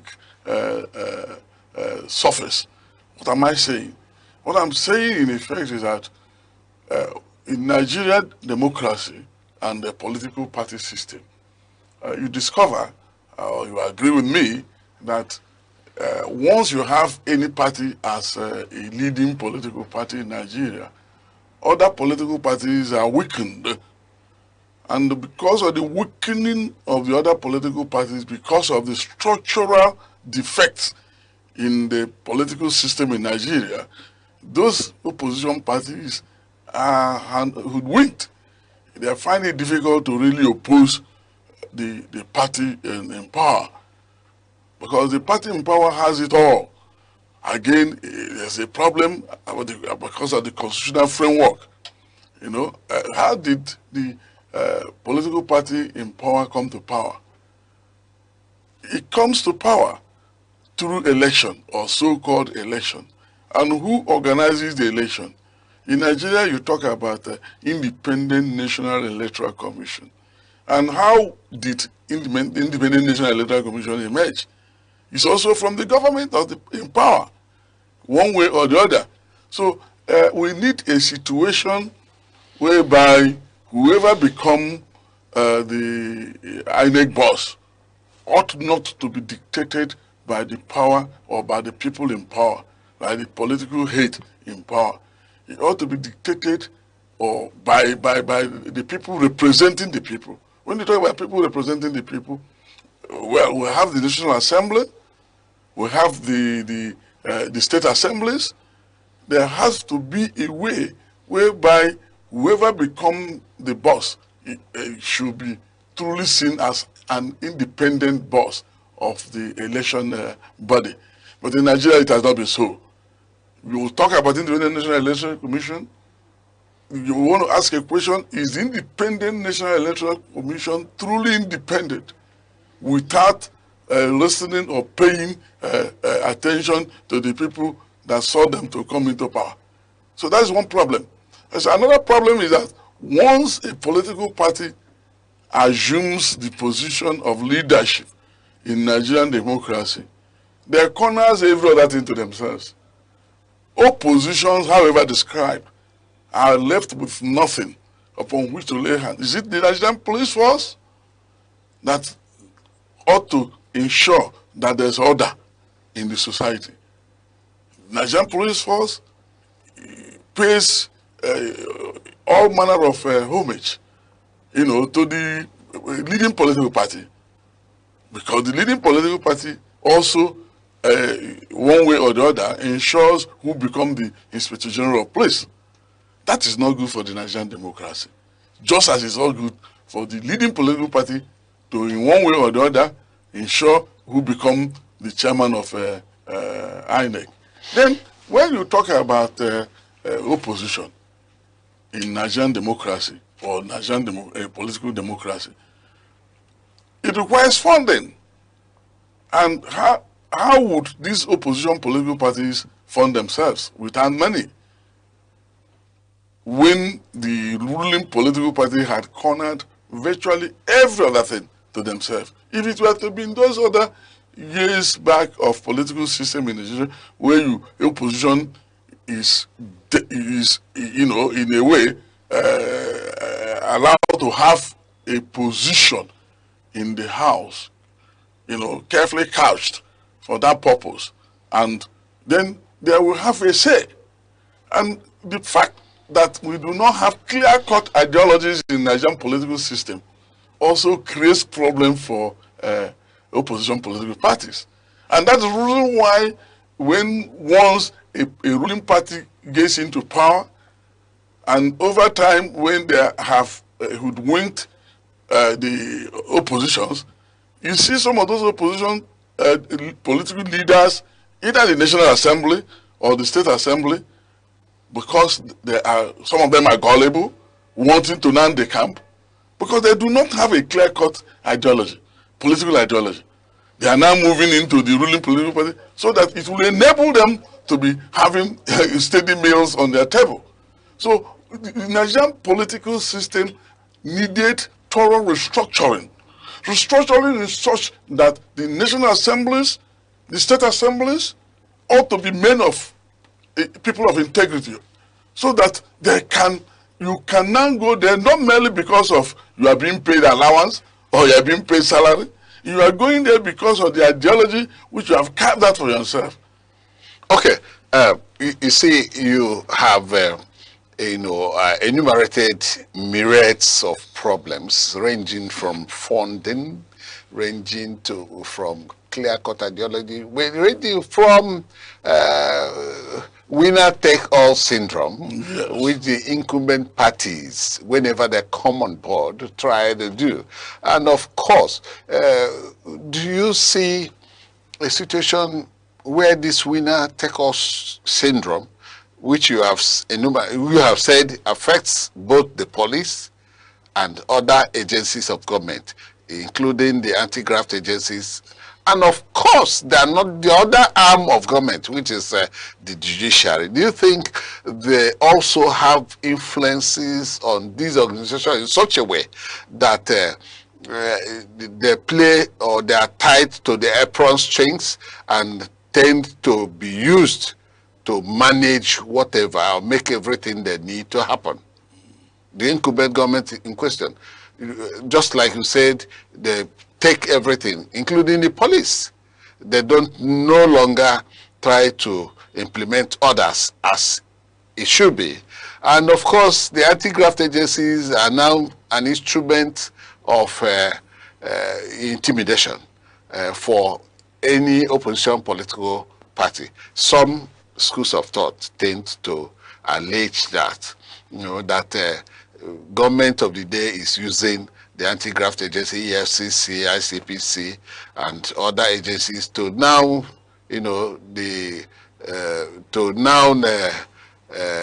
intimidate and try to push many opposition political party members to the wall. Yes. In such a way that, because you say they are gullible, in such a way that they want to now shift camp and join them.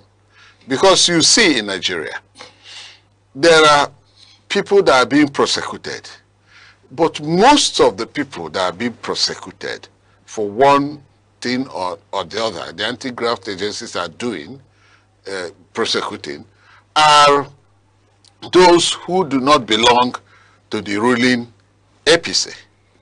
But today, those who belong to the ruling APC, how many of them are being prosecuted? How many have we seen on the pages of newspaper and seen on television where some media trials are given to them? Yes. We have not seen any. So do you think that it is the action of the incumbent political parties that tend to play towards this direction, which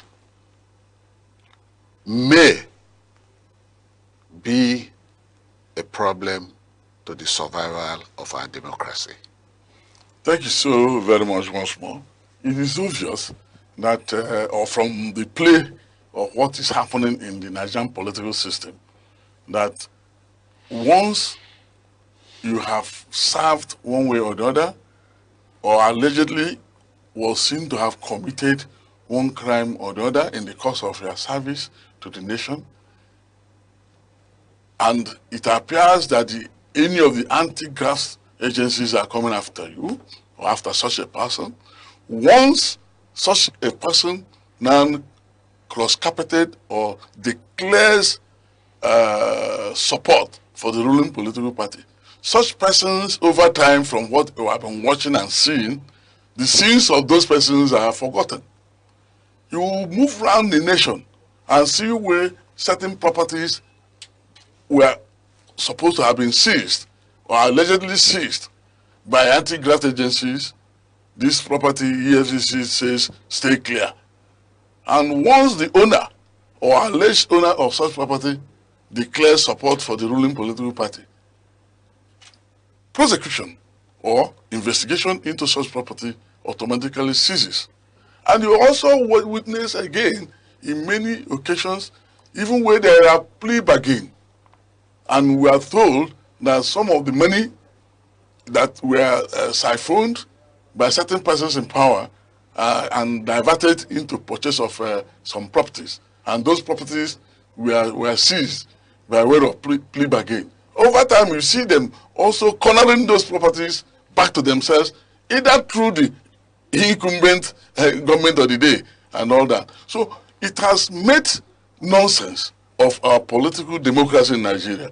It has even made nonsense of opposition, such that you now continue to have weak oppositions in Nigerian political system. And until something drastic is done, it will become so difficult, because if people who have really, carved out themselves to get involved in opposition political parties cannot even do much to challenge the iniquities that is ongoing in the government, what would the ordinary people now do in order to really actualize the meaning of democracy, that the power belongs to the people?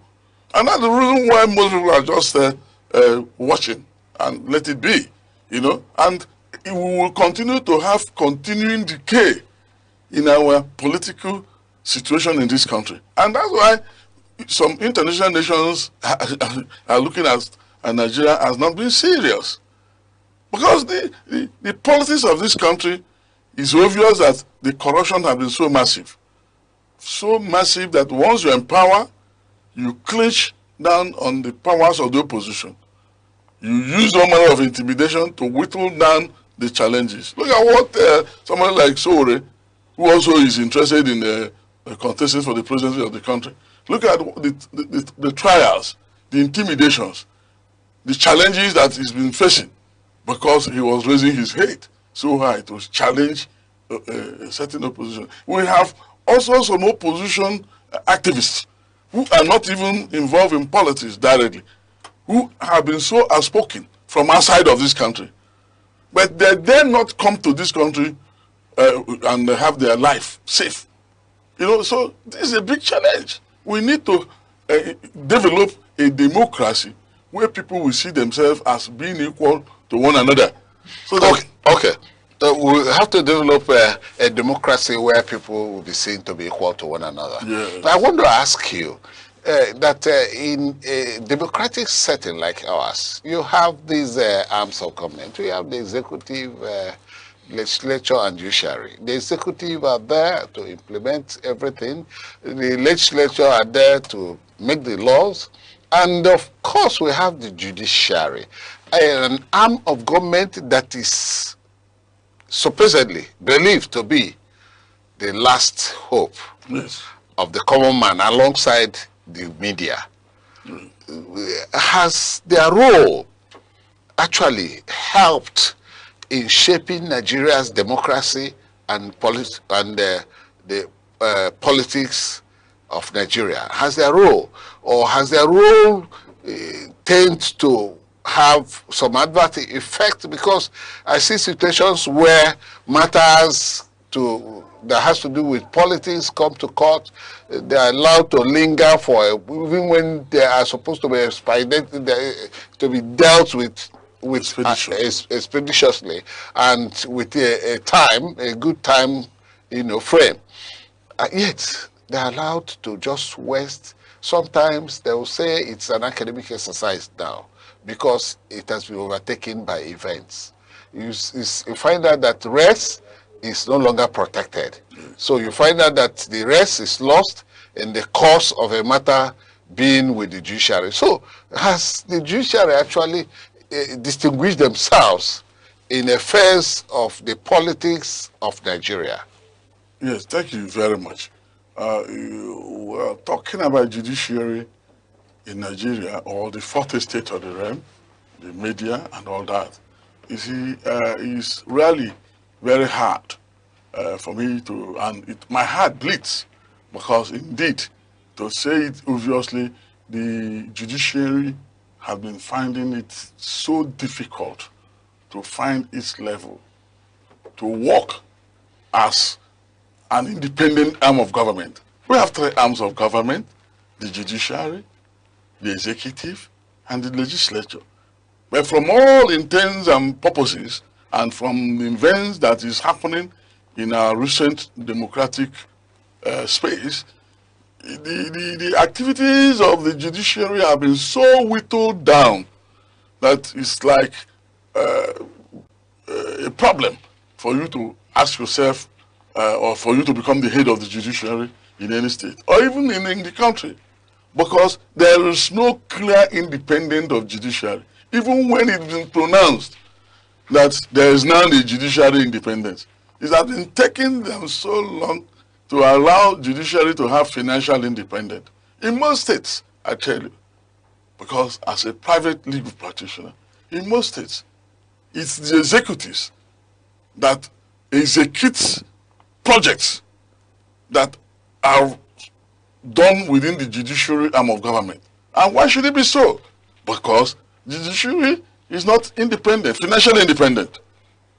And where the executive is executing physical projects for the judiciary and paying the judiciary, and that means it dictates the actions of the judiciary. And he who pays the piper dictates the tune. So they are not equally morally independent. They are not independent. When you talk about morality, they are not independent because, and where once you are not independent, it becomes very difficult. What we call judicial activism. But whereby somebody is not truly bold to deliver justice. Where lies justice? What is justice? Justice delayed is justice denied. You talk about when you have gone to court to ask for justice, and for the next 4, 5, 10 years, you are finding it difficult to get justice. And even when you get that justice, you talk about execution. And you are finding it difficult, particularly to execute judgment against a government in Nigeria. It's a bit difficult. And that will clearly tell you that the judiciary is not independent, strictly speaking. So, and then we talk about the media, which ought to be in real time the fourth estate of the realm. If you're not careful, I don't want to talk about what happened many years ago with respect to the snuffing of the life of ndlea. It's a challenge. And ever since then, most media personalities find it difficult to be so open in challenging the activities of government. Presently in this country, I think what they call them, there's this particular media, that's News Central, has been so upward and in challenging the certain wrong that's going on in government. But there's a lot of challenges also facing them. Okay. You see, over time, within this period, one of the opposition political parties has been enmeshed in a whole lot of intra-party crisis, which resulted in the claims, the counter-claims, courts, litigations, and so on and so forth. And then we have the electoral empire, like you said, is independent, but it's not truly adjudged independent. Exactly. The activity of the electoral umpire in writing or removing the names of the ADC chairman and secretary and their working committee from the portal of INEC, how do you see it? Will the Independent Electoral Commission be justified given the fact that what they have is administrative power, not the power of courts? We see that anybody who could order or remove anybody's legitimate position, yes, it should be a pronouncement of court of competent jurisdiction. Yes. So, but in the case of ADC, the appeal court said status quo antebellum, and the interpretation has been on and on since 1 week and going to 2 weeks now. Yes. The status quo antebellum resulted in the removal of ADC chairman and secretary from the INEC portal. And we are still interrogating that situation to see if the INEC was right to have taken such position. Thank you very much. For me, I have great respect for the chairman of INEC. Why?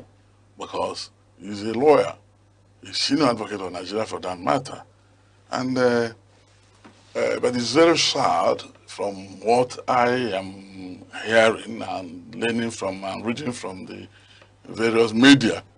Because when ADC emerged, this, or you want to start by asking question, how did the names of the executive of the ADC appear in the portals of INEC in the first instance before you begin to talk about removal?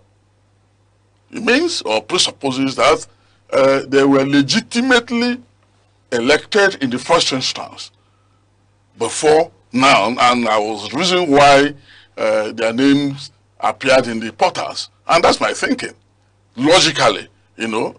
But coming back now to suddenly remove their names from the portals goes back to what I had earlier said about being truly independent. Okay? Because it will appear to me that some actors from behind probably might have influenced the activities of removing those national officers from the INEC portals. And who are those actors? He who pays the piper dictates the tune. And it is part of the whittling down the powers of the opposition parties. So that it will appear as if to say that the ruling party has no opposition, or that they are doing wonderfully well. Indeed, it might be said they are doing well. But if you are doing well to a child or for your children in the house, they should be able to clap for you freely. Not be clapping for you and at the same time they are crying. I think that's where I would want to see APC leadership in Nigeria. I wouldn't want to see APC leadership in Nigeria as if they are so wonderful, yet people are crying about hardship, crying about unemployment, crying about welfare of the average Nigerian. I mean, that will tell you that the structure was bad from the grassroots. And that was the reason why some years back, in the earlier political party formation in Nigeria, they had what they called the godfatherism. Now that this godfatherism is again being whittled down or kind of being removed, they are coming up from another angle whereby this same godfatherism are nursed from party system. Otherwise, if the party system are working effectively well in Nigeria, what is wike, for example, the Minister of Federal Capital Territory, what is he doing as the Federal Capital Territory Minister and occupying the platform of PDP? And at the same time, he is, from one way or the other, ensuring that the PDP structures are weakened, so that he become the alpha and omega in PDP. That's no good political development for Nigeria and for the future, and even for the future of the children of Wike. It's not a good story. It's not a good story for the international world who are watching what is happening here in Nigeria. So I'm thinking a situation whereby this country will be better for all of us if we want to say, yes, this is one Nigeria. Yes. Let there be a level playing field. A level playing field. Then we should be talking about how do you achieve that level playing field. We've talked about the independence of the judiciary. We talked about the independence of the legislature. We talked about the executive arm of the government. The three arms of the government must be seen to be working independent of each other. And to make these arms of government to be independent of each other, it entails that we are going to work assiduously to strengthen these institutions. Exactly. To become independent. Exactly. And what do you have to say about getting INEC independent? Of course, the appointment of INEC chairman, appointment of the Inspector General of Police, yes, appointment of the Chief Justice of the Federation, that the head of the judiciary, and all that. And some of these anti-graft agencies, how do you get them appointed in such a way that they won't care whose ox is God in the discharge of their duties?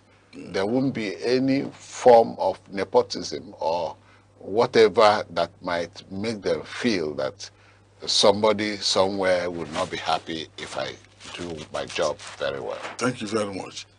We must ensure that the emergence of any of such personality at the various levels where they find themselves, either as the boss of the INEC or of any of those other agencies, mustn't be by appointment.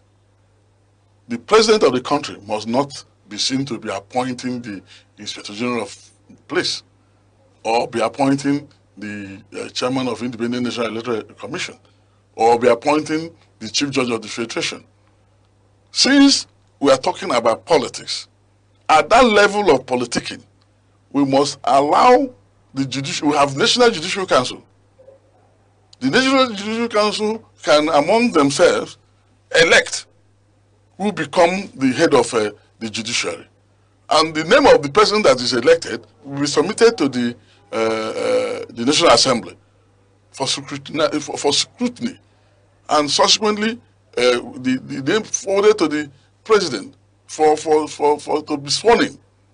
So it shouldn't be the president that will nominate or elect or dictate who become the Chief Justice of the Federation. Or appoint. Or appoint. The same should also be applicable to who become the chairman of the Independent National Electoral Commission.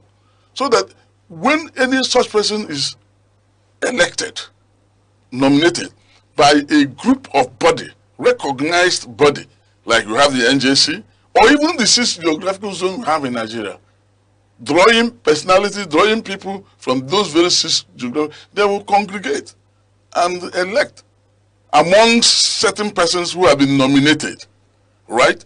And in that wise, you will know that you are occupying a position of integrity, a position of responsibility, and you owe your nomination or your election not to the president, but to the people. But to the people, yes. And if the president will no longer appoint the chairman of INEC, the Inspector General of Police, and of course the head of judiciary being the Chief Justice of Nigeria, I think Nigeria will be better for it in terms of a strong institution. So submitted Barrister Gabe Ofoma Abo. We are going to stop here, have a break. When we come back, we'll continue with our topic. Thank you.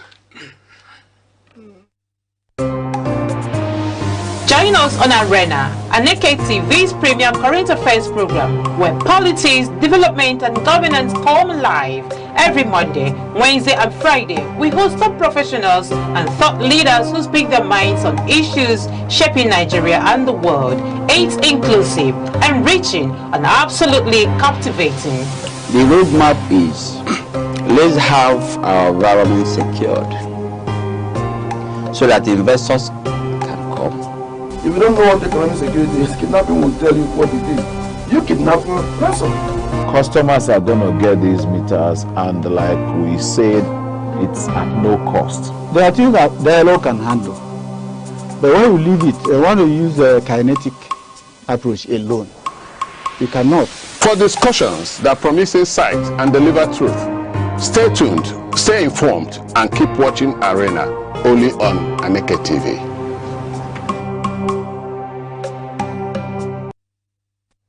You're welcome back, and we are still on our program, Aneke Arena on Aneke TV in Enugu, Southeast Nigeria. Our guest is still here, and our topic is the problem of opposition political parties in Nigeria. The guest, Gabriel from our boy, is still here. He's a human rights lawyer, public affairs commentator. We have talked about the INEC and their position in removing the name of Mark and Areboshala from the INEC portal. These are the caretaker chairman and secretary of ADC in Nigeria. And I want to ask, before the removal, ADC had earlier based on the provisions of the law. A written INEC to tell them they're going to have their congresses, after which they will also have their convention. This convention held yesterday. Though INEC tried to place a warning that they are not supposed to hold congresses or possibly convention. And therefore, they renege in the responsibility to monitor that convention. And from various quarters, legal luminaries and commentators, some are saying that the situation that INEC did not monitor the congresses and all that does not invalidate what they did. That what should have invalidated what they did was informing INEC expressly, that is in writing, that they are holding their congresses, and which they did. Informing INEC they are going to have their convention, and of course within a time frame of not less than 21 days. And of course, and I ask, the convention APC held yesterday, ADC held yesterday, sorry, will it be said to be out of place legally, or is it within the confines of legal dictates? You know, there's independence of political parties. Political parties have their own household administration, and having notified INEC that convention will be held, you know, and they have done their bit, because this is internal party democracy. Okay, and if INEC comes to say, no, we are not going to uphold your convention, or you are holding the convention, what good reason have INEC proffered? And wherein there had not been any substantial good reason, then INEC will be seen to be failing. Okay, otherwise, of what interest would INEC be said to be protecting for them not to execute their responsibility? It behoves on INEC that where once a political party, any of the political party, intimates INEC about what they are supposed to do, which comes within the confines of the law, it also behoves INEC to supervise what they are doing, because it is also part of the regulation to ensure that such a political party conforms to the guidelines set out for them to do such a thing. But if INEC to now say, no, I'm not going to do, don't do it, I will not come. Because they already have delisted the names of those people from the portal, and which have, has attracted catalog of criticisms and tongue lash against INEC, and which is still contentious. It has to be contentious because I earlier said, I came up with a poser. For you to delist the name of a person or a political party from a portal, it presupposes that before now, that there was step undergone by such person or such political party for their name or their names to have gotten into the portal. So, what reason would the supervision authority, this time around INEC, give for removing such a name or name of a political party from the portal? They gave the decision of appeal court a status quo antebellum. And when you're talking about status quo antebellum, it means what has been there. The Supreme Court did not say, or the appeal court did not say that you should remove the name of a political party from a party, from the portal. I've not come across what has been there before the crisis. Yes, I've not seen. And Mark and Arepshola were chairman and secretary before the crisis, before the matter came to court. And I quickly tell you that again is one of the problems of opposition party. Such problem could be fueled by the ruling party. It may not necessarily be the what do you call them, the INEC. In order to whittle down the force of challenge. But it's an allegation that cannot be substantiated. No, you may say that is an allegation, but such allegation is so weighty, going by the action of INEC and going by the fact that how did INEC emerge? How did the leadership of INEC emerge? And that is also the more reason why some of us consider that for us to have truly independent political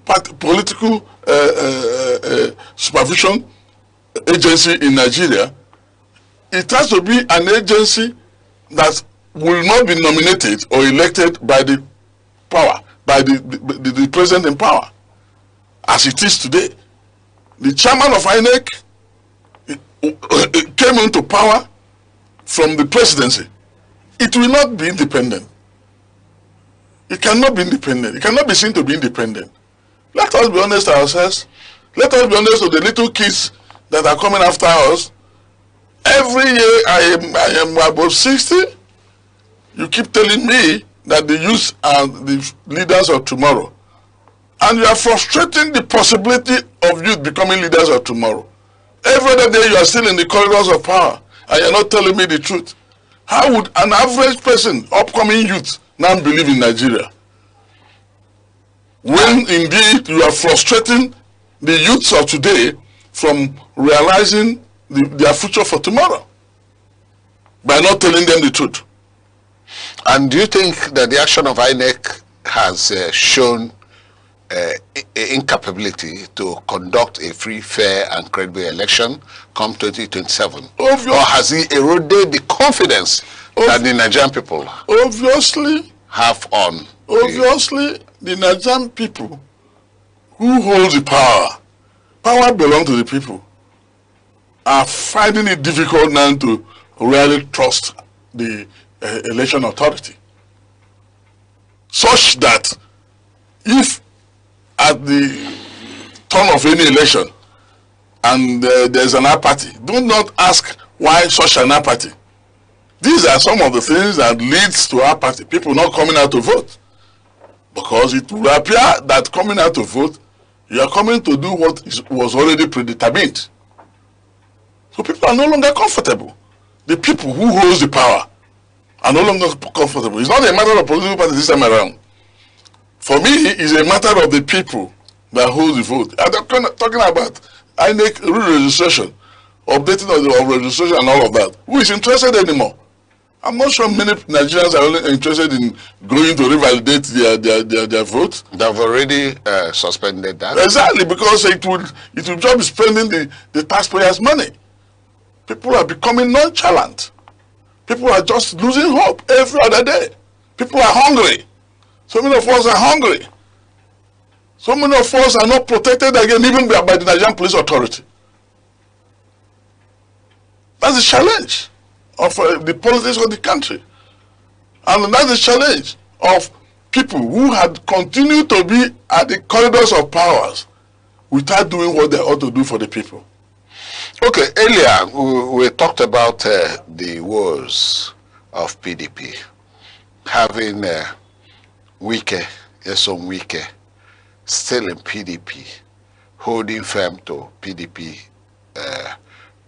power in PDP, holding firm to the leadership of PDP, and as well serving the APC as the Minister of Federal Capital Territory. And presently, he has vowed and taken position that the PDP may not have a presidential candidate, which means that he would want all other political parties also not to have a president, so that we'll have just a one-party state or a one-party system. Is it a good development for Nigeria? Thank you again. That's part of the discussion, the conversation. It's not good democracy. It's not good situation for the Nigerian nation. It's because the world are watching. The world is a global village. When you talk about politics, politics is all over the world. A situation where, okay, why do we have political parties in the first instance? Because already the way things are going, we are drifting towards one-party system in the country, which is dangerous. You don't have the opportunity of choice anymore. And when you talk about PDP or wike leading PDP, and at the same time being a very strong power broker in APC, that will tell you the situation we find ourselves. Take Enugu State, for example. Before now, the performing governor of Enugu State, Dr. Petermbah, had been the flag bearer or the leader of PDP until he now cross-carpeted to APC. Now in APC, virtually every other member who were formerly in APC had been sidelined, whereas the people in PDP were now moved into APC. The former chairman of PDP is now the current chairman of APC. What does that situation tell you? Or could it be that people are not seeing? Could it be that people are not watching? It portends serious danger to politics in Nigeria and even for Enugu State. Because if you are not careful, people will lose their lives. If you are not careful, people will lose their lives. Why do I say so? The former PDP chairman is now the present chairman of ADC. Likewise, every other political machineries of PDP have now been moved into APC. So where are the positions of the people who were formerly in APC?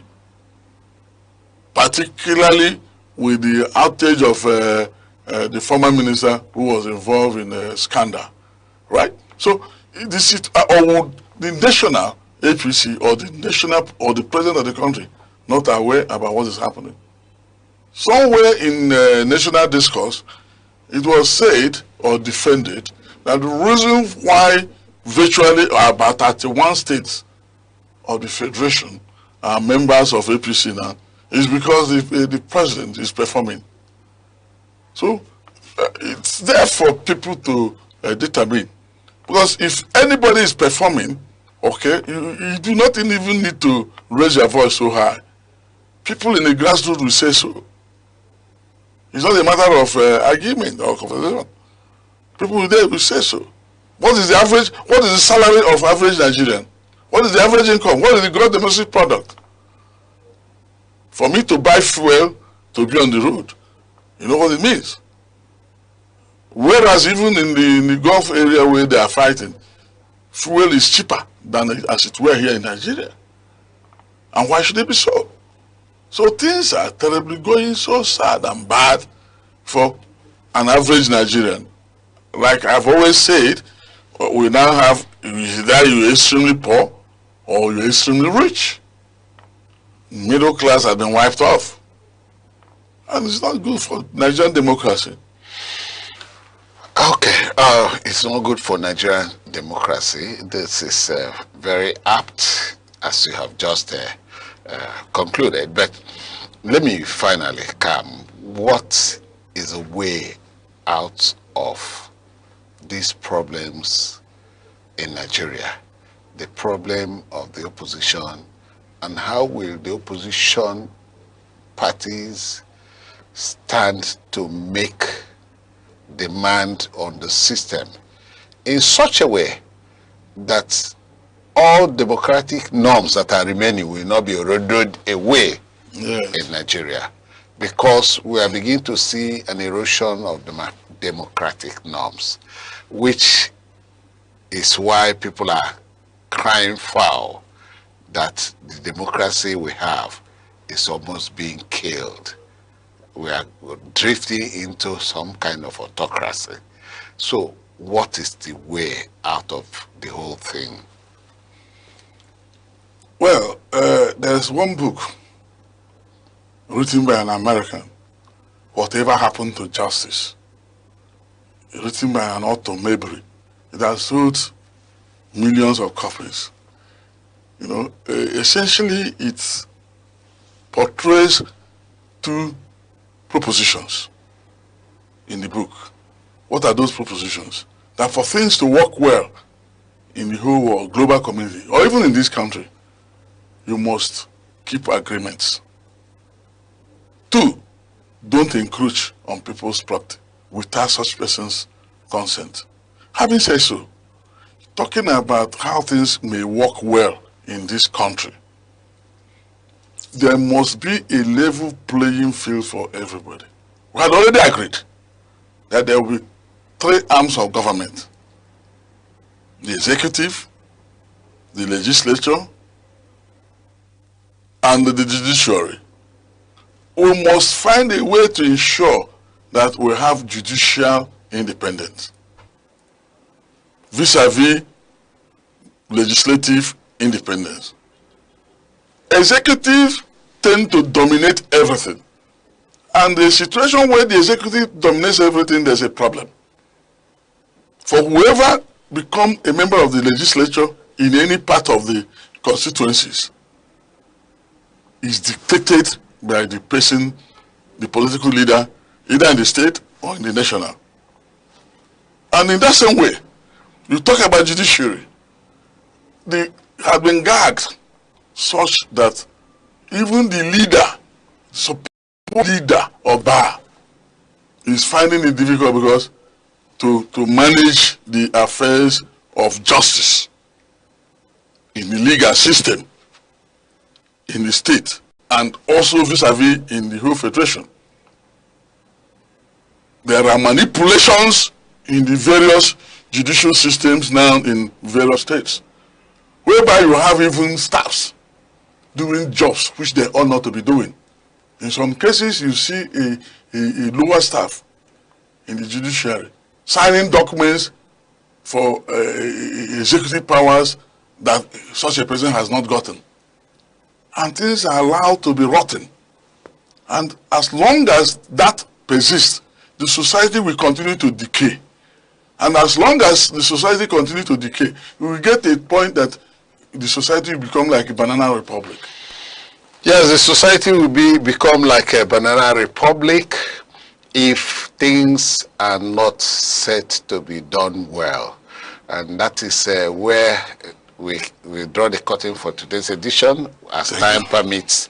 I want to thank you, Barrister Gabe Ofomabo, for being with us on this program. Thank you, and God bless you. And for you, keep watching Aneke TV, same time, same station, next edition. Thank you. Thank you very much for having me.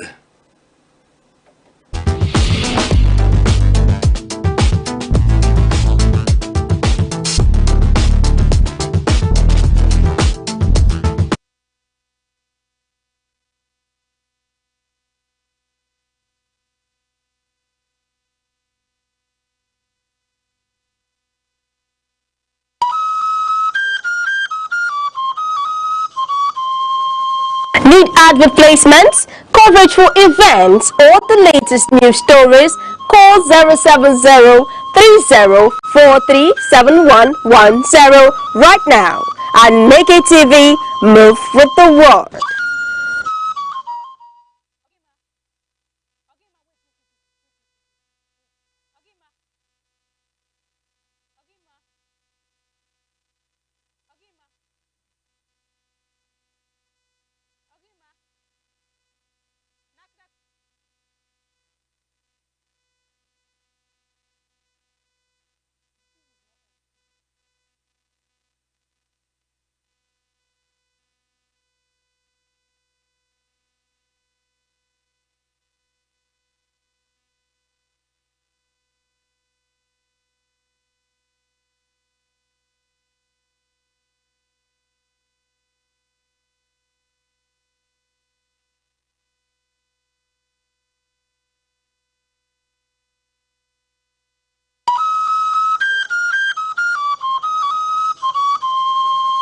Need ad replacements, coverage for events, or the latest news stories? Call 070-3043-7110 right now. Aneke TV, move with the world. Good afternoon, Nigeria. Good afternoon, all for to Kenkeneme. What's it by your time there? It is a Vibe Central where we give you amazing gist and groove, where we tell you what is happening right down in the celebrity world. I still remain your one and only Gift Obodo, popularly called Social Lawyer. And today I embodied the name Red Pepper because I am here to pepper some people, pepper them, and today I leave no table untouched. From the music world to the Nollywood to the entertainment, every part of the entertainment world, I am trashing some table. What I mean trashing, I am trashing some tables here. And if it gets to your own favorite, don't make some noise. Just what you need to do is just to calm down and understand why I am trashing this table. And over to my first gist. It's all about this trending issue between Very Dark Man and the popular man called B-Lord. There has been a long time rift between these two individuals. This rift has gone so long, but I mean gone so long that so many things have just been said. And it's one of it, the judge handling B-Lord's case has been unreached. She's not picking her cause and has not given the day she will be available for B-Lord's next hearing. And unless she approves the bail, nothing happened. And earlier today, we have seen that bail has actually been granted to B-Lord. And one thing that stops people is the fact that his international passport has just been seized. A lot of things are just happening to the young man, and in all this that is happening, it's actually affecting his business. A lot, that's why they say no be to run go look for trouble. If you handle the trouble when he call your table, that's just one thing that he just I think he should have in where he is in Kuje. I think he should have one thing he should look out for, and that is the next time he should be able to advise the next person close to him on how to look for trouble. Just go and look for trouble. Will you be able to handle it when it comes? Because it comes with a lot of problem. Very Dark Man on his own is someone that he's just out there to you, give it to you, just ignite the fire. He will just let it burn through.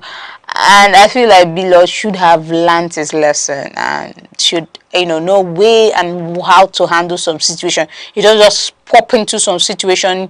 You just be sure that you are on the right track. Do you know what I mean? On the right track. You just don't have to look other ways. So, but that's just for Very Dark Man and B-Lord. Thank God he's been released, and now what we should be considering the fact is that he should do fast. Just that the case has not ended, but he's just been impaled. He's just been pardoned and granted bail for the meantime on the ground that he will have some sureties and some people to guarantee that he will not elope. And that's why his international passport was seized and so many other things, which is very dicey on a very popular businessman, after the fact that he has had to go to Kuje prison to serve some, few weeks terms and is out. But the aftermath of this whole event is something that we should just... But anyway, and I've not been me find trouble now. I be love find trouble. But over to my next is Pella. And the streamer Shank says Pella's money go foul. I don't have that kind of money. I can only take my babe to Ghana, some other local places. Streamer Shanks reacts after he saw Pella and Jarvis vacation at Madavi's trip. It's crazy. A lot of somebody like Fina, BB Niger winner Fina, has come out to say that Pella is the boyfriend of the year. Yeah, Pella is the boyfriend of the year because he was able to take his girl. Actually, he would give him the boyfriend of the year because he's able to take his girl to somewhere like Maldives. That the last time she tried to go for that, she nearly went broke. vacation, vacation, vacation, vacation, vacation, vacation. But the most interesting thing is this last one. Pastor Chibuzo's gift Chinyere has come out to say that his daughter, his adopted daughter, Chimemeka Chibuzo's wedding is hereby suspended, and more than 1,000 application, no more wedding, because he has more than 1,000 application and no more wedding pending further directive from him. The King Apostle Chibuzo. This is very, very, very people, that's what people like money. Nigeria, have fun now. I don't know when I like this man. So his plan was to marry up his autistic daughter after receiving over thousands of applications. He has to suspend it to be able to know if actually his daughter is safe. Not like his biological daughter, adopted daughter is actually safe, or those people want to just, get in touch with this just because the money is there. But I don't know how someone would actually be able to, get home with this. I don't know if I can actually marry this kind of person just because of money. Hey, I just imagine myself and I just feel like, oh God, I don't need to do this. I don't need to do this. I really don't need to do this. I don't even imagine myself being in that situation where I cannot even look at my partner's face.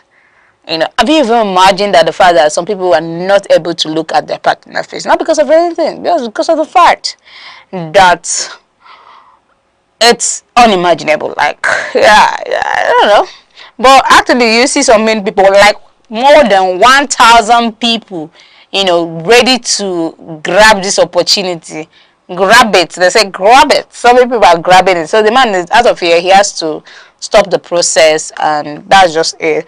And also, like I'll say, BB Niger, Fina, never make me rest. You don't want to make me rest for this season. After the whole BBL flaunt, now she's talking about Pella and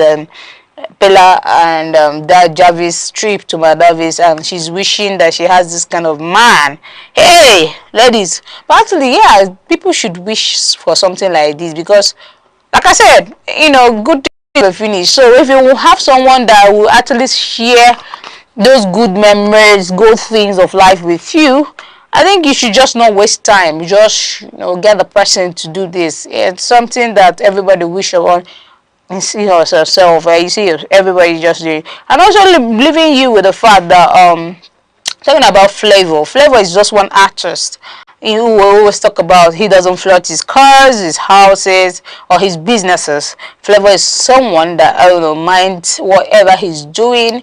He just wants to be on his table and do his music, take care of his family, everything about him. If he even marry himself, we're not gonna know, like that kind of thing. I don't know, but I think Flavor just live one kind local life, but it's something that most of these artists need to imitate, because Flavor is just that one man that has lived his life to the fullest.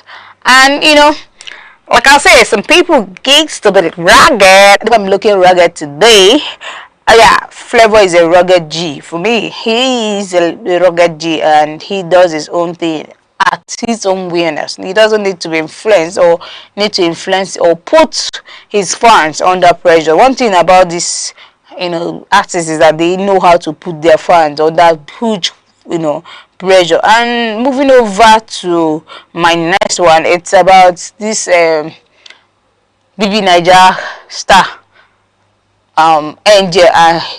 Will I say he, she, or her, she, or he, she, his partner? Like, it's not like the normal clash we have in marriages, girl to girl, girl to man, or men to women. But this time we're having a woman marriage crisis. Marriage that is not even up to 72 hours we are already having all the lives and inner part of the basbos. I don't know what happened, but like, seriously, I don't know. Should we beat the hell out of her, or should we just let her do her thing? Because I don't understand girl marriage that people are still banting, have the guts to come online to show. That shows that nobody they fear for this life. I wish she's lucky she's in America with this, because Abu Nigeria, I can't malog. If I touch you, you're gonna say I touch you. If hand touch it, they go big success put for your head. So Tumi recovers the multi-million-dollar luxury item she gave her estranged wife, Angel. So she actually went to, you know, recover the luxurious watch items and some of the things she gave her fiance, or her wife. Nigeria hard though. The country hard, and these people they make country hard. Marriage will never last for 72 hours. They don't recover. God, I beg. May I recover from my enemies. May I recover from my same enemies. Anyway, moving into the next one, we have Katefe. Alex Iwobi calls Katefe the most creative and consistent Nigerian streamer. According to him, there is no way you can give this kind of energy into your craft and not win. Katefe brings in new people, sews the craziest uniform, repaints and redesigns his studio almost every week. Above all, he brings people who are struggling to work with him and grow. This is the biggest of them all. And Alex Iwobi is trying to say the Katefe for him is an idolo. Hey! An idolo, a big idolo where people should look up to. People should understand that this guy is doing it massive. You should know that he's just aimed for everything in. Like, he's not coming here to play. Katefe is just, you know, doing his A game and making his A game his A game. Like, and I have the likes of Pella. Everybody is having their different way of putting up their craft. But I feel like Pella is trying, and then for me it's Pella, and some other people it's Katefe.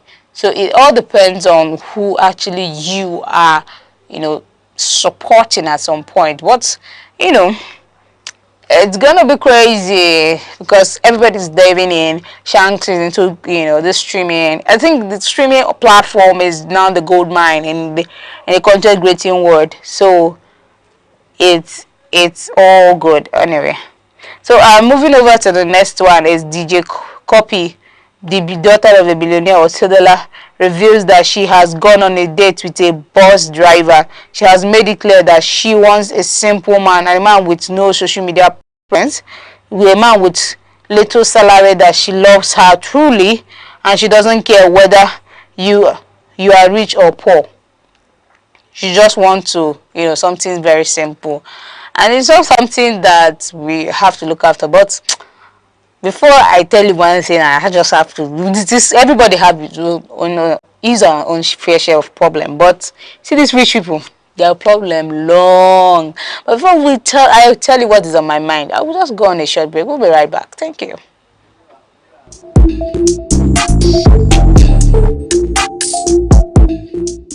Law is the architecture of civilization, the silent force that orders society and defines justice. Yet, within its complexity, many remain uncertain of their rights, their obligations, and the protections the law affords. From the inviolability of human rights to the intricate doctrines governing property and civil relations.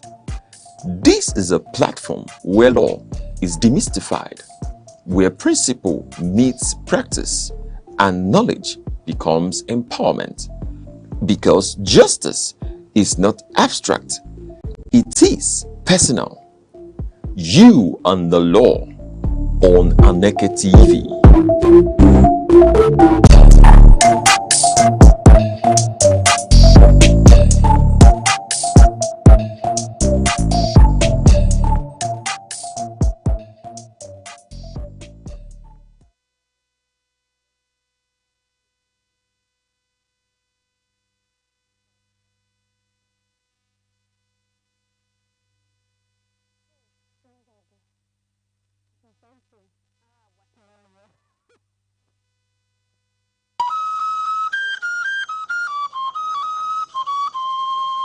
Need advert placements, coverage for events, or the latest news stories?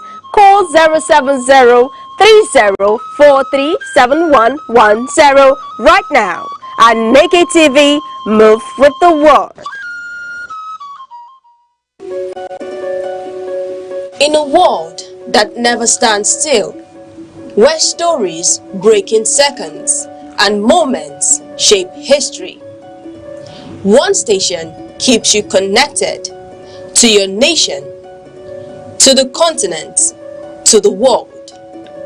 From breaking news to powerful stories, from business and politics to culture, lifestyle and entertainment, we inform, we inspire, we keep you ahead.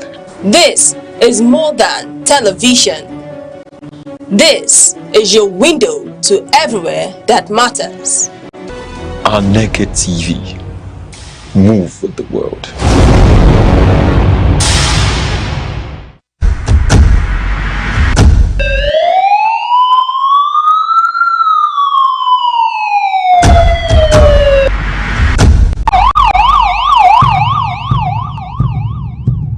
In a world where safety matters and vigilance saves lives, Information is power. Awareness is protection. from our streets to our homes, from local communities to national security, Security Watch brings you timely reports, expert analysis, and trusted updates on security issues that matter to you. Stay alert. Stay informed. Stay safe. Security Watch, every week only on Aneke TV.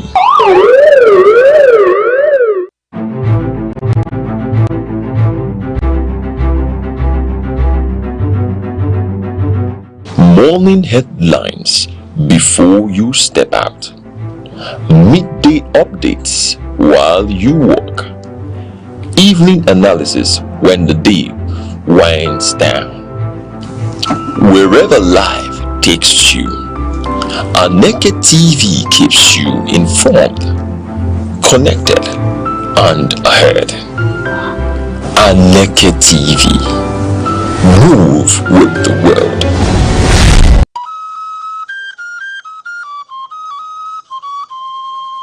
Need advert placements, coverage for events, or the latest news stories? Call 070-3043-7110 right now. Aneke TV, move with the world.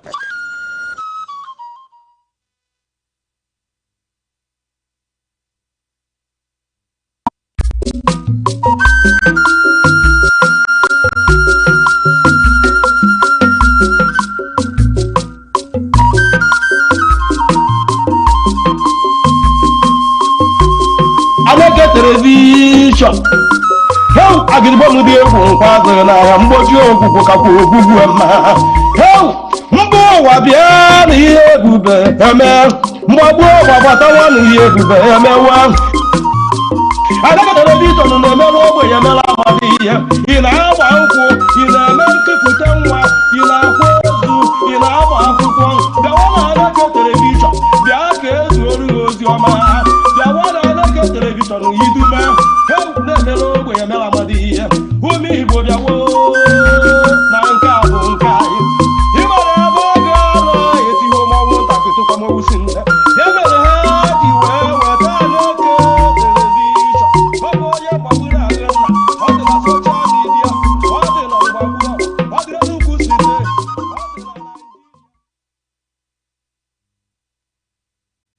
Welcome back to the Vibe Central, where we give you hot gist and groove, where we tell you what is happening in the entertainment industry and give you what your faves, I call them faves, you know, give you their latest news and updates. You can always follow us on Aneke TV on our socials on YouTube, Instagram, Facebook, X, and TikTok to get the latest and hottest updates on what is happening in the entertainment world.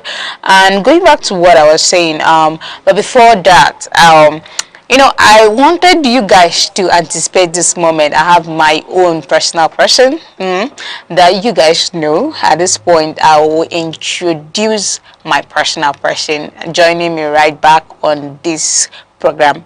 Ugoma Sinachi. Ugoma, how are you doing?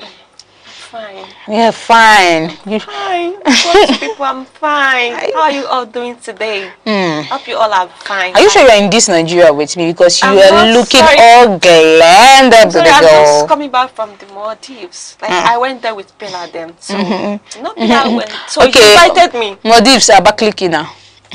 Baby, now you don't see me finish now. You know my hair. I actually travel with Pilla and so she can't relate. So just was see, you know, I don't like coming back. My comeback is going to be very massive. You know why? I just said something, and you're throwing. I came with just one punch. You are coming with. I just kind of prove to you that she can't relate. That insulting that, but you know. Oh yeah. I'm going to see. You guys to forgive. See, she made me do it. She made you. It wasn't me. Let me keep back calm. Yeah, I have to keep back calm. You have to bribe me to this. I should bribe you. Don't yes. they collect bribe? Sorry. They collect bribe. No, actually, you know, bribe has different forms and likes and types. Okay. So it depends on what I mean by bribes. It depends on your kind of bribe. Bribe like bribe. Bribe is bribe. So, okay. you know you're corrupt. That's why you think it's that kind of bribe that I'm talking about. Why do you think? Why did you cut? Because you're corrupt. That's when you know think that there's this thing. Corrupt, you don't think that way. Your head don't go that way. Women. We're our problem in this country. Women. You men. You got me right there, baby. So I want, you know, they say in this life everybody have their problem. Rich people have their problem. Poor people have their problem. Just like one prominent man in one state, when in they chase gods they chase him Peking. All right. You get allegedly. Allegedly. Just allegedly. Allegedly. I no call him. Say gods. In they chase gods they chase him Peking. You know that thing. Now all the gods when him don't chase. Can't they chase him Peking? Now all the gods when him they gather they chase. Now all of them don't enter the Peking body. They manifest. Now they manifest. You know this god really catch him. Catch him where? For saying they foul, say catch him. See, who fear the gods? The gods are wise. They are really wise. They are really wise, right? Well, let's talk about this person. No, I hope it's not who I'm thinking. No, it's not who I'm thinking. It's who we are thinking. Yeah, but you know, like I said, the gods are wise. Should we mention name? No. We don't need to. No, we know. We don't need to. Name. No, everybody. See, like I said, everybody has. Let me give you a hint, guys. I don't know why she's hiding it from you guys. I'm sure you guys. Let's give you guys a hint. Yeah. Okay. This person wears boxers. Comes online. Places his camera. Stares at the Garden of Eden or any bush surrounding him. Then he uses handbag. Then he wears his handbag, red or black, any color. Then he will show us ring like this. He will do like this before he begins to manifest his craziness, his madness. Then he will start doing like this. Start dancing. As a priestess or a priest? A princess. A princess. Let's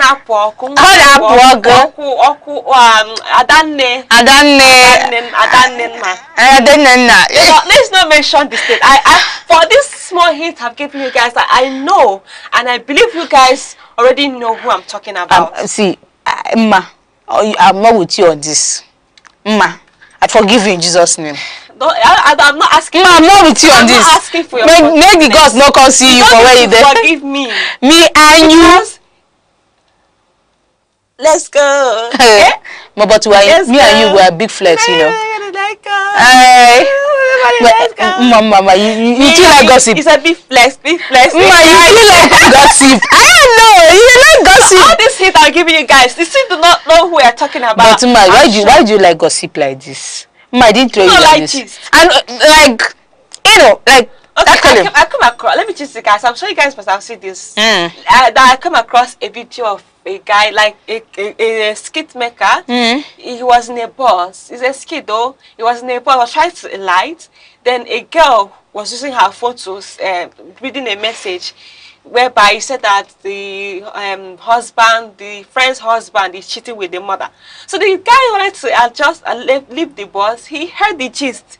He sat back, tried to listen. That who don't like gist. He thought he can bring the phone call.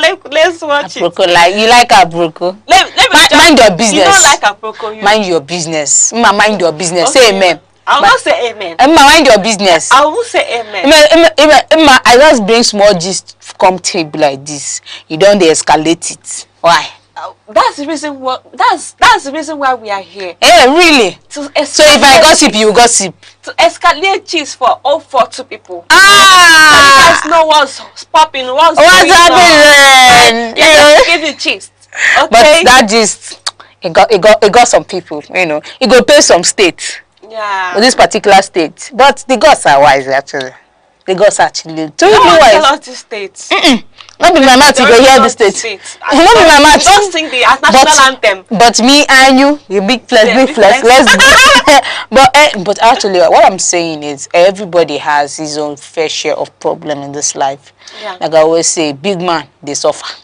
Even if you no suffer through anything, in Peking go to give them headache. You not suffer because of money. Poor man no get peace because say you no get money. Now I tell you that they say God share problem, give everybody. I swear. Now give me my own, give your own, give. But I don't get problem. I don't get problem. Right. I don't get problem. I know. I don't get problem. I understand. I know. I don't get problem. I know you don't have problem. I don't have problem. Yeah. So okay. Actually, what's happened is DJ Copy, daughter of a billionaire $2 reveals that she has gone on a date with a bus driver. Child. She has made it clear that she just wants a simple man, a man with no social media presence, a man with a little salary, and that loves her through this. She doesn't care whether you are rich or poor. She just wants something simple. Guy, they don't mess this girl's heart. Now she's not going for bus drivers or getting eme. You know, I think she dated one boxing champion, and after the whole shock and everything, you know, he reached the guy was cheating or he had a lot of things happened. We don't even want to know, but at this point she's not settling for less. The way, like, at this point, I don't think money is her problem. Her problem money is not her problem. She already made. Yeah, she wants love. Who's gonna give? Go for conductor, be bus driver. At least. Let the person have money small. So a lot of men are digging gold now. Like a lot of men are digging gold. Like I just recently talked about this Pastor Chibueze Chibuzo gift, you know, apostle his autistic daughter. You know, that autistic son. Yes, now he wants to give out his autistic daughter. Yeah, the apostle wants to give out his autistic daughter's hand in marriage. Just like this, he has over 1,000 application. 1,000 application. It's mad. And, you know, it's very mad. 1,000 applications. Like how? What happens to those girls? The other one let her marry. The one with him. Yes.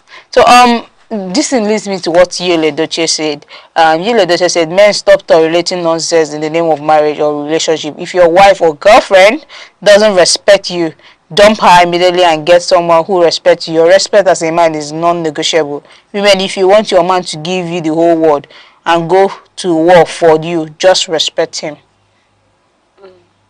I agree. I mean, I don't agree. You don't agree? You know why?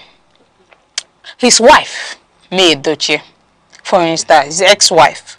Now, you see, she embodies so many qualities. She's a calm person. She's this, you know, someone that has actually built with this man.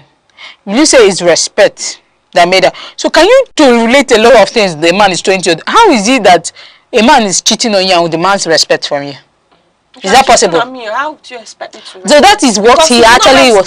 Me. Yeah, that is what I actually was. Go out and start doing things with other people outside. You do not respect. And most times men crown it like the ladies are the problem. They can't just take what they dish. Yes. They don't. I think that's just the right thing to do. Yeah, they don't. They dish out something. You just see a married man. He's outside by 12, 1, 2. What are you doing there? What are you doing there? And when you come back, you want the woman to be all loving, accept everything. You keep on doing it. And you tomorrow when she asks you for money, you say you don't have money. But you go out there and spend a lot. Spend more than on your side chick.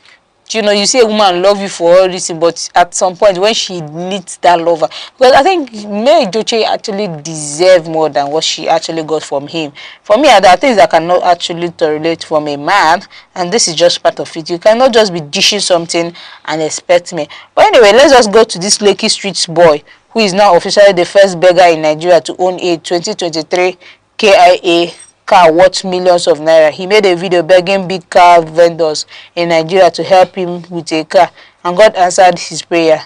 And Abidemi's Autos gifted him a brand new KIA car, and he's the first beggar. Are you serious right now? Yeah. Luck just shone on him. Yeah, the Kia car is something that that deserves. I'll advise that he uses this car properly. But wait, like he uses maybe for testing. Is my mind telling you what is going to happen? Let's start begging our own. But like, so where we go stand? Now I know they took. And it's not for Aneke stand. Aneke TV. If you want to look for my stand, I belong here. And you're begging, I'll not give you money. But you will not give me. If I see that your hands and your leg, you're physically okay, and I see you begging, I don't give those people money. I only give those who I know really needs it. Those who I knew that their legs are not working, nothing. So at this point, my gist is going to go emotional. Now, I'm Pastor Jerry Eze. You know Pastor Jerry Eze. Your papa. What God cannot do that. Yes, your papa. He, via his foundation, has donated $720,000. That is about 1 billion naira to 250 young people to start a new life. They applied and got selected. The money will help them start a business. The church is still doing a lot of to the youth. Jerry is extremely humble man who has never flaunted well. The little he has donated to young people, you know, growing. If somebody has not been taken, somebody have not been taken. Either I steal him by crook or by help. Okay. Is it that he's being stolen by what?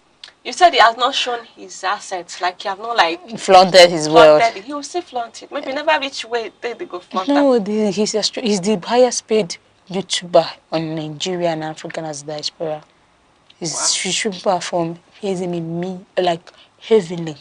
So he's the highest earner on this in Africa now currently, but not. I think in the world stream he's 20 something.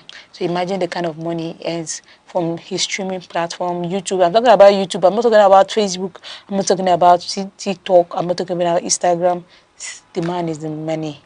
I'm not talking about what people are giving him. Like he is streaming in money because currently he announced that he will host his UK conference on September in Stamford Bridge. You know what I mean? One of the biggest pitch, Manchester. Smart move. Let's like, start streaming now. Do you understand? What is you? They do mumu for online. They make money. You want to be our new Katefe? 1 naira, be 10 naira. It's no mumu that they are making money. Let's start this streaming. Ah, really?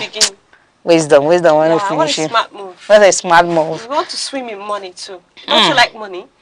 I hate money. All right. No, I hate money. I know. I hate.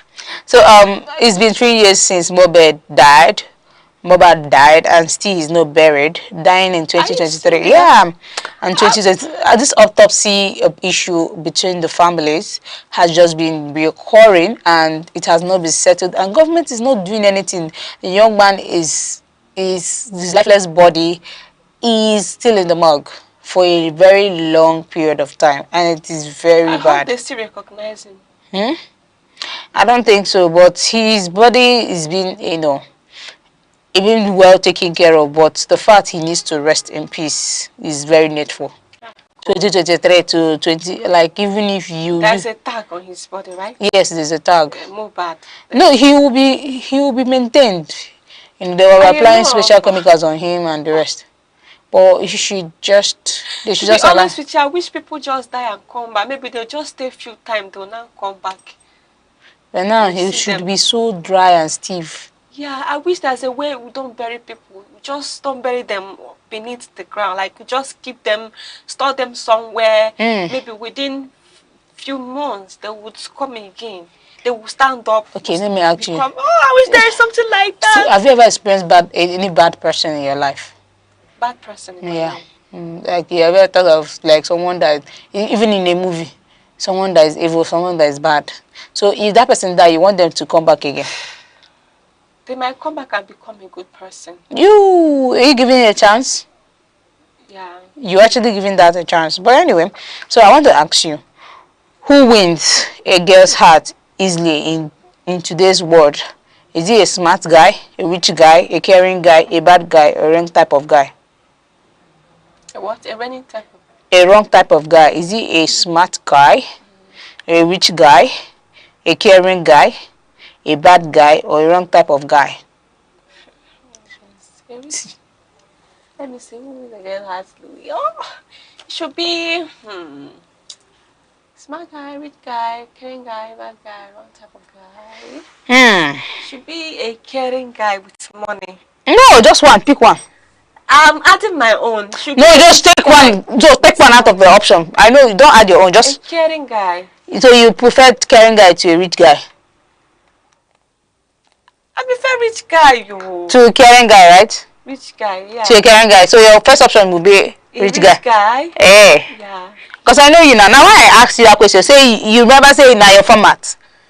That's just the problem. I just wanted to know, are you actually sure this is you talking? Like, I know you. So at this point, a rich guy, please. Because I know. A rich guy is very important. If you carry your care, as long as you're rich, I give you. So why rich? Why not? Okay. Why not? Okay, let's talk about something that is bothering me. It's not bothering me actually, but we'd like to talk about this. Do you like video calling? Like, yeah, it depends on the person. If you're fine, it's okay. If you're rich, it's okay. I don't like video calling. It's so annoying. No, I like it though. I don't like it because it feels like a distraction. Yeah, not like I don't like it completely. We can video call sometime, but not every time. To call the person, it's just, God. Okay. But I like it. I don't like it. Mickey actually said something on X, and he said plastic surgery girls go through the most. The other honey apparently went to Turkey to get her boobs done, and the doctor stole her nipples. She only found out when she got back to Australia. Well, too much for this life. Wait, the doctor stole one of her nipples. Well, too much for this god. You want to use the nipple? I don't know. Jesus. I don't know. You want to use and do experiment? I don't know. Things are really occurring in the world. I tell you. So maybe you want to use them, they watch and they look, and if you remember them, I swear. Everything get fine. Maybe. Somebody, Dami Foreign said, whenever Mr. Easy is angry with his woman, he sends email. But when you, as a man, or woman, you're angry with your babe, what do you do? When I'm angry with somebody. Your babe. What do you do at that point? I'm angry because you made me angry, right? So what do you do? What's your reaction? Like we talked earlier last week that Mr. Easy had to send his wife, who is with her in the same roof, right? A long detailed message of how she offended him and what. So what do you do when you're angry with someone you love? If I'm angry with you, you need to apologize to me. Make it up to me. Yeah, make it up to me. Because if you don't, we're not going to talk again. Now I'm asking you, what is that thing you do when you're angry with someone you love? Is it that you stop talking to him? Exactly what I'm saying now. If you do not apologize to me, come clean, make it up to me, I'm not going to talk to you again. Why would I talk to you? You made me angry. You offended me. You're not coconut head. Yes, now you offended me. Why would I be talking to you? You're not talking to me, I won't talk to you. Because you do something to me, you're mute. You're not saying anything, not apologizing to me. Expect me to be happy with you. I feel just block yourself or delete your number.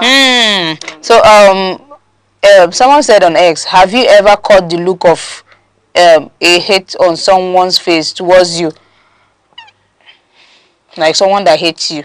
Have you ever gotten the eye contact with someone that hates you before? And what do you do at that point? Eye contact with someone that hates me. That is giving you that hate look. like someone that don't like you. Okay, I make an eye contact with that person that despises me. Yeah, is it scary or is it very, very offensive for you? When you see someone that hates you, glare at you. Someone I perceive that you do not like me. My spirit already told me that this person do not like me. Okay, and you're giving me that face, and we eventually make an eye contact. I would like do it again.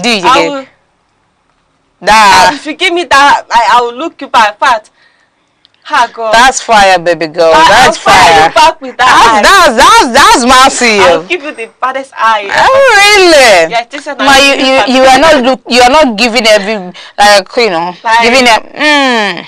Please don't go there. But it's well. What the fuck? Okay, I will ask you. It's a direct question. Would you accept 100 million to never have sex again? Yes, so. Like, let me tell you something. 100 million. Sex is overhyped. Really? Yeah. Really? That's nothing. Really?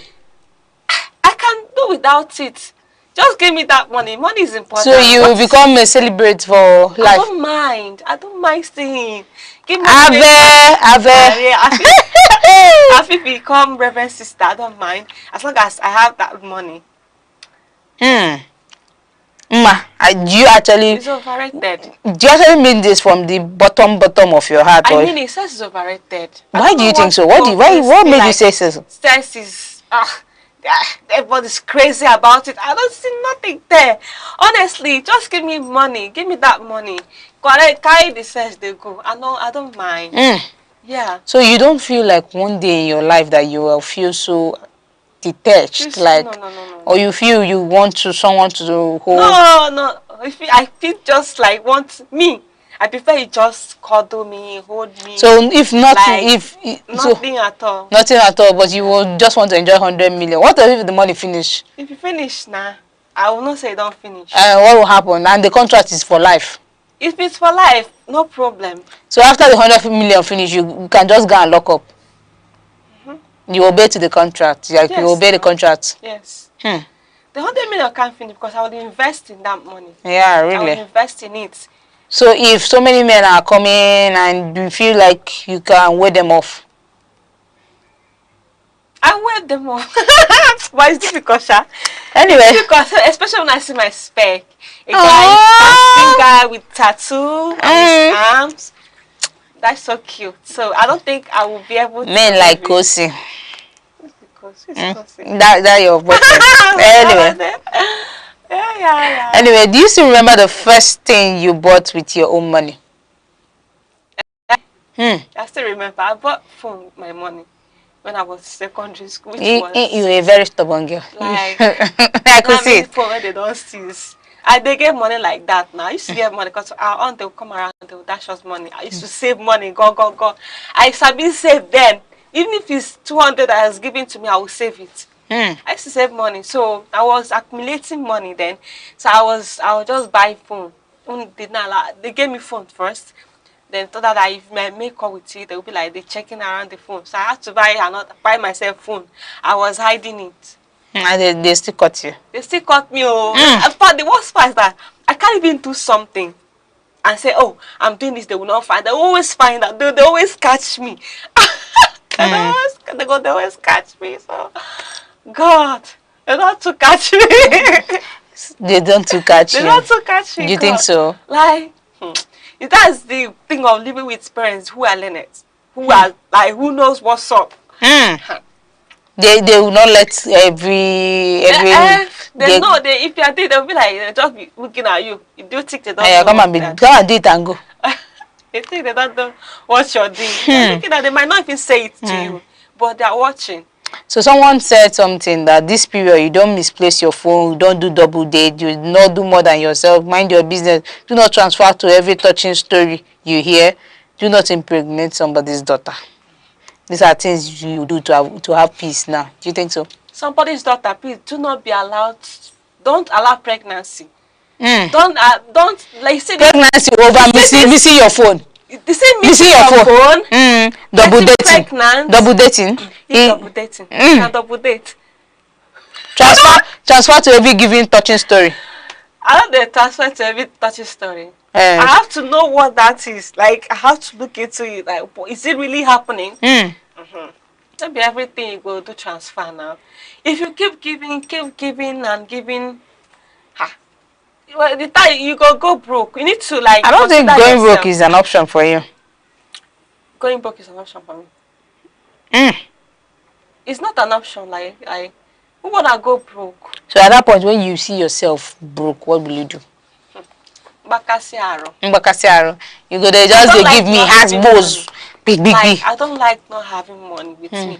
If I don't have money, like my body is itching you. Like peppering me.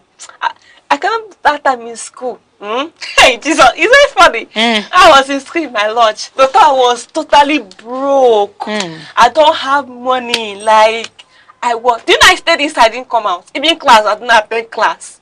I was feeling empty. I felt empty. I felt like I was nothing. I felt like if I come outside, look at the sun, I'll be like, what's the outside? What am I even going outside to do? Where am I going? I don't have money. You trek it now to school. It's not about trekking it. Like I feel I am nothing. I feel empty. So if you have not been in a situation where you don't have money for 1 month, 2 months, 3 months, 4 months? No, I don't allow you to get to that. So what will you do at that point? You call? I call, I'll run, come back. That's what I used to do then. If I become broke, they will be like, they will look for a way to tell me. In fact, they will purposely not give me much that I will come back. Because I don't even like coming back home. I will stay in school. So if I don't like complain that I don't have money, they will ignore me. Because they want me to come back. So maybe like that, I'll just find a way to get small money. Maybe borrow from my friend. I'll carry my bag and come back home. But when you now come back, when you are going, they will give you money, give you food stop. That's it. So like I said, everybody has his own fair share of problem in this life. This is your problem, say, I know one broke. Somebody's friend. I started selling a bag of water in my lodge. I started selling bag of water, yeah. I'm selling bag of pure water. I saw bag of pure water in my lodge. Just so that I'll not go broke at all. Because I do not like that feeling. You don't have money at all. Yeah. Do you know that the time I still got broke? What made me stop selling? Because people were starting to owe me. You know, lost in, you're my neighbor, let me just carry one bag. You go beg them, make them pay. You go beg. Out tomorrow. I'm coming, don't worry. It just started bringing down the business, drowning it. That was why I didn't continue selling my pure water. I was selling biscuits. Biscuits, sugar. You really hustle. Like I was selling sugar, granules, pure water. Like I was selling those things in my lot. People were really buying it, except that they started owing me. Okay. Sometimes they will travel with your money, you know, go see them. So the thing just became annoying. Another, so I just had to quit the business. So according to Uma, she don't enjoy suffering. No? Like, oh no, she don't suffer suffering. Even when I was in school, I was slim. Really? Very slim. Really? I was very like slim. That means you look like ants. Ants now. Yeah, I was Jesus Christ. I was literally very slim back then in school. Interesting. But you know what? Esu's son now. You don't trek son. You don't enter Esu's son. I don't stay there for 4 years. Here, go here. They will call you. Jesus Christ. That school traumatized me. No, it's if school doesn't shake you up, I don't know.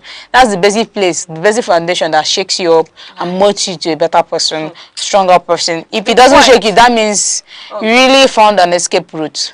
But anyway, this actually emerges as the point where I draw my curtain. Thank you, Uma, for doing this. And I'm also thanking my people out there for viewing and always listening and always contributing by sending your comments on our official handle, on Aneke TV, on all our socials. We love you. We'll do this next time. Next week. Remember, today, thank God it's Friday. Today is Friday. So if you're going to party, if you're going to do anything wild, do it with all manner of caution. Because if you do more than yourself, don't do past yourself. Because if you do past yourself, you go where people will do past themselves, they go. I know say that kiri. So you should just, everything should be on a rated. If you not be kiri, if you be ground. Like if you drink too much now, it's gonna get a problem. And maybe if I have accident, because there's a guy that had accident recently. Yeah. The girl was upside down. Yeah. So they tempted that the guy was carrying a low show home. That's why he had accident. So it's not how to avoid it this Friday. You just be safe, drink water. Even if you want to drink water. It always protect your mental health and be, the main sane out there. We love you, ma. Thank you. Thank you too for having us here. We'll do this next week. I love you guys. So I don't know if you guys love me, but I love you. Yeah, we'll do this next week. Why they come here, they give you a gist. Yep. You know what it is? It's wicked. Let's go. Bye. See you right back next week. We love you.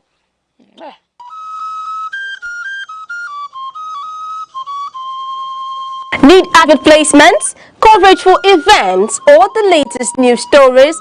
Call 070-3043-7110 right now. Aneke TV, move with the world.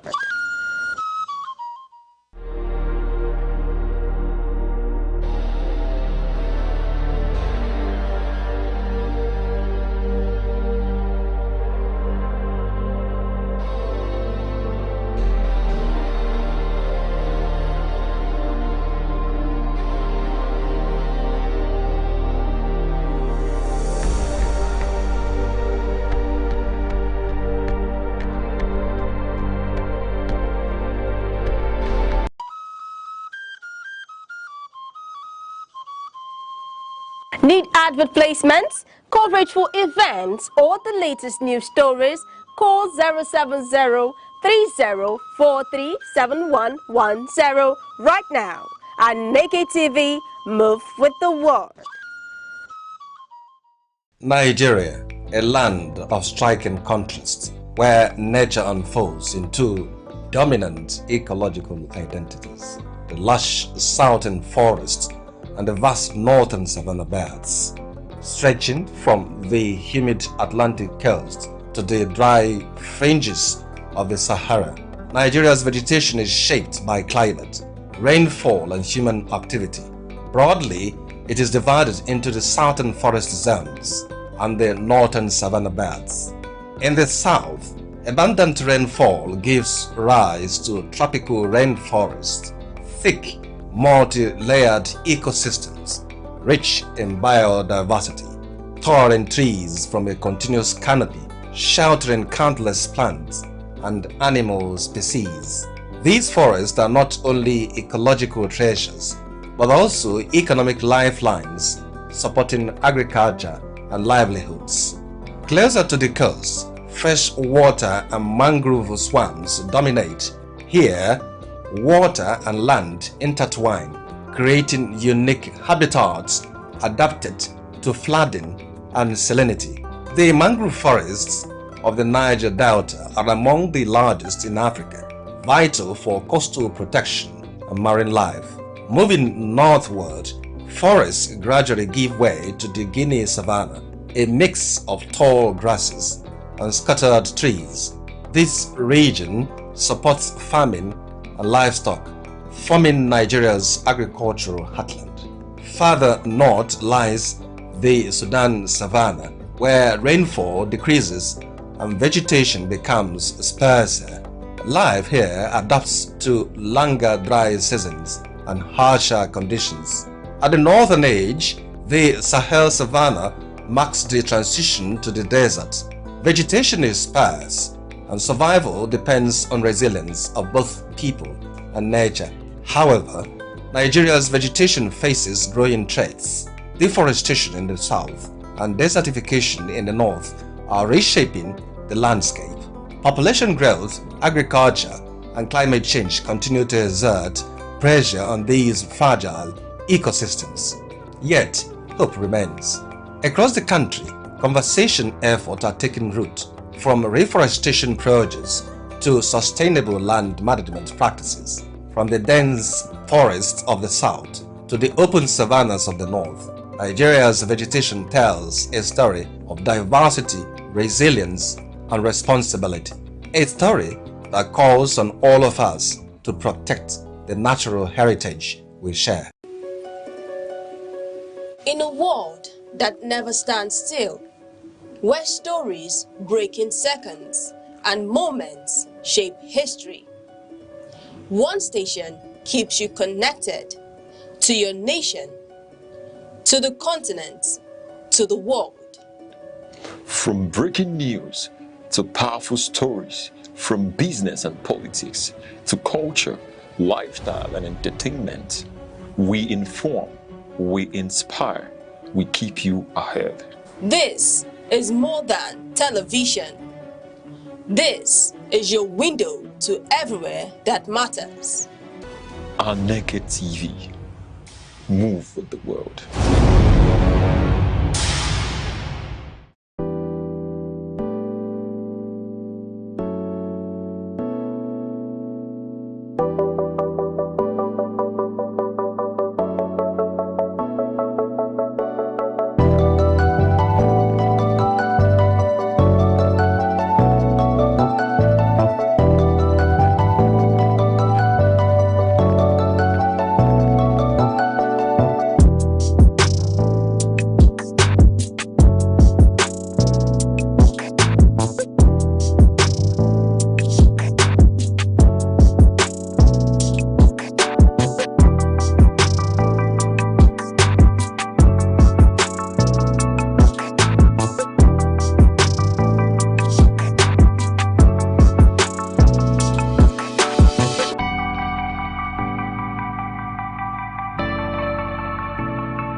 Every day, the world produces noise, but only a few moments produce meaning.